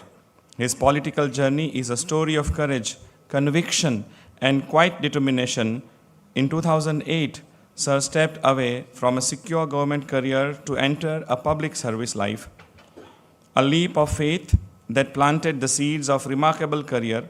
The people of Senkilium entrusted him with leadership in 2012 and reaffirmed that trust again in 2017 and 2022. His tenure as one of India's youngest assembly speakers showcased a steady hand and a sharp mind, earning him admiration across the House. Destiny called again in 2019, when Sir rose to the office of Chief Minister, carrying forward the legacy of his mentor, the late Sri Manohar Parikarji. Today, as two-term of Chief Minister, Sir leads with a rare blend of humanity, foresight, a combination that makes his governance both people-centric and future-ready. Under Dr. Sawant Sir's leadership, Goa has witnessed a renaissance in infrastructure, a revolution in digital governance, and a renewed thrust towards inclusiveness development. Roads and bridges have expanded like new arteries of progress. Public services have been brought online, bringing the government from the office to the fingertips of the common citizen. His governance is marked by transparency, accessibility, and a deep-seated commitment to the social equality. With the Ullas Nava Bharat literacy program, Goa proudly achieved 100% literacy rate, turning education into a torch that light every household. As a campaign of Viksit Goam 2037, he ignites the spirit of youth participation, urging young Goans to not just witness progress, but become its architects. Respected CM Sir's leadership in corporate social, respected CM Sir's visionary program, Swayampurna Goa, Honorable CM Sir breathed his life into the ideals of self-reliance and local empowerment. Forward-looking and future-focused, Honorable CM Sir has propelled Goa into the technological age with the announcement of AI Mission 2027, envisioning an innovation-driven state where artificial intelligence strengthens governance, education, public service, and economic opportunity. Calling him a Mukhya Sevak, respected CM Sir embodies Mahatma Gandhi's philosophy that true leadership begins with service. Ladies and gentlemen, let us invite the chief guest of today's conclave, Honorable Chief Minister of Goa, Dr. Pramod Sawant ji, to address the gathering. Please, sir.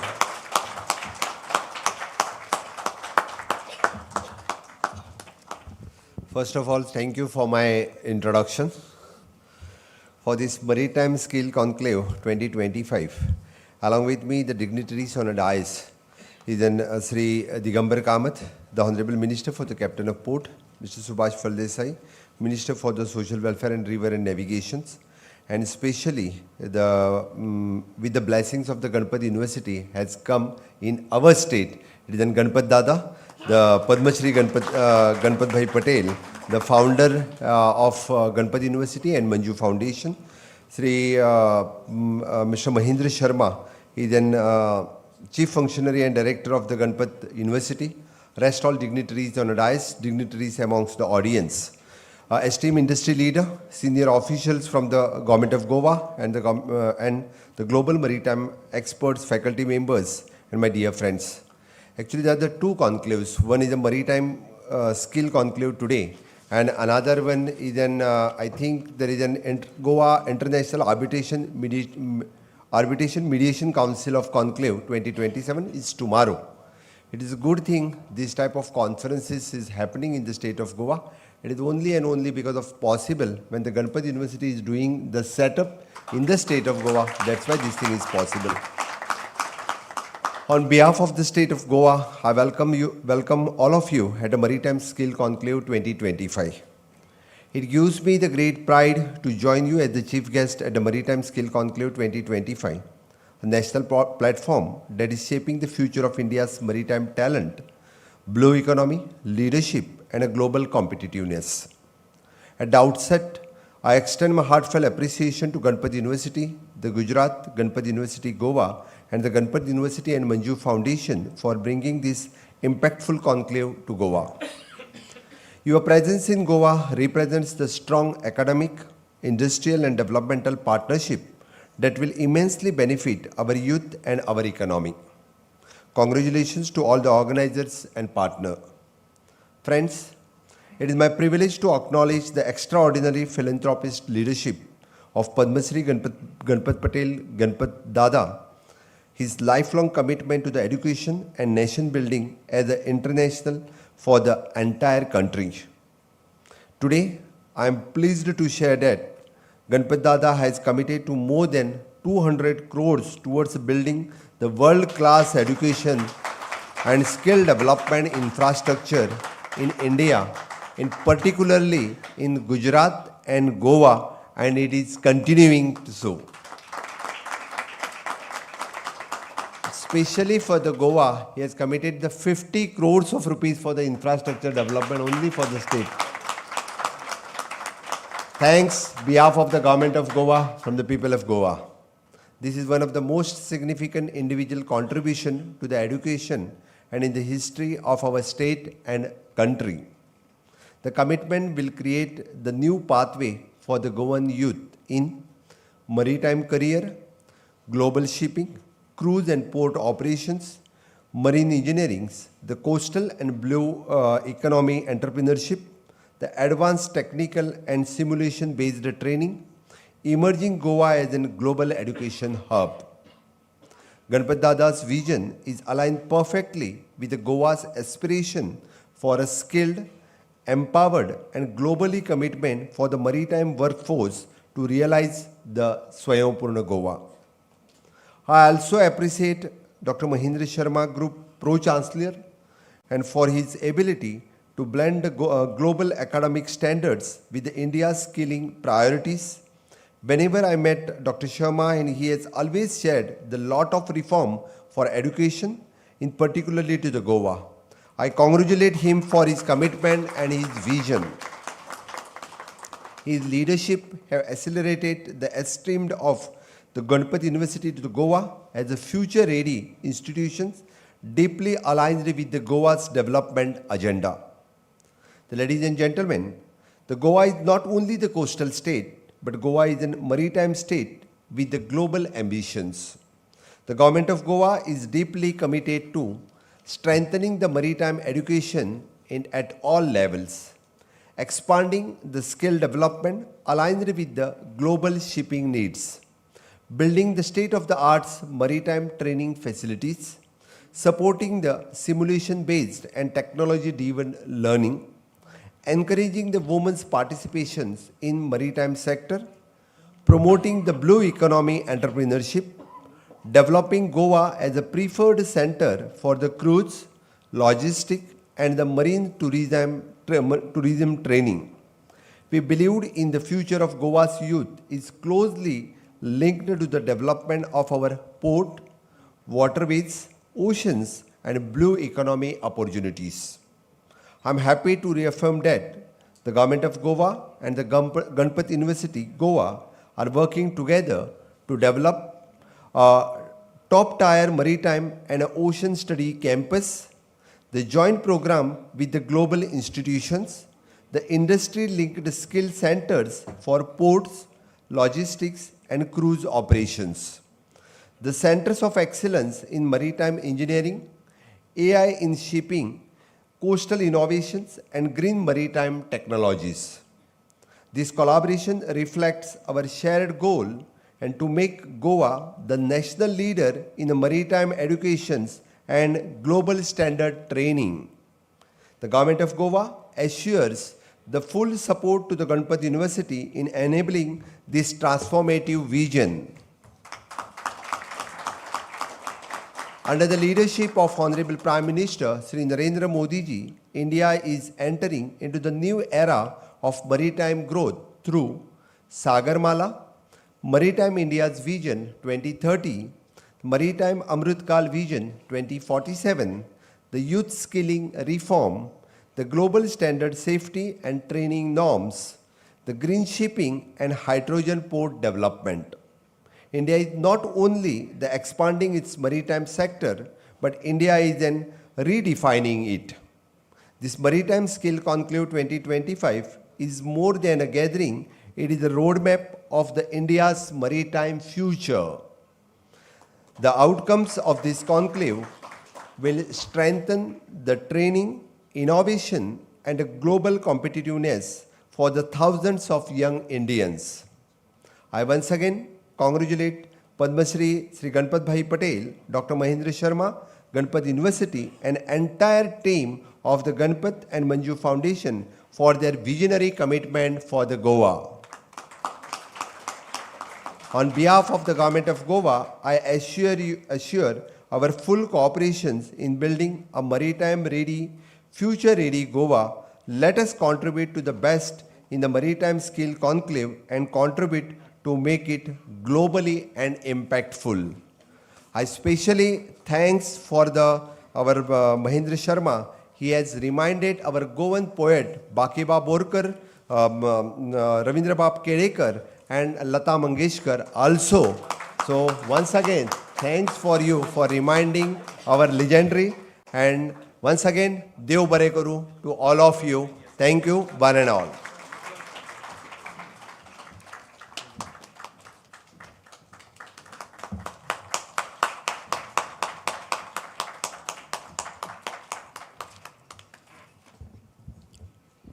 Thank you, sir, for your inspiring words and address the gathering.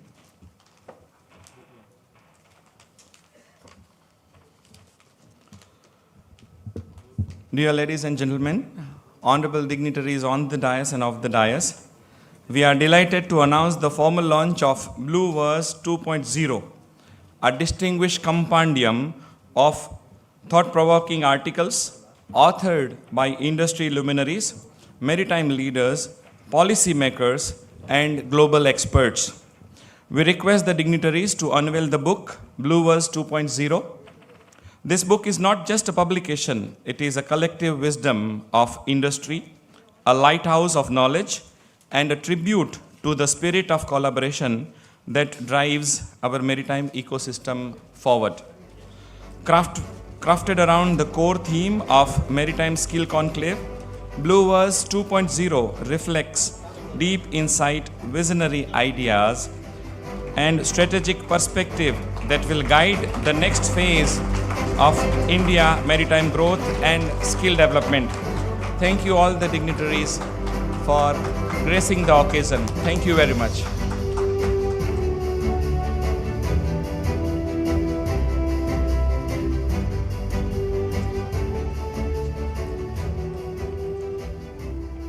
May I now invite Dr. Saurabh Dave sir, Pro Vice Chancellor Ganpat University, to present the vote of thanks and concluding remarks. Please, sir.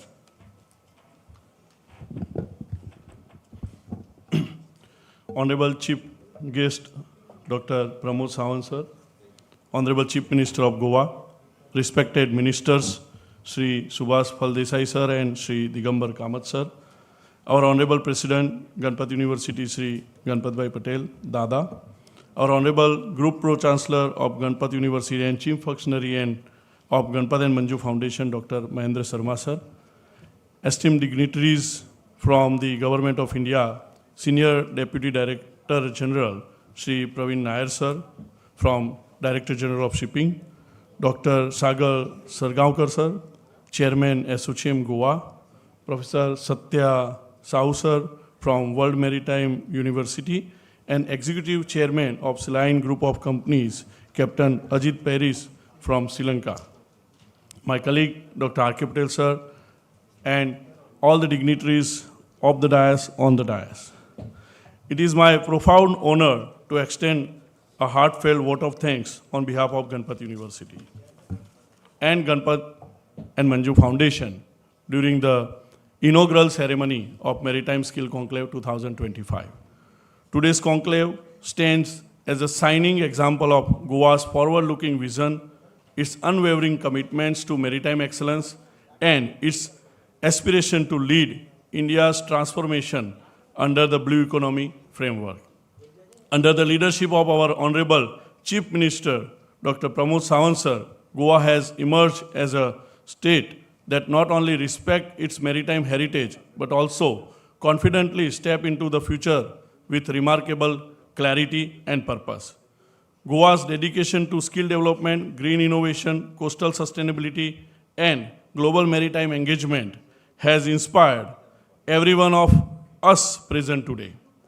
For this progressive spirit, we express our deepest gratitude to you, sir. We extend our sincere thanks to our chief guest, Honorable Dr. Pramod Sawant sir, for his powerful and visionary address. Sir, your words today have reinforced the collective conviction that Goa is poised to become a maritime innovation lighthouse for the country. Thank you, sir, for always believing in us and supporting us. My heartfelt thanks to our guest of honor, Sri Digambar Kamath sir, Honorable Minister of Captain of Ports, PWD and Legal Meteorology, and Sri Subhash Phaldesai sir, Honorable Minister of Social Welfare, River and Navigation. Your esteemed presence today reflects the state's unified and progressive commitment to advancing Goa's maritime ecosystem. Every time we have the privilege of meeting you, we return enriched with new ideas on how Goa can be positioned as an emerging maritime education and skill development hub. Thank you, sir, for your constant motivation, guidance, and unwavering support. It is my honor to express deep gratitude to Dr. Ganpat Bhai Patel, Dada, Honorable President and Patron-in-Chief, Ganpat University, and Chairman, Ganpat and Manju Foundation. Dada, your ceremonial address was not only inspiration, but deeply motivating. Your life journey from a humble beginning to becoming a global technology leader and philanthropist continues to inspire millions of youth across India and abroad. Your commitment to education, skill development, and nation building forms the very soul of Ganpat University. Your blessings and guidance elevate every initiative we take, including this historical maritime skill conclave in Goa. We express our heartfelt thanks to your constant mentorship and visionary leadership.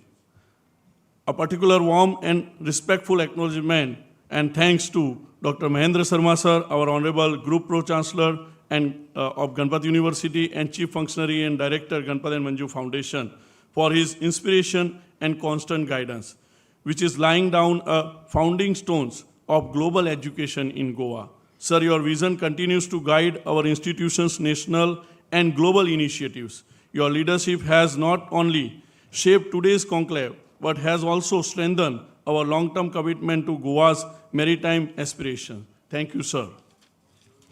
We express our deepest gratitude to Sri Prakash Jani sir, former Additional Advocate General of Gujarat and the member of the BOG. Thank you, sir, for your guidance and support. Thank you for joining us here today.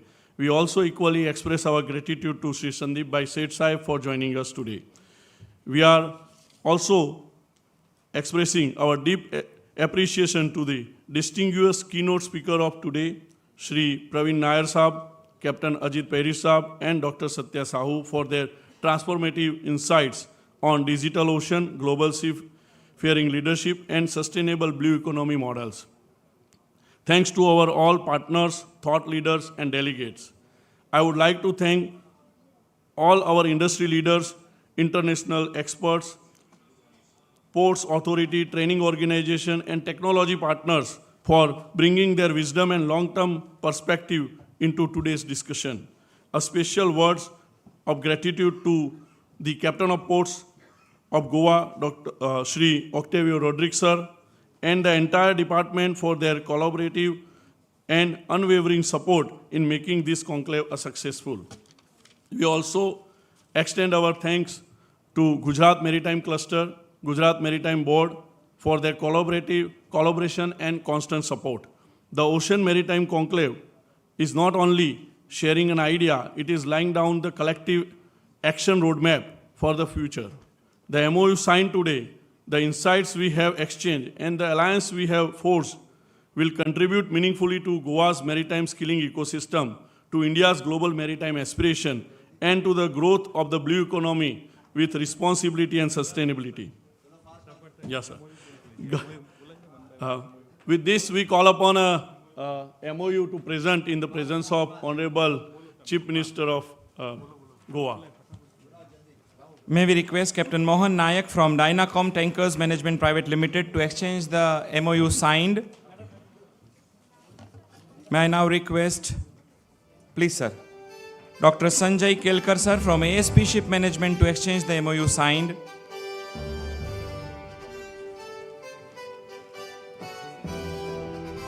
May we request Shri Praveen Nair sir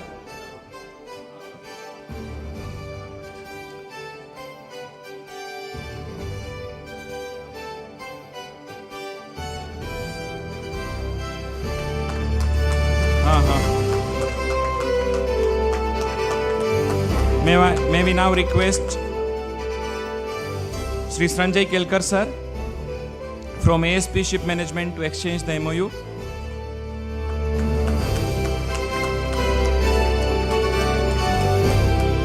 Sri Praveen Nair sir, the Director General of Shipping, Government of India, to exchange the MOU signed. Praveen Nair sir, please. Thank you very much. May we now request Subodh Avasti sir from Columbia Aros Ship Management to exchange the MOU signed. May we request Sanjay Rane sir from Oceanic Star Flip Ship Management LLC to exchange the MOU signed.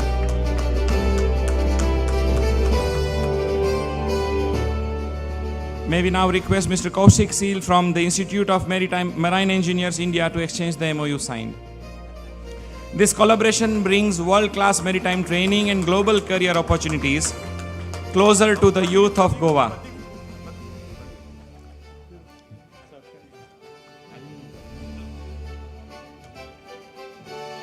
Mr. Kaushik Seal from IME.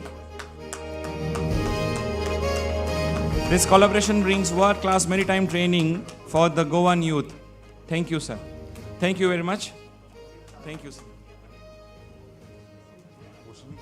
We are very much grateful and thankful to Honorable Chief Minister of Goa to sparing his valuable time and gracing the occasion.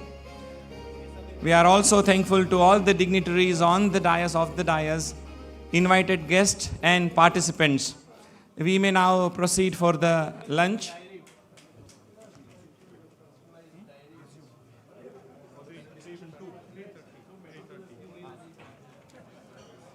We may resume for the panel discussion 2 and a keynote address at 3:30 after the lunch. Post-lunch session will start by 3:30. We are going to have a keynote address and a panel discussion 2. Thank you very much.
wisdom and industry waves, inflating maritime education, influencing maritime education, investment strategies, and governance.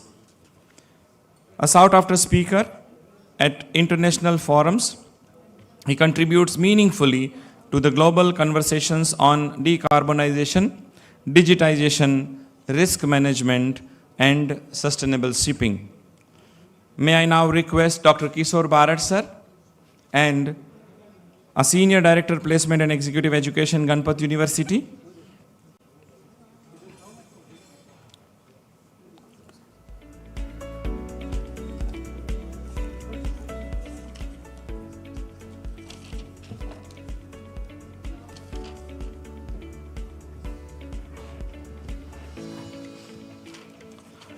And Jiten sir to kindly come on stage and felicitate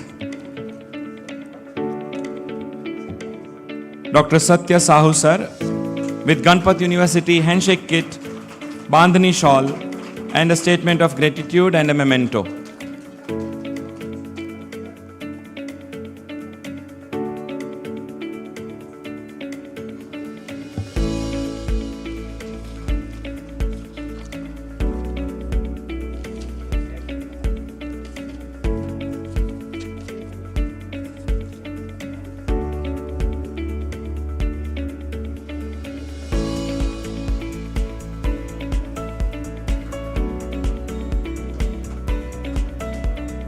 Thank you very much. Thank you, Sahu sir. The stage is all yours. Thank you, sir.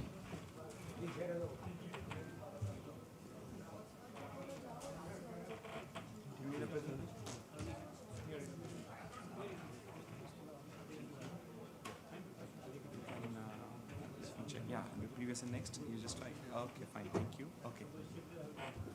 Adjust the mic. Good afternoon, ladies and gentlemen, and thank you so much for your patience. And I have been given a very difficult task to present right after the lunch. So I will try my best. First of all, before I start, I would provide my apologies from World Maritime University because the president of World Maritime University was initially planning to come over, but he had some commitment. So I'm here to represent World Maritime University on his behalf. I'm Satya Sahu. I'm an associate professor of shipping, finance, and management. I'm also a sailor before. So I did a bachelor's in marine engineering from a small institute in Calcutta called DMET. And after that, I don't have much sailing experience. In fact, I have 193 days of sailing experience. I was sailing with a small Supramax dry bulk carrier. After which my professors actually encouraged me to go for a higher education. So I actually did my studies, my master's in shipping management and logistics from World Maritime University, where I was introduced to further knowledge. So I was mentored by the Greeks. So that's why I got hold of shipping finance. And after which I went for a PhD in finance on the area of risk management, financial risk management. And later on I joined World Maritime University. So I'm mostly been trained from my technical operations side from the Indians, the shipping finance side from the Greeks, and the strategy and long-term vision on shipping from the Koreans. A bit about World Maritime University. We started as a small university back in 1983 by an Indian visionary person named Sri Chandrika Prasad Srivastava. He was the Secretary General of IMO during that time, and because of the uncertainty in the shipping industry during that time was mainly about accidents and events. So we started World Maritime University back in 1983. So we are only focusing on postgraduate teaching and research program. We have one main campus in Sweden, where we run 7 specializations: shipping management, port management, maritime safety, legal, energy management, education and training, and ocean sustainability. We also have 2 campuses in China, one in Dalian and one in Shanghai. And we also have So some PhD programs, mostly related to our research themes, and I'll go through our research themes briefly. Our research priorities areas are quite clear and distinct for us. And without going into details, I will focus mainly on maritime economics and business. That is my area of interest.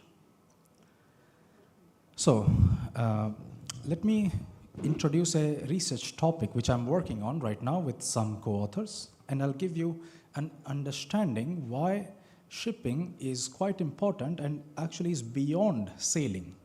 As you can see here, we have different programs. So these are the different areas of research or education which we need to fully cover the shipping industry. So in the shipping market, we are mainly having 4 different markets: the freight market, which is the transportation of goods; new building market, buying and selling of ships; second-hand market, transaction of ships; and the recycling market. India, mainly Gujarat, is famous for the recycling market. So there are, unlike like any other industry, we have sellers on the left-hand side and buyers on the right-hand side. And there are 4 different markets: new building, second-hand, recycling, and freight market. The first 3 are asset play, sales and purchase of assets. And we have different buyers and different sellers. And the last one is the service industry. So let me run through one of the second-hand market. So if you want to buy or sell a ship, on the left-hand side we have the sellers, and on the right-hand side we have a buyer. So if you see a ship owner A, if they need to buy a ship, they will do the transaction. If they need to sell a ship, they need to do the transaction through a broker or a series of brokers. And they need to have their ecosystem established around it also. For an example, they would need to have ship managers. In the morning sessions, we are mainly concentrating on the seafaring aspect, which is a part of ship management. So India is a very good platform for providing technical and operation services to the shipping industry. However, we do need classification societies, we do need flag states, we do need insurances, and banks. So one of the aspects we address, but of course one of the speaker, I think Captain Ajit mentioned that as the economy of a country grows, we actually start moving outside of sailing. And that is what most of the countries also did. For an example, I'll draw a parallel here for Greeks. Greeks were previously sailors. It is an archipelago with more than 10,000 islands. So they were actually trading between islands. And when, after the Second World War, they got a lot of ships, those ships are called Liberty ships, and they started owning ships. So they moved up in the value chain. Now you don't see so many Greek seafarers, but what they do is look at commercial and even owning of the assets. Greeks are the largest owners of the ship. Around 20% of the world fleet is owned by the Greek owners. And we have many captains, previous captains, who started buying ships in their 70s and 80s, and now are quite renowned owners. So what I'm going to give away from here is that shipping market is quite capital intensive and highly volatile. The orange line you see is actually the freight rates for a voyage charter for iron ore moving from Brazil to China. The index indicates, the orange line indicates that the market is highly fluctuating. Now, the blue dots indicate per transaction. So what you see here is that at the same time, the transaction for the same type of service from the same port of loading to another port of discharge is quite varying. As a buyer of this service, if you're actually paying too much, you're losing money. And as a seller of the service, if you're receiving too less, you're losing money as well. So it's very important to understand the market, and that is where people do wrong. Why this happens in the shipping industry? Because the service or the product which we buy is heterogeneous. It's not like buying an Apple phone. You know exactly Apple 17 Pro Max 1 GB, what this is. But when it comes to shipping, you have to tailor each contract. So each contract is quite unique to itself. A marine engineer or a captain will tell you that each ship is quite unique. which matters because how the ship has been managed, how the ship has been operated, can actually have quite different value. Think about buying a used car. A well-maintained car will have high value vis-a-vis a not so well-maintained car. And ship is much more complex than buying a car. There are not many buyers and sellers. You can actually count how many exactly owners are there or how many owners are looking to buy ships now and how many owners are looking to sell ships now. Not many players. The market is quite information asymmetric. People do not know about what is happening in the market right now. Secret is people like to keep their information as secret. There's high transaction cost. Entry and exit is very difficult because it's not like buying an Apple stock. $200 you can buy an Apple stock. No. In shipping, you need a couple of millions of dollars, if not more. So entry and exit is quite difficult. That makes the market a perfect situation for bargaining. How does it take place? Let's say you want to buy a ship.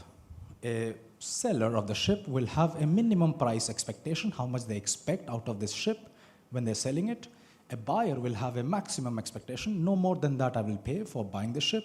And this difference is called bargaining surplus. And all the negotiation takes place between this. So the seller will try to push the price as high as possible, and the buyer will try to push the price as low as possible. Anywhere they converge is the transaction price. However, many times, various mishappening things happen during this negotiation process. There could be bargaining failure, meaning that the seller's minimum price of expectation is below the buyer's maximum price they want to pay, but still the negotiation doesn't take place. There could be delays in the bargaining process, and time is money here. So we lose a lot of capital in the negotiation process. And more importantly, which I will focus here, is mispricing. Sometimes you imagine as a tourist as well, if you go to buy something as a souvenir, you bought a souvenir for $10, and you came home and you asked your friend, he bought it for $9. You'll be disappointed. You paid more. So this is mispricing. You do the transaction, but it's not the efficient price for transaction. Now, this is a very basic behavioral part of customers, where we have divided the customers into three types. A risk-neutral customer. What is risk-neutral person? Is that any dollar value they get more, they're happy, but equally happy. What is risk-averse customer? Risk-averse customers try to stay away from risk. So if they get $1, they're happy. If they get $2, they're happier, but not 2x happy. And in the same way, risk-seeking customers like to take more risk. They get $2, they want to get more.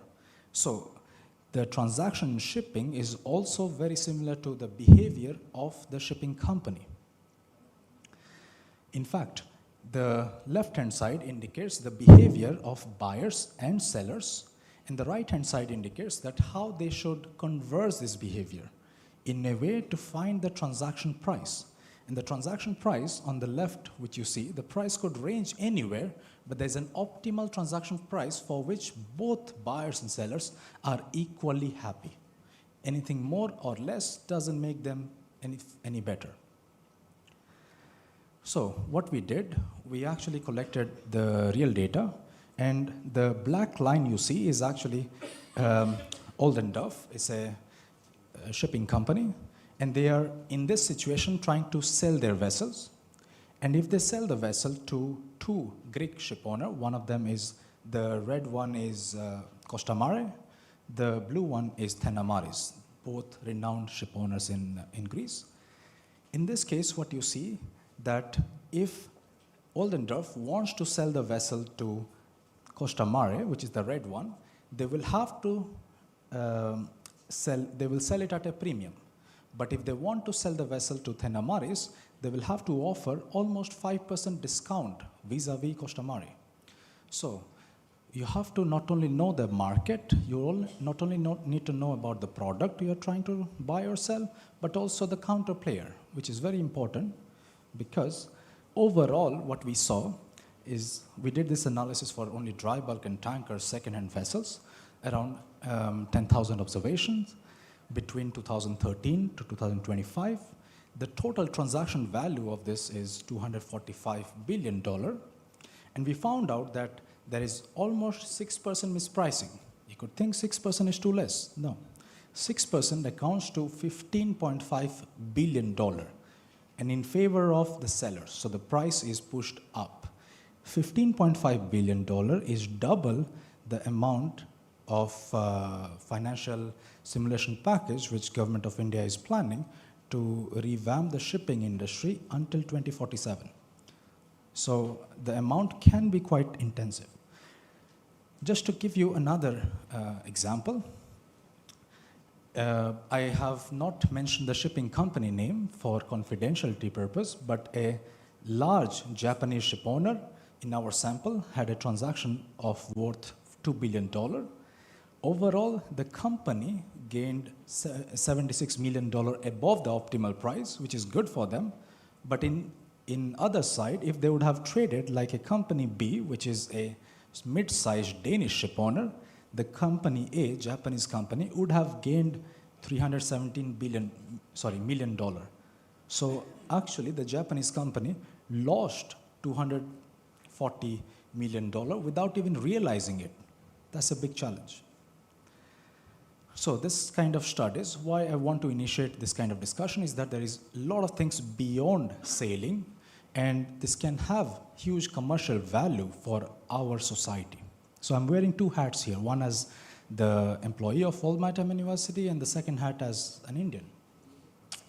So this kind of studies could be extended to other type of market, new buildings, second-hand, recycling, or even freight market in different sectors.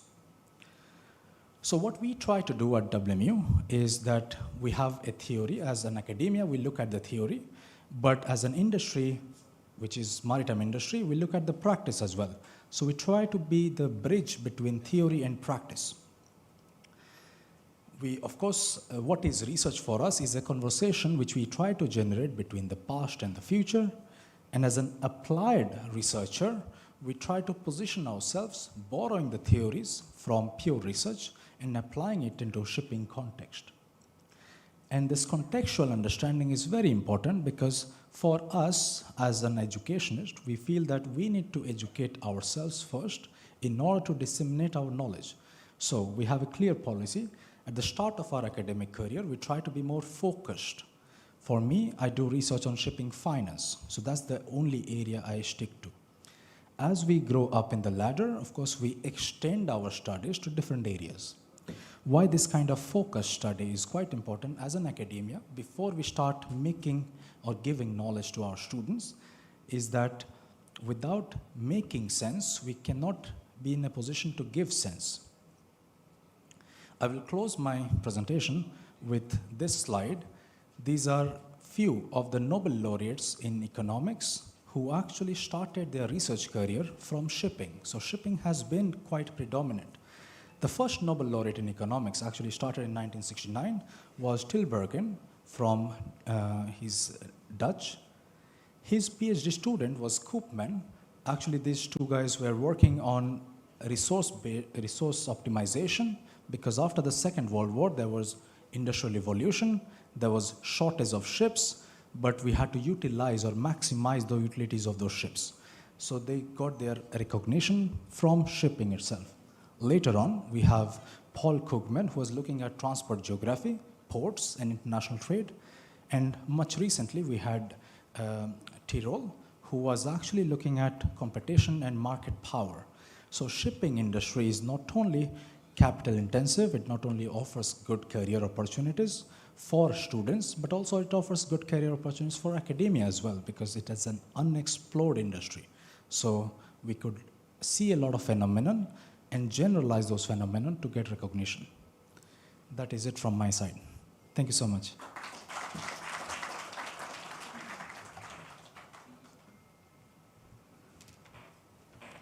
Thank you so much, sir, for an insight. Yes, please have a seat, sir, for an insightful talk. May I now request Joint Registrar Goa of Maritime Excellence, Mr. Mukesh Tivre, sir, to provide a concluding remarks for the third keynote address.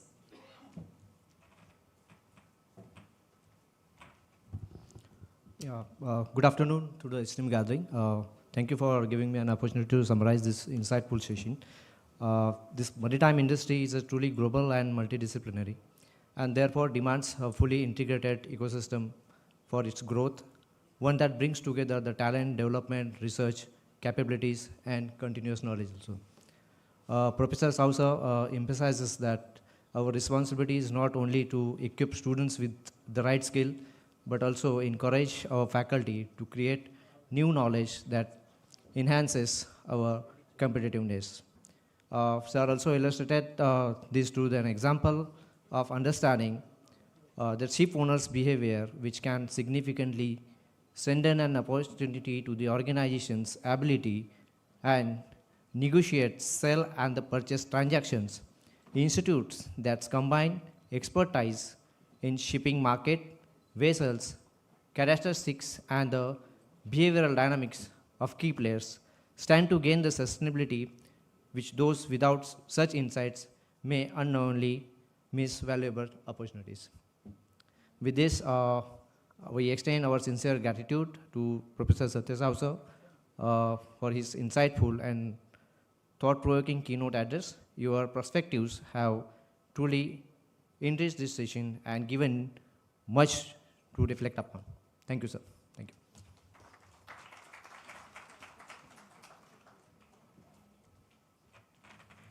Thank you, sir.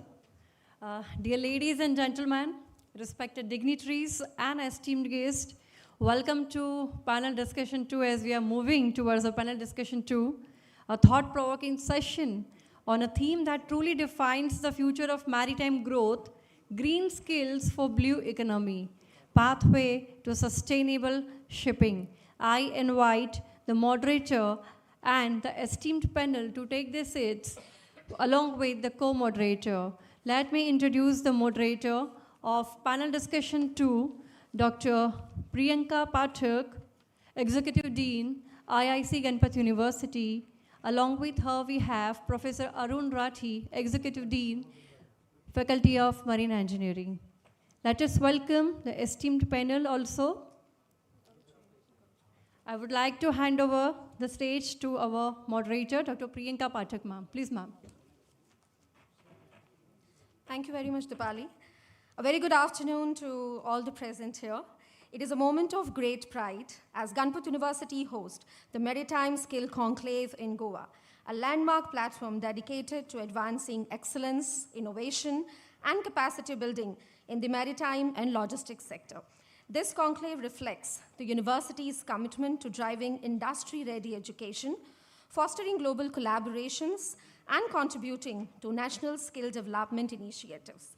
To start the panel discussion on the theme, Green Skills for a Blue Economy, Pathways to Sustainable Shipping, we have with us talents coming from the maritime world. Moving on, in this chain of events, I would like to invite Mr. Sudarshan Ramachandra sir, as Managing Director of Galtons India, a renowned name in marine engineering services, green retrofits, advanced maritime engineering solutions. Mr. Ramachandra has been instrumental in driving innovation, technology, adoption, and operation excellence across Indian maritime and offshore industries. Under his leadership, Galtons India has expanded its capabilities, driving critical services to ship owners, shipyards, offshore operators, with unmatched precision, reliability, and technical expertise. I would like to request Mukesh Devre sir to felicitate Ramachandran sir with GUNI stall, statement of gratitude, and shawl. Thank you.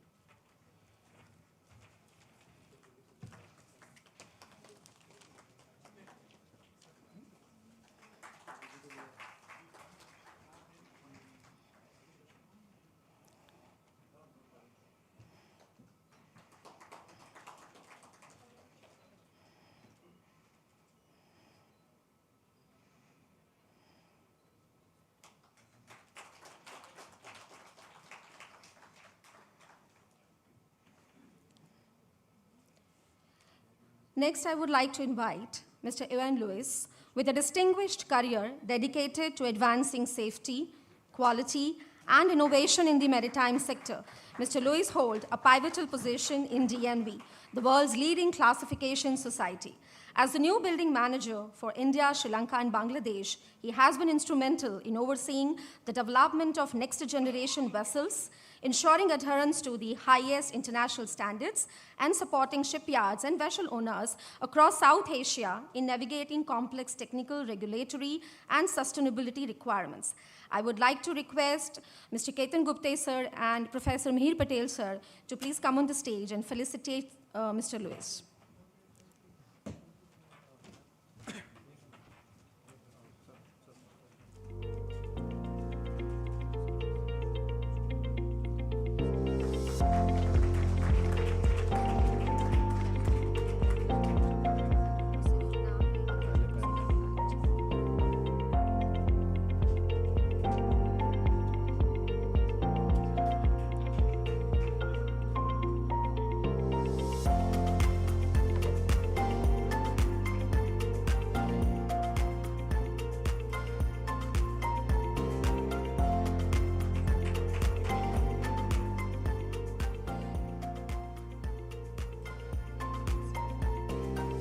Ravind Prajapati sir, please come to the stage. Our next panelist, Captain Ajit Paris sir, a distinguished figure in maritime sector. His journey began in 1947 when he received a scholarship from Ceylon Shipping Corporation, making a start of an extraordinary career.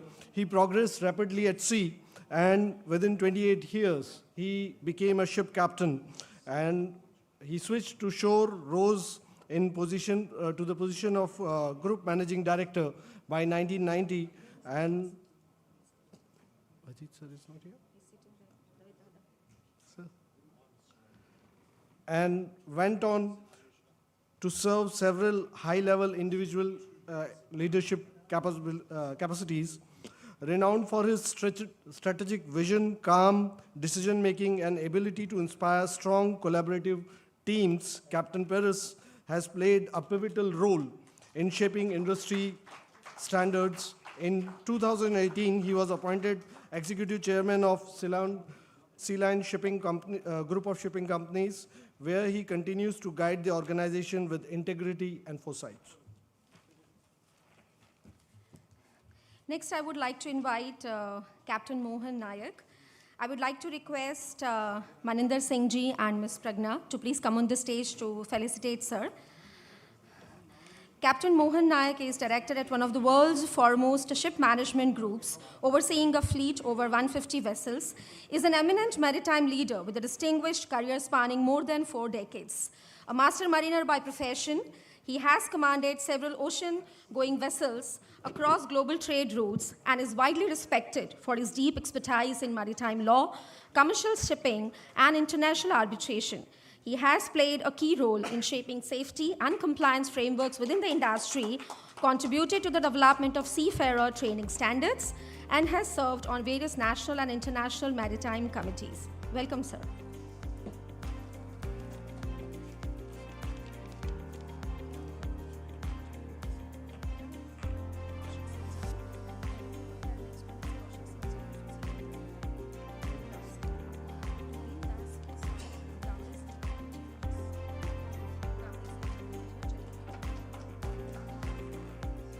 Requesting Tuhin Das sir and Davde sir to come to the stage.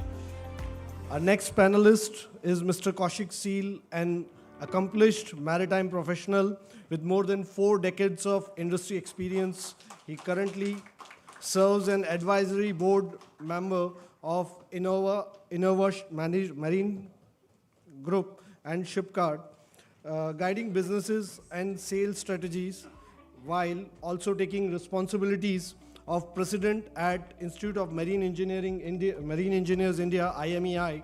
His career spans a wide range of influential roles. He has sailed as chief engineer and has the honor of being the very first gas engineer of India. A fellow of RINA, Imari, and a chartered engineer, Mr. Seal continues to champion innovation, green shipping solution, emission reduction, digital solutions, guided by his personal philosophy, enjoy what you do and do what you enjoy. Well, lastly, for this panel, I would like to invite Mr. Sanjay Rane, sir. For that, I would like to request Professor Umang Thakkar, sir, to please come on the stage to felicitate, sir. Mr. Sanjay Rane is a veteran maritime expert with more than 30 years of distinguished service at sea and within the wider maritime sector. As an accomplished chief engineer, he has managed complex marine engineering challenges across diverse vessel types and operating environments, earning high regard throughout the seafaring community. Thank you for joining us, sir.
Can I have a sound on stage, please? Hello? Okay. No, just check it. No. Cordless. Hello? Yeah. Fine, thank you. Well, a big thank you to all the panelists joining over here, and it's a privilege for us to have all of you on this particular stage. Now, to start this panel discussion on the theme, Green Skills for a Blue Economy, Pathways to Sustainable Shipping. And my very first question goes to Captain Ajit. Sir, my question to you is that from your extensive industry experience, what do you see as the biggest skill gaps hindering the transition to green shipping, and how can training institutions and regulators bridge them? Thank you, sir. Yeah, sure. Yeah, so my question to you is that what do you see as the biggest skill gaps hindering the transition to green shipping, and how can training institutions and regulators bridge them?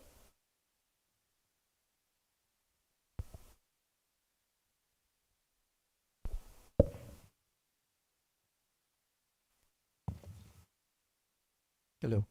Yeah, thank you. So, first of all, good afternoon to everyone. And then, of course, when it comes to the question that you asked, how do we basically contribute through the institutions on the changes or the green shipping part of it, and also on the blue economy? I think what I feel is, I think from the traditional way of doing things, with the modernization, and also the world is demanding greener, pastures and greener way of doing things. So I think we need to really look at changing our curriculum, and along with the authorities and the people who make rules and regulations. And we have to have a joint communication among all the stakeholders, and then support the training institutions to adapt and train our people basically on the seafaring side, to educate them on what and when they should be, changing their mindset to suit the new way of, thinking of the, the industry. So I think we have a bigger role to play rather than teaching them the technology, but of course the responsibility of each and every seafarer or the students we train when they go on board ships and things like that.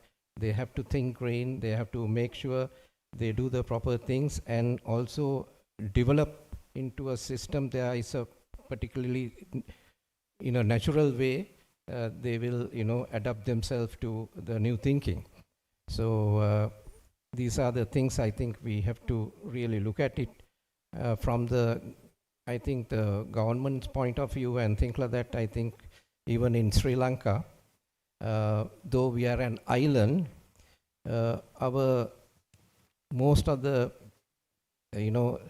government thinking was based on, economy was based on agriculture, whereas we have sea right round. So it's a blue economy that we never used the sea for the betterment of the Sri Lankans and then support the economy of this. So I think these are the things that from the government point of view they have to think. And then of course as the educators and the institutions which are really concerned about these areas, we need to have a joint committees, discussions and things like that, and come to a conclusion, and then of course adapt it through training programs. So this is what I would like to say at this moment. Thank you. Thank you very much, sir. And as you have rightly mentioned that only classroom teaching is not enough, and of course the training is very, very important. I would like to definitely mention over here that at Ganpat University, for our marine students, we have ship in campus, we have 360-degree simulator, and a very experienced team who are not only focusing on the teaching, but very much on the training part as well. Yes. The next question, I would like to go to Ian, sir. The use of renewable energy is gaining momentum, with many ship owners investing heavily on green technologies. With what additional skills we can equip our future seafarers with to ensure smooth transition? Hello there.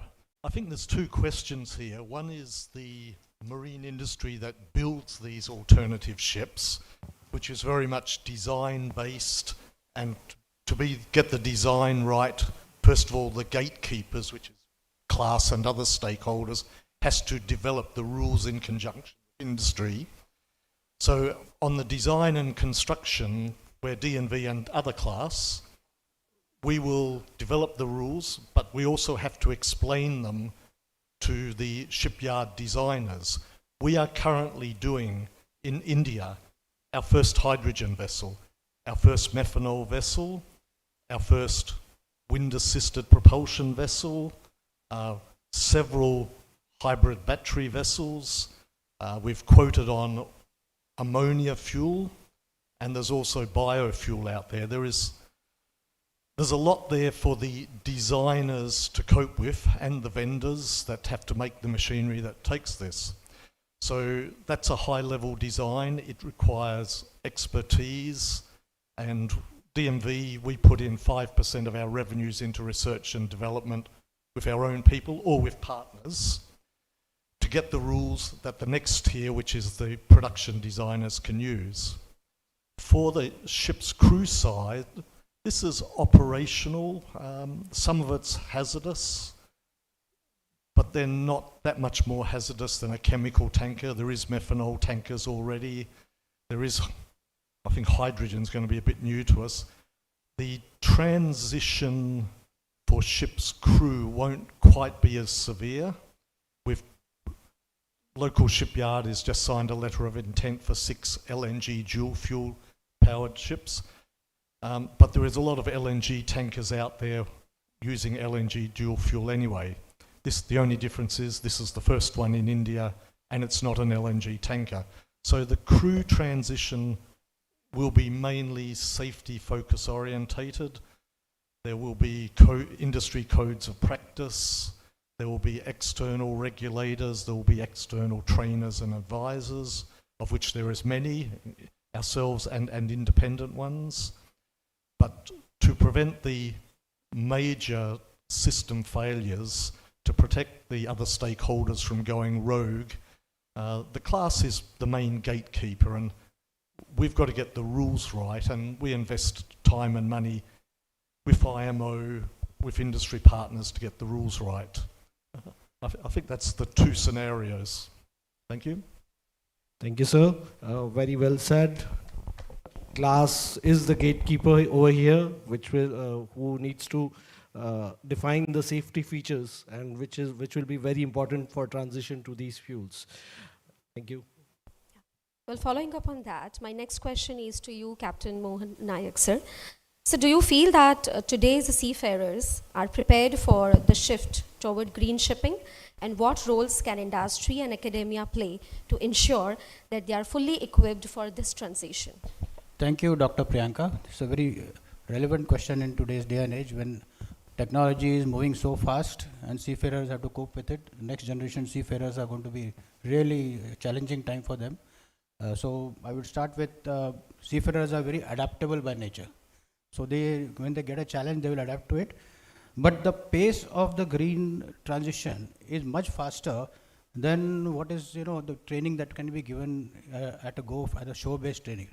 So what we need to do is we have to train them in theory first for new fuels, digital systems, as well as advanced automation, and also reporting.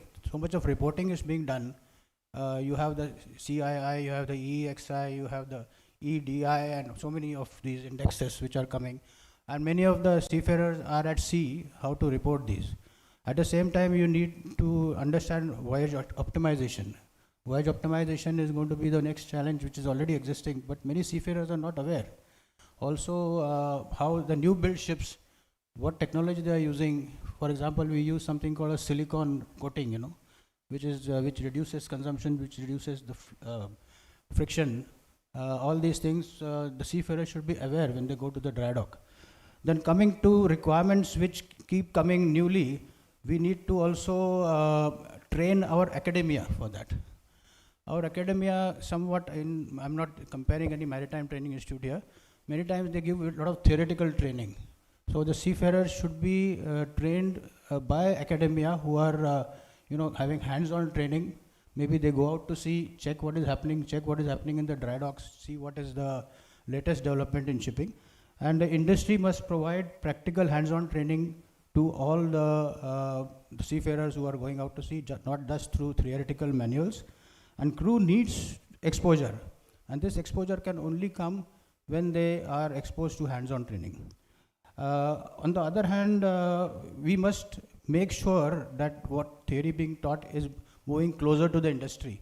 And once the academia and the industry teach our seafarers to be closer to the industry, I think that will solve a lot of problems of preparing our seafarers for the next generation. Thank you. Right, sir. Thank you very much. It's very much in need right now, as you have mentioned, that the training is very much required and not only the classroom teaching.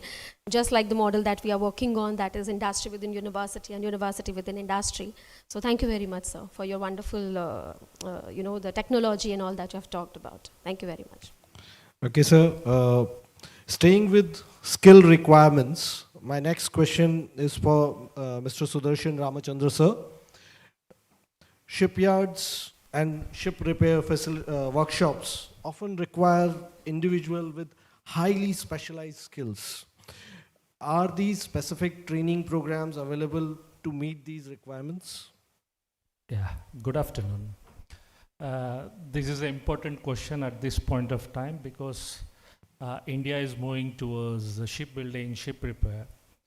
But the skill set, if you see in India, there is a lot of gap.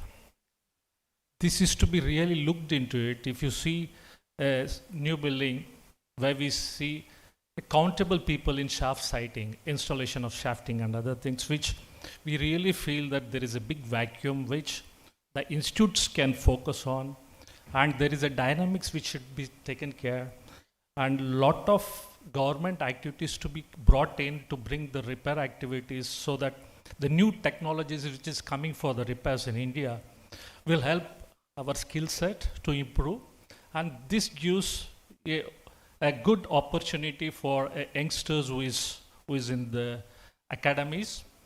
And then there is a fast movement in technical movements where there is a lot of technology in the engines which are coming with the controls, automation, and electronic way in engines. If you see, a very few people in India can handle a fuel system and a two-stroke engine.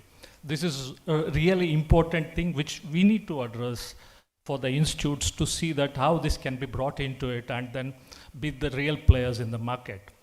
And as when you ask, there is no training institute which can give a specific training, because there are a lot of makers which are coming into play, where the institutes can give a better technical skill set, where there is a lot of engineering scopes which they can multiply utilize for the growth of technology. This gives a better future for an institute and for the children which were to grow up as a big maritime institutes. Thank you very much. Thank you, sir. Very rightly pointed out that there is a vacuum on training part for this particular job role. And we at Ganpat University will do our best to address this gap. Thank you. Opening discussion on green energy. My next question is for Kaushik Seal, sir. As a green energy technology solution expert, could you explain why relying on fossil we have been relying on fossil fuel for almost a century, since the first industrial revolution. So just now, why there is a strong push to go towards green fuels? Why we are rushing so quickly towards green fuel? Thank you, Arun. A very good afternoon, ladies and gentlemen. And on behalf of the Institute of Marine Engineers, firstly, I'd like to thank Ganpat University and the wonderful team for inviting us for this great skill development conclave. So to answer this very huge question, right, I think full IMO was debating this a month ago. And as a result, the net zero framework has been pushed back by at least a year.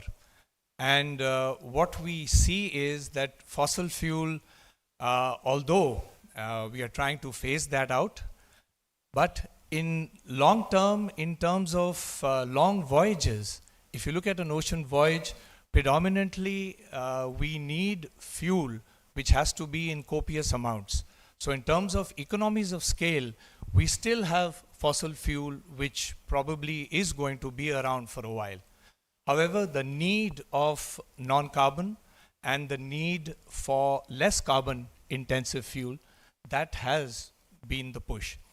And it's rightly so, because if you look at ports and the vicinity of ports, we can't really afford to burn black carbon fuels. So we need to decarbonize at least the populous areas, right? And with the wide oceans, we can still burn high carbon fuel. So that's probably the way forward. The push is there for net zero, and we see a lot of things happening, including nuclear and hydrogen. These are the two big sort of game changers which would come in the future, which will, of course, tilt the scale towards other energy levers. But till such time, I guess it's as the West has said, drill, drill, and drill. So I guess we'll stick to that for the time being. Thank you. Thank you, sir. Sir, you were spot on. The fossil fuel is the only solution that can take us to the endurance limit that we need for crossing the oceans. So thank you for your answer, sir. Well, further on green shipping, my next question is for Mr. Sanjay Rane, sir. So my question to you is that Ocean Star operates a diverse fleet across multiple vessel types. So if you can please tell me that what challenges you face when providing manpower and technical management for ships fitted with innovative green technology. Good afternoon, everybody. I would first like to thank Ganpat University for inviting us here, and Mr. Ganpat Patel, who's been lovingly called as Dada. Yeah, and to everybody in the hall here.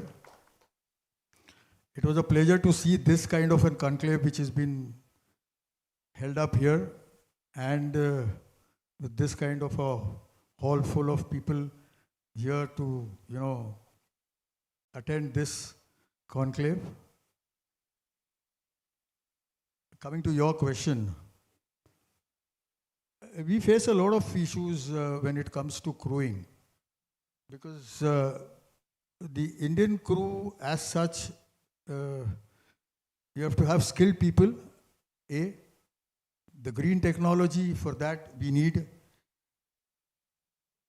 the technical staff and the, what should I say, the crew as such, the experience with the technical staff and for the green technology. Like for that matter, I would say your dual fuel engines, advanced emission systems, digital monitoring tools. The global talent pool here is still very limited. So we try and deal with it on a very high training basis, but still it is not manageable, but we manage. And since we are a fleet of ships, we try and see that we try to train the best skilled staff that we could within the parameters of what we get best and make the best out of it. On the management side, these technologies bring in a lot of complex maintenance, heavier documentations, long lead times for specialized parts.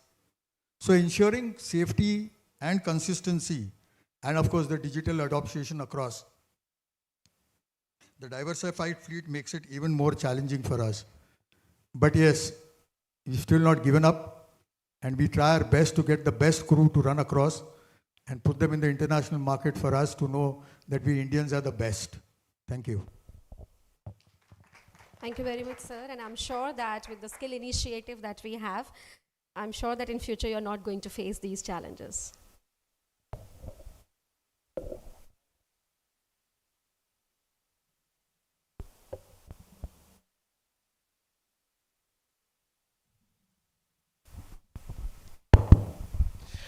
My next question, discussing emission control for Mr. Ian. Newly built ships are subject to carbon emission regulations that are very strict as per MARPOL 7378, including EEDI, EEOI, and CII requirements. What innovations have assisted shipyards and ship owners in ensuring compliance to these standards? Okay, so the good thing is that when a ship owner has a mixture of old ships and new ships, they can have a fleet average.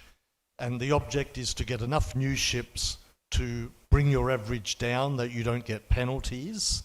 And then maybe you have to retire some of your ships. But the bad news is that target gets stricter every 12 months. So the owners, every new building contract is looking at fuel optimization. The easy low-hanging fruit, of course, is to the ship travels at a lower speed. But that's no good if you have perishable cargoes. If you're a commodity, dropping from 14 knots to 13 or 12 helps. The real long-term solution, of course, will be the non-carbon fuels, the biofuel, which is considered not to be fossil fuel, the hydrogen, ammonia, but green ammonia made from solar. There is lots of chatter within the industry for the last maybe 4 to 5 years. Everyone's got ideas, and there's a lot of experimenting going on out there, and some has been successful and some less so. There was a lot of talk about ammonia and green ammonia, hydrogen, green hydrogen. There's no point in burning coal to make electricity to then make hydrogen. That doesn't work. It's got to come from a green source. The owners are pretty well informed because this is not a shock to them. It's been building up for many years. We've just done sea trials in the last week, and exact measurement of the speed and fuel consumption is more critical on a sea trial delivery than it has ever been. Previously, as class, as a third party, we were not concerned whether a ship was fuel efficient or not, as long as you didn't pollute the atmosphere or the oceans. Now, the owner wants us to verify the grams per centimetre, the tonnes per day, so they can go to the market. if they have lower fuel consumptions, then of course they have a lower operating cost, but they also are looked upon more favourably by the charterers. So everyone is getting as much greenwashing as they can afford. There is a lot of greenwashing. They are ready for something, but when you look at how ready, it's very token. There's not many that are going the whole distance, but the industry is acutely aware of these numbers, and it will force certain ship types into scrap. Thank you, sir. Very rightly pointed out that there is no silver bullet solution. We have a lot of smaller solutions that can give us little advantage, but there is no big solution that can solve the problem at all. So, thank you, sir. Well, building upon the green shipping, my next question goes to Captain Ajit. So my question to you is that how can South Asian maritime nations collaborate to build a unified green skills framework aligned with IMO decarbonization and ESG expectations?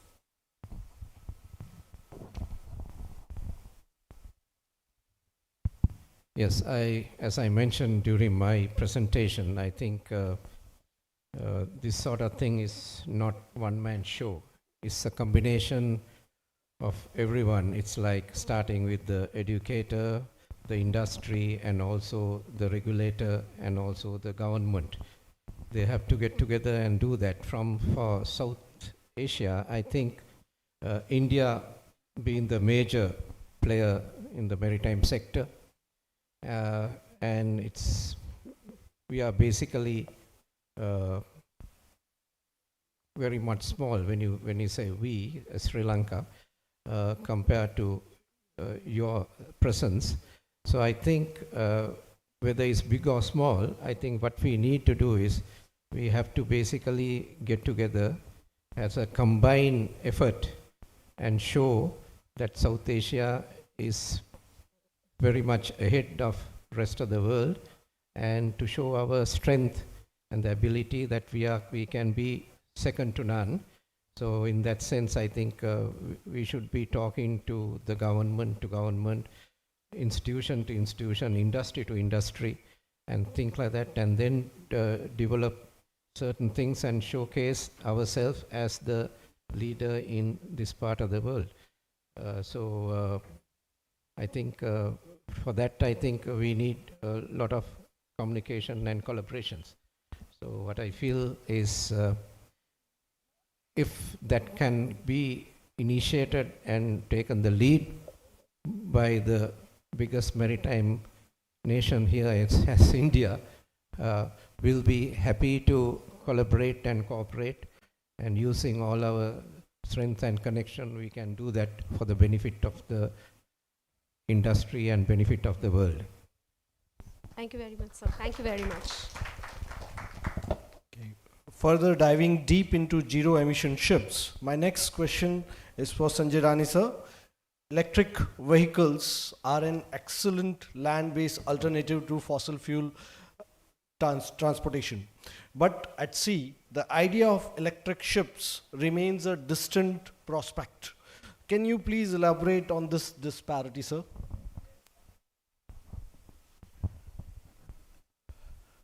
Well, electric cars, I feel, are relatively very easy or low on energy and easy to recharge. But for ocean-going vessels, I feel you have to have massive batteries for long voyages. They are too large. Also, if you see them, the infrastructure for these kind of recharge is not there at sea. So I feel fully electric ocean-going vessels practically, I feel, is not as yet possible. And maybe that is the reason why the industry focuses more on hybrid and alternate fuels instead. Thank you, sir. Very rightly pointed out, the batteries of today has a very low energy density, and ocean-going ships, we require copious amounts of energy. So it's not very feasible to have an all-electric ship going across the oceans. Thank you. Thank you, sir. Well, keeping the green shipping in focus, my next question is for Captain Mohan Nayak, sir. So my question to you is that Dynacom Group has been expanding at an impressive pace. So with nearly 60 vessels on order, are these new builds aligned with green shipping practices?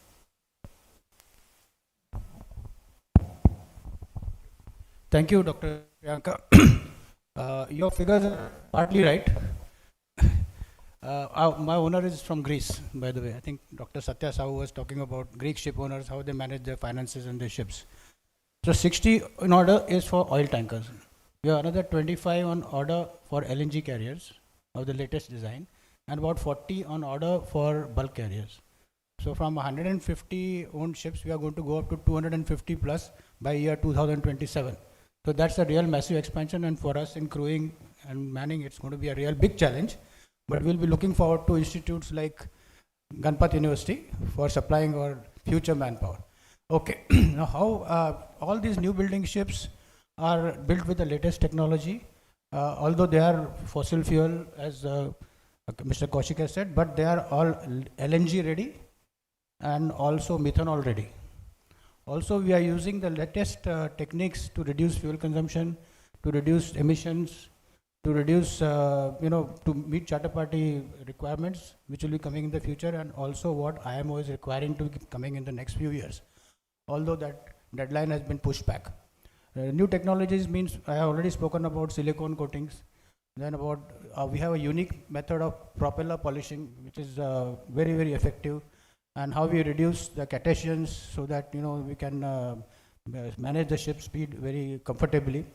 And also I talked about crew training, which is also very important. But specifically, if you talk about ships, we are implementing a fleet-wise program in which we will make sure that the 5% performance threshold we will meet, which is a rule of thumb actually, that we'll be meeting. And also we have on board specific fuel oil consumption, low specific fuel oil consumption techniques, and training in ME engines, as I said before. So these particular trainings are provided by our own trainees. And sustainability norms are being taught. And in any case, these new build ships are 30 to 35% more efficient than their older avatars. So these are some of the key areas in which we are trying to make sure that we meet the norms, and the new building ships are compliant with all the coming. But as Captain Mr. Kaushik has said, fossil fuels are here to stay, and most of the Greek owners, they believe in this philosophy. Thank you. Thank you very much, sir. Thank you. Okay, quickly touching up on renewable energy, my next question is for Kaushik Seal, sir.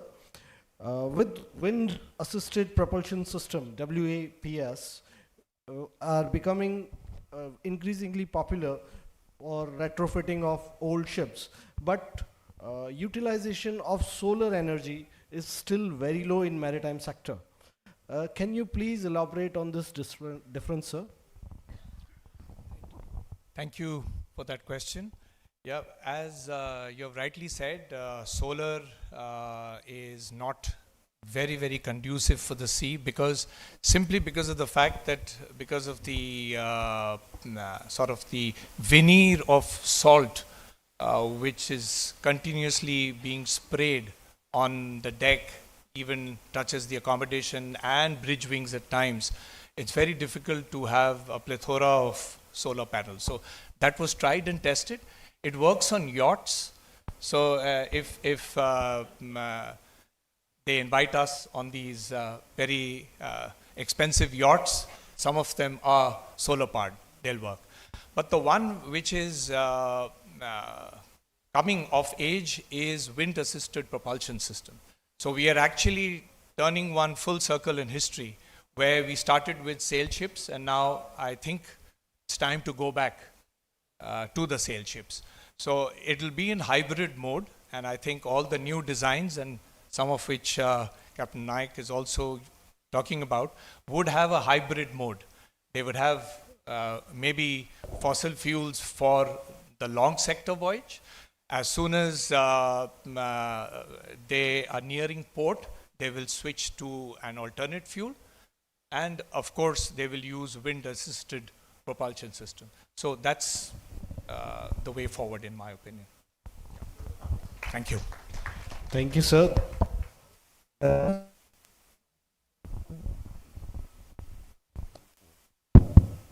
was spot on. And as you have said, we are actually returning back to the basics. We have been running ships for nearly 3,000 years with wind, and now we are going back to wind. Thank you, sir. Thank you for that. Well, touching upon the very important issue of safe working skills, my next question is for Mr. Sudarshan, sir. So my question to you is that do you agree that vocational training in safe working practices and industry best practices plays a crucial role in achieving safe workplace environment along with key performance indicators such as reduced LTIs? Yeah, it's true that this is important to have a better training in the safeties, because many of the occasions we have seen that people are losing their life. And as Goltons, we always see that basically we go to a customer where normally ask for the safety things, and then based on that we also adapt our safeties.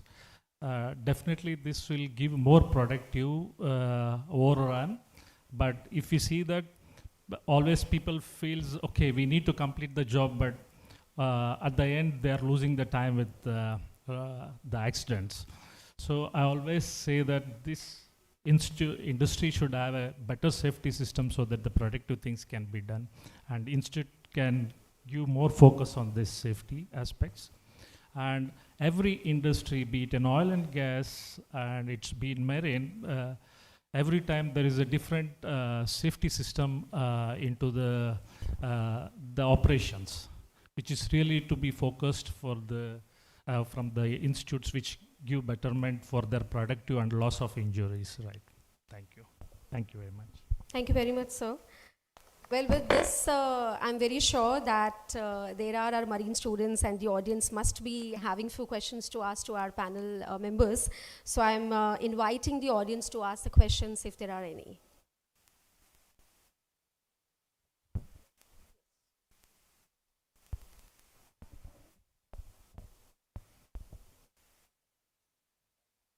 Yeah, if you can please switch on the lights at the back so we can see the audience.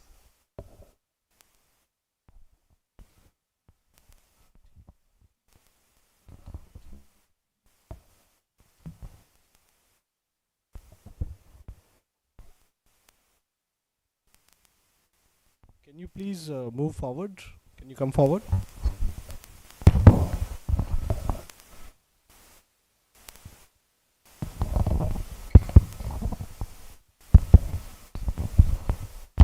Sir, good evening, sir. My name is Pralay from Ganpat University.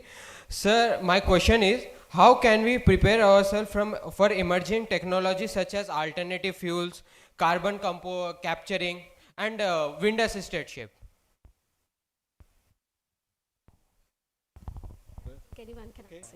Kaushik sir, you would like to take this? Yeah, I can take this. Thanks for that question. So, very, very pertinent question here in this skill conclave. We are talking of the gaps which we have identified, what we need to fill in the next few years. Captain Naik just talked about 250 ships which would require to be upskilled in the next 2.5 years. So how do we do that very, very quickly with technologies which are not even there on ship currently? So it's very, very important for the institutes and the stakeholders at large. So Ganpat University, I think, is at the cusp of that particular transformative change to bring in this skill. So we need people who would need to operate wind-assisted propulsion. We need people who need to understand the use and the safety features of alternate fuels like ammonia, hydrogen, nuclear. We are still not there, but we need the institutes to step up the gap. Fortunately, I'm part of an institute which looks at the interests of the marine engineering fraternity in the region. And we have our colleagues who are there at the table, and they would agree with me that we have to capture this skill set and make sure that the future of seafaring community is ready with this. If we miss the bus now in the next 3-4 years, then it will be a skill set lost forever. So I guess it's very, very important, and it's a darn good question you have asked. Thank you. Thank you, Pralay. Any other question we have? I'd like to add to this question, the answer to this. The answer to this is train, train and train. But training itself, it has got a very less shelf life. When you're talking about training, is no longer the day of chalk and talk, or even, working from the computer. Now simulation is going to gain so much importance. I can see it. So many alternate fuel simulators are going to be having their own shelf life. After 3-4 years, that simulator have to be replaced with the new alternate fuels or even wind technology. So I think what we'll need is institutions like Ganpat should look at this way this technology is developing and try to invest in simulators also. That is how we are going to train existing seafarers and the new seafarers. That is my take on this. Thank you.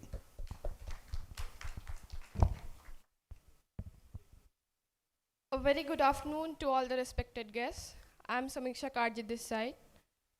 So my question is, recently DNB approved a ship design where the chief engineer can operate from a remote location. So sir, do we see more such automation and remote operations in the future? Ian sir, would you like to take this one? Sorry, can you repeat the question? Yes sir. Recently, DNV approved a ship design where the chief engineer can operate from a remote location. So do we see more such automation and remote operations in the upcoming future? I don't think we're going to see a significant change. There is already a lot of ship types, particularly the high-speed light craft, the aluminium ferry, where the chief engineer is in the wheelhouse, a bit like the cockpit of an old-style plane. Cargo operations are often done from a cargo operations room on the main deck. The automation and control system has several repeaters. The bridge, the chief engineer, there's multiple locations that are repeaters of the status of any vessel, and then you can select remote mode, local mode, but from operational for ship's crew like you will be, it's the transfer of command. You can't have someone in another location just saying, okay, I'm going to take over and start this pump. You have to send, and it has to be accepted before that person can take over and operate remotely. That's the general philosophy of remote control, transfer of control. I hope that answers a little bit. Yes, thank you, sir. A very good evening to respected guests and delegates. I'm Palak Mishra and I'm pursuing BTech in Marine Engineering at Ganpat University, Mehsana. So my question is for Kaushik Seal, sir. Sir, we see lots of development in ammonia and methanol.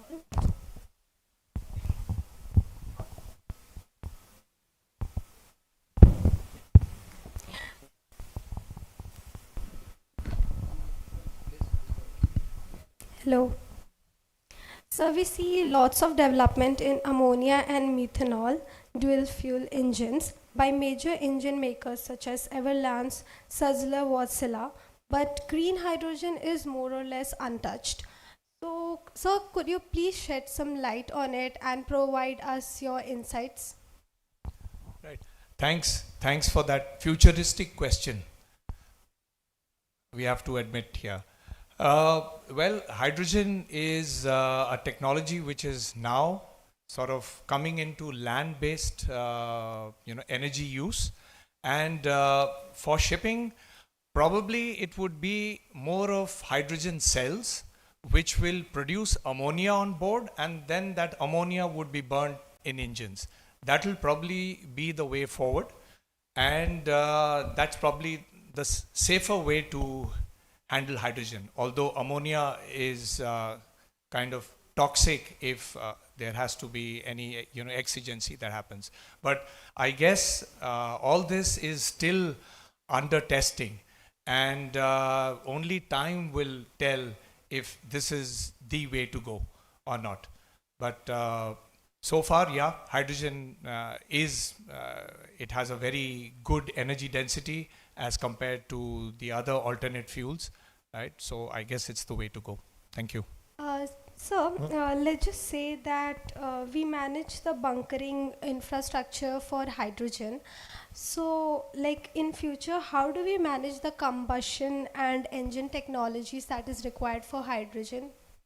All right, so that's a full day working seminar over lunch and probably evening snacks as well to answer that question.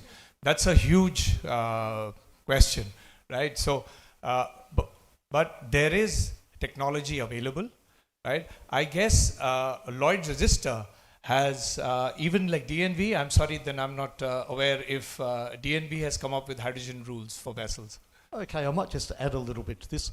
Down at Cochin Shipyard, we are building 2 140-metre container ships that will be diesel electric, and they will get a hydrogen tank on the deck, but it's not hydrogen burnt in an internal combustion reciprocating engine.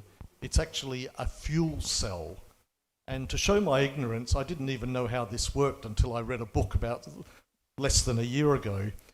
So the fuel cell basically dissociates and creates electricity, which feeds into an AC and DC switchboards, and then it just joins the existing situation. Cochin Shipyard have built a full hydrogen inland waterways ferry. I think similar. It's fuel cell, not hydrogen combustion reciprocating engine. That probably also exists, but the one we are seeing comes in 2 40-foot, 12-metre containers that will literally just be dropped on the deck and plugged in. So it wasn't what I first thought when I first started reading about this either. But it could also be a combustion engine. But that would be a lot harder and a lot riskier. Thank you so much, sir. Yeah, we can take one last question. Yes, Dada, please. A very good evening to all the dignitaries. Myself, Akshita Srivastav, Trainee Navigating Officer from August 2025 batch of DNS. My question is to Captain Ajit Peris, sir. Sir, wearing 4 stripes at the early age of 28, what was your most crucial habit that kept you going? And if you were to advise your 20-year-old self who dreamt of becoming a master mariner and much more one day, what's one piece of advice you would tell him?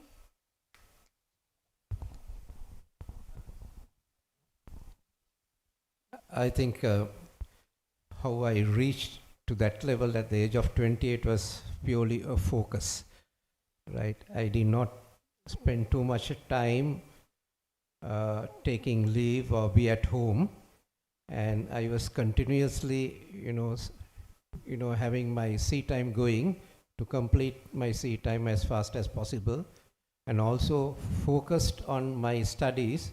When I went for my exams, I was in Mumbai for all 3 exams, and but of course I not only focused on studies, but I also enjoyed my stay in Mumbai. So I think a lot of people are saying all these people, they come here, they enjoy, they party, they play cricket, and then at the same time, first time you pass the exam and go off.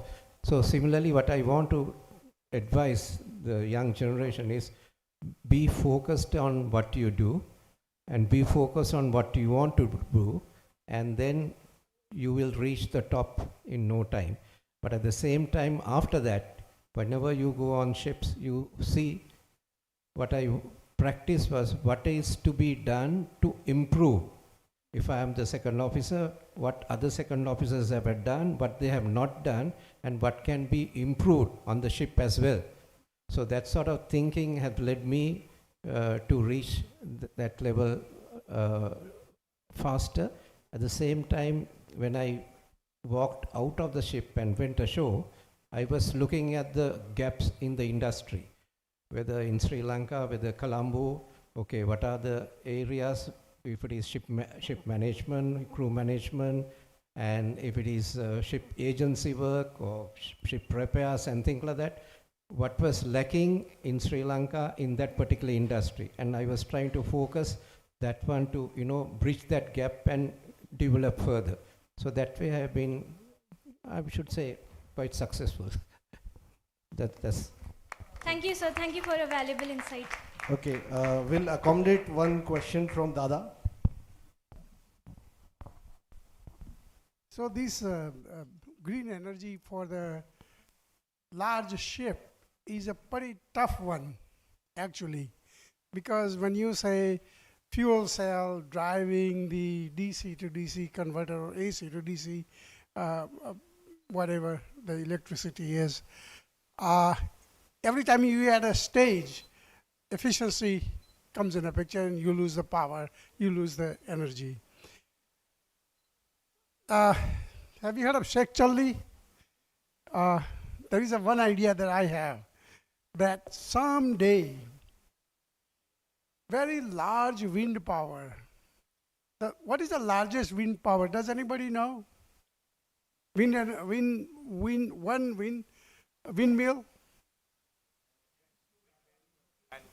No. Now they have a 24 megawatt. The big one, like a Spanish company Veritas makes it, okay?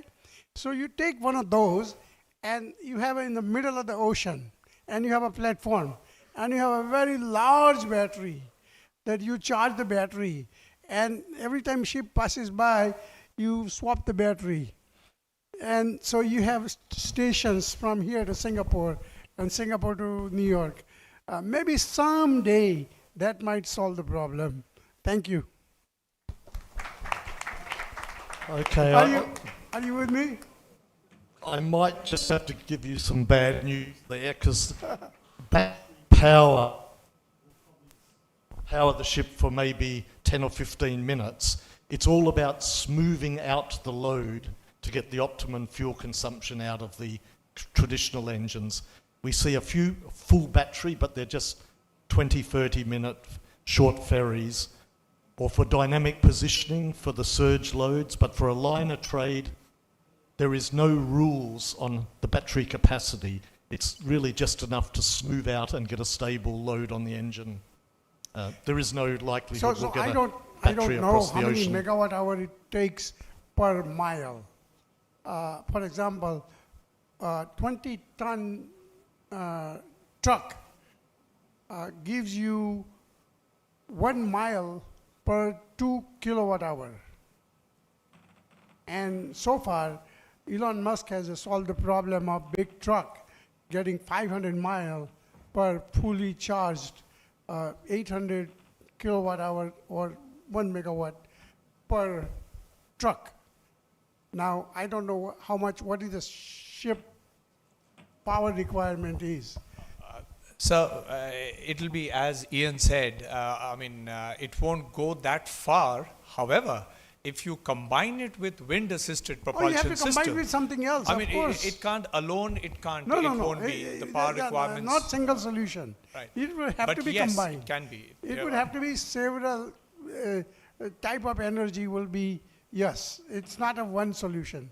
But possible, it is possible. Yeah, so you just add a little bit to everything, and maybe all put together you might get to Singapore or wherever. And just to quickly add, we did some research as part of AP Moller, the Merce McKinney Moller Center. They did some research on tidal waves and how that can augment the energy for these platforms, and they can be self-sustaining. That is another energy. The wind is pretty good, solar is good, and all put together you might get it. And then on the top of that, there might be some battery station or some kind of energy station middle of the ocean that you keep charging, or you keep swapping the battery.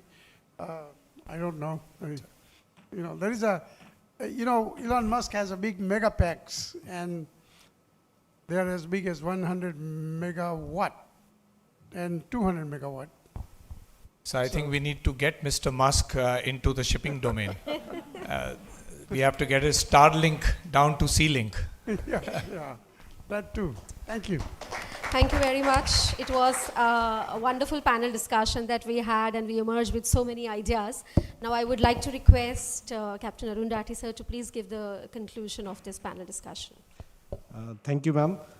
This panel discussion was truly remarkable, offering deep insight on distinguished industry, from distinguished industry leaders, forward-thinking experts. Together, they have illuminated the future of sustainable shipping and the emerging blue ocean economy.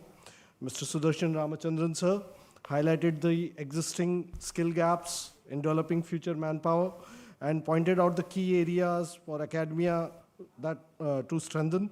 Mr. Ian Lewis shared his perspective on transition towards emission controls and move to greener shipping practices. Captain Mohan Naik, sir, with his industry vision, spoke about next generation vessels powered by green innovation. Mr. Kaushik Seal, sir, an expert in green energy solutions, outlined the marine industry, outlined that why marine industry is going to stick with fossil fuel for some or at least a significant amount of time. Mr. Sanjay Rani, sir, seasoned leader with experience across industry and academia, stressed that green technologies must make commercial sense also. In between, we have Dada coming in. Dada, I am going to patent your ideas. You have given me everything that I needed. So finally, I would like to acknowledge the visionary leadership of Ganpat University, whose guidance made this event possible. Our Honorable President, Patron and Chief, Chairman of Ganpat Manju Foundation, Dr. Ganpat Bhai Patel, beloved Dada, along with our Honorable Group Pro-Chancellor and Chief Functionary and Director of Ganpat Manju Foundation, Dr. Mahen Sharma sir. Both of them together serve as the driving force that propels this university towards excellence and strengthens industry-academia collaboration. With every initiative like this, we move one step closer to realizing the dream of Honorable Prime Minister Shri Narendra Modi, sir, the Viksit Bharat 2047. Thank you. Thank you to all. Thank you very much. I request all the panelists to please come forward for the group photo.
Thank you so much, all the panelists and dignitaries on the days and of the days.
We are grateful to all the panelists for the panel discussion too. All the dignitaries on the dais, we request you to please take your seats. As we are concluding today's Maritime Skills Award, Conclave 2025,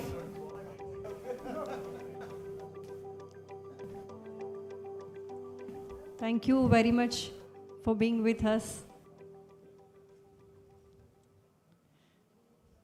Dear ladies and gentlemen, now I would like to invite Captain C. Prakash Sir, Dean and Licensing and Compliance Officer, Ganpat University, to present the concluding remarks and vote of thanks. Please, sir.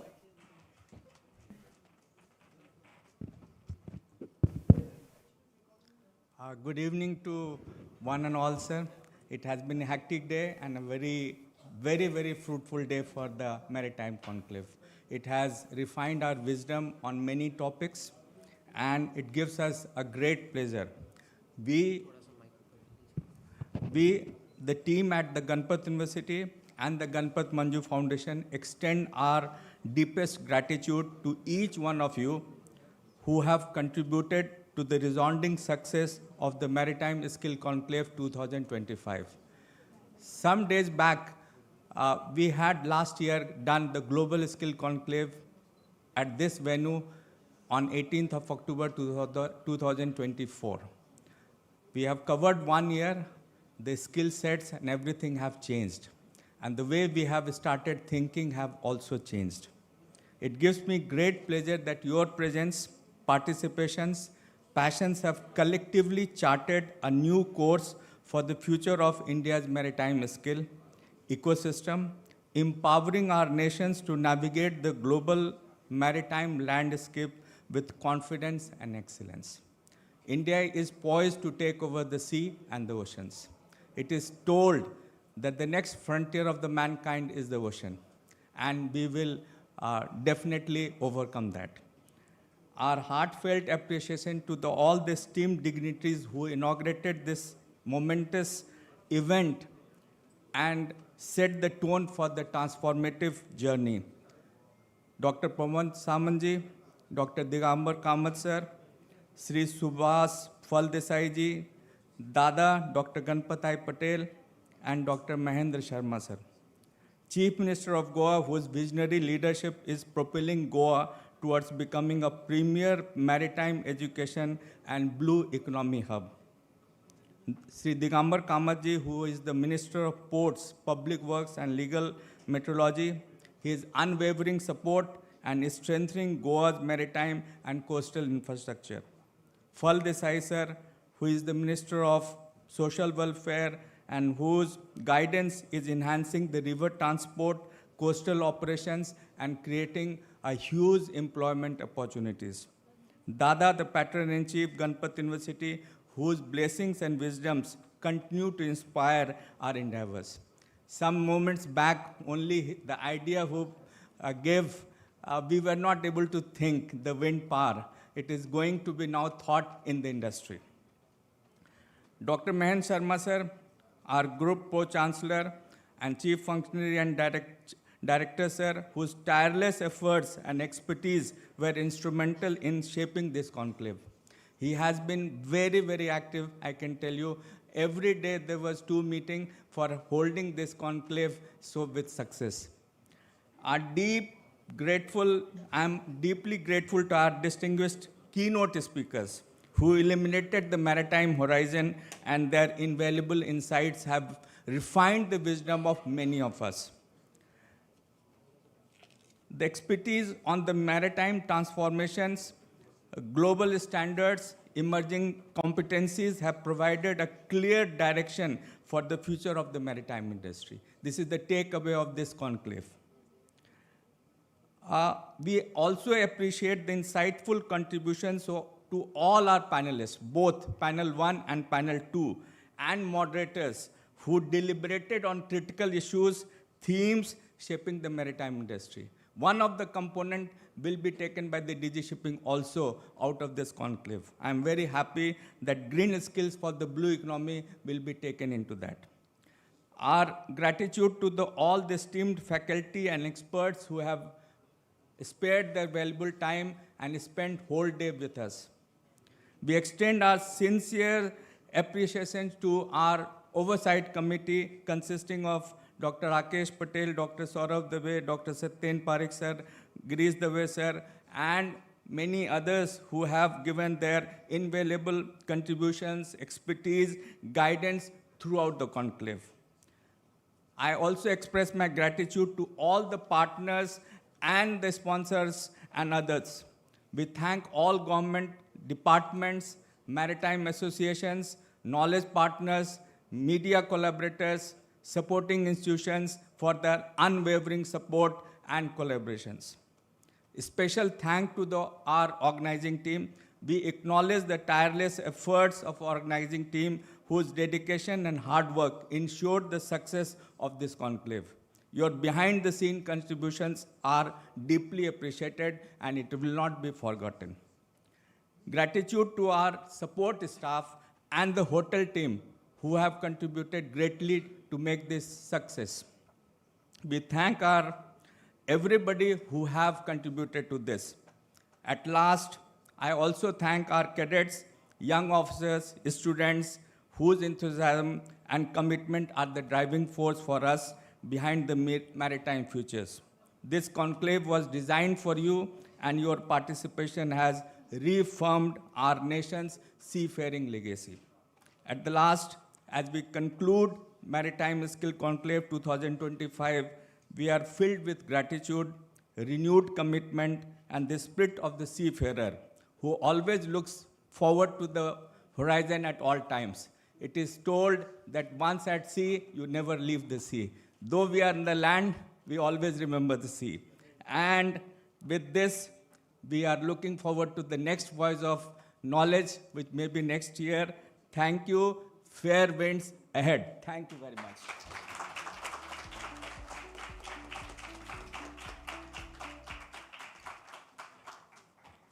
Thank you so much, Sri Prakash sir, for giving a vote of thanks. We are grateful to the people who have collaborated with us, our sponsors, our partners, the media collaborators who have given their support. We are thankful to Srinathji Furniture, HP Rajaguru Engineers and Developers, Mary Apps Marine Solutions, ARI Simulation, MCO Legals, Maharia and Company Solicitors and Advocates, and the co-host, Gujarat Maritime Cluster, for their support. We are equally thankful to the other esteemed supporters, Goa Marine Officers Association, the Institute of Marine Engineers India, Gujarat Maritime Board, CMMI, Institute of Marine Engineering, Science and Technology, ASSOCHAM, SEPC, Services Export Promotion Council. Give a huge round of applause to all the collaborators for giving their support. Thank you so much. I request you to join us for the networking coffee. Thank you. Have a great day.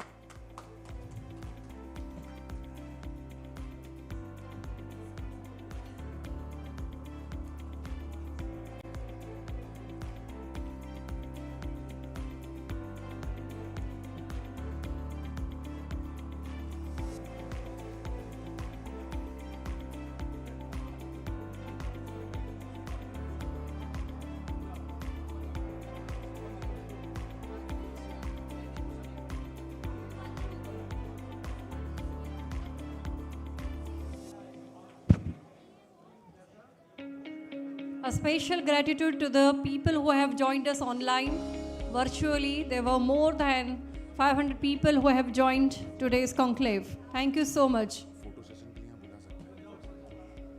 We request dignitaries to come on the stage for a group photograph.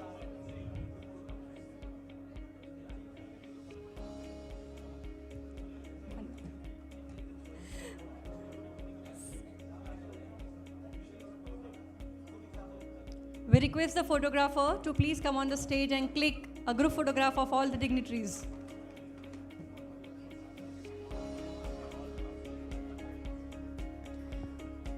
With great pride, I would like to invite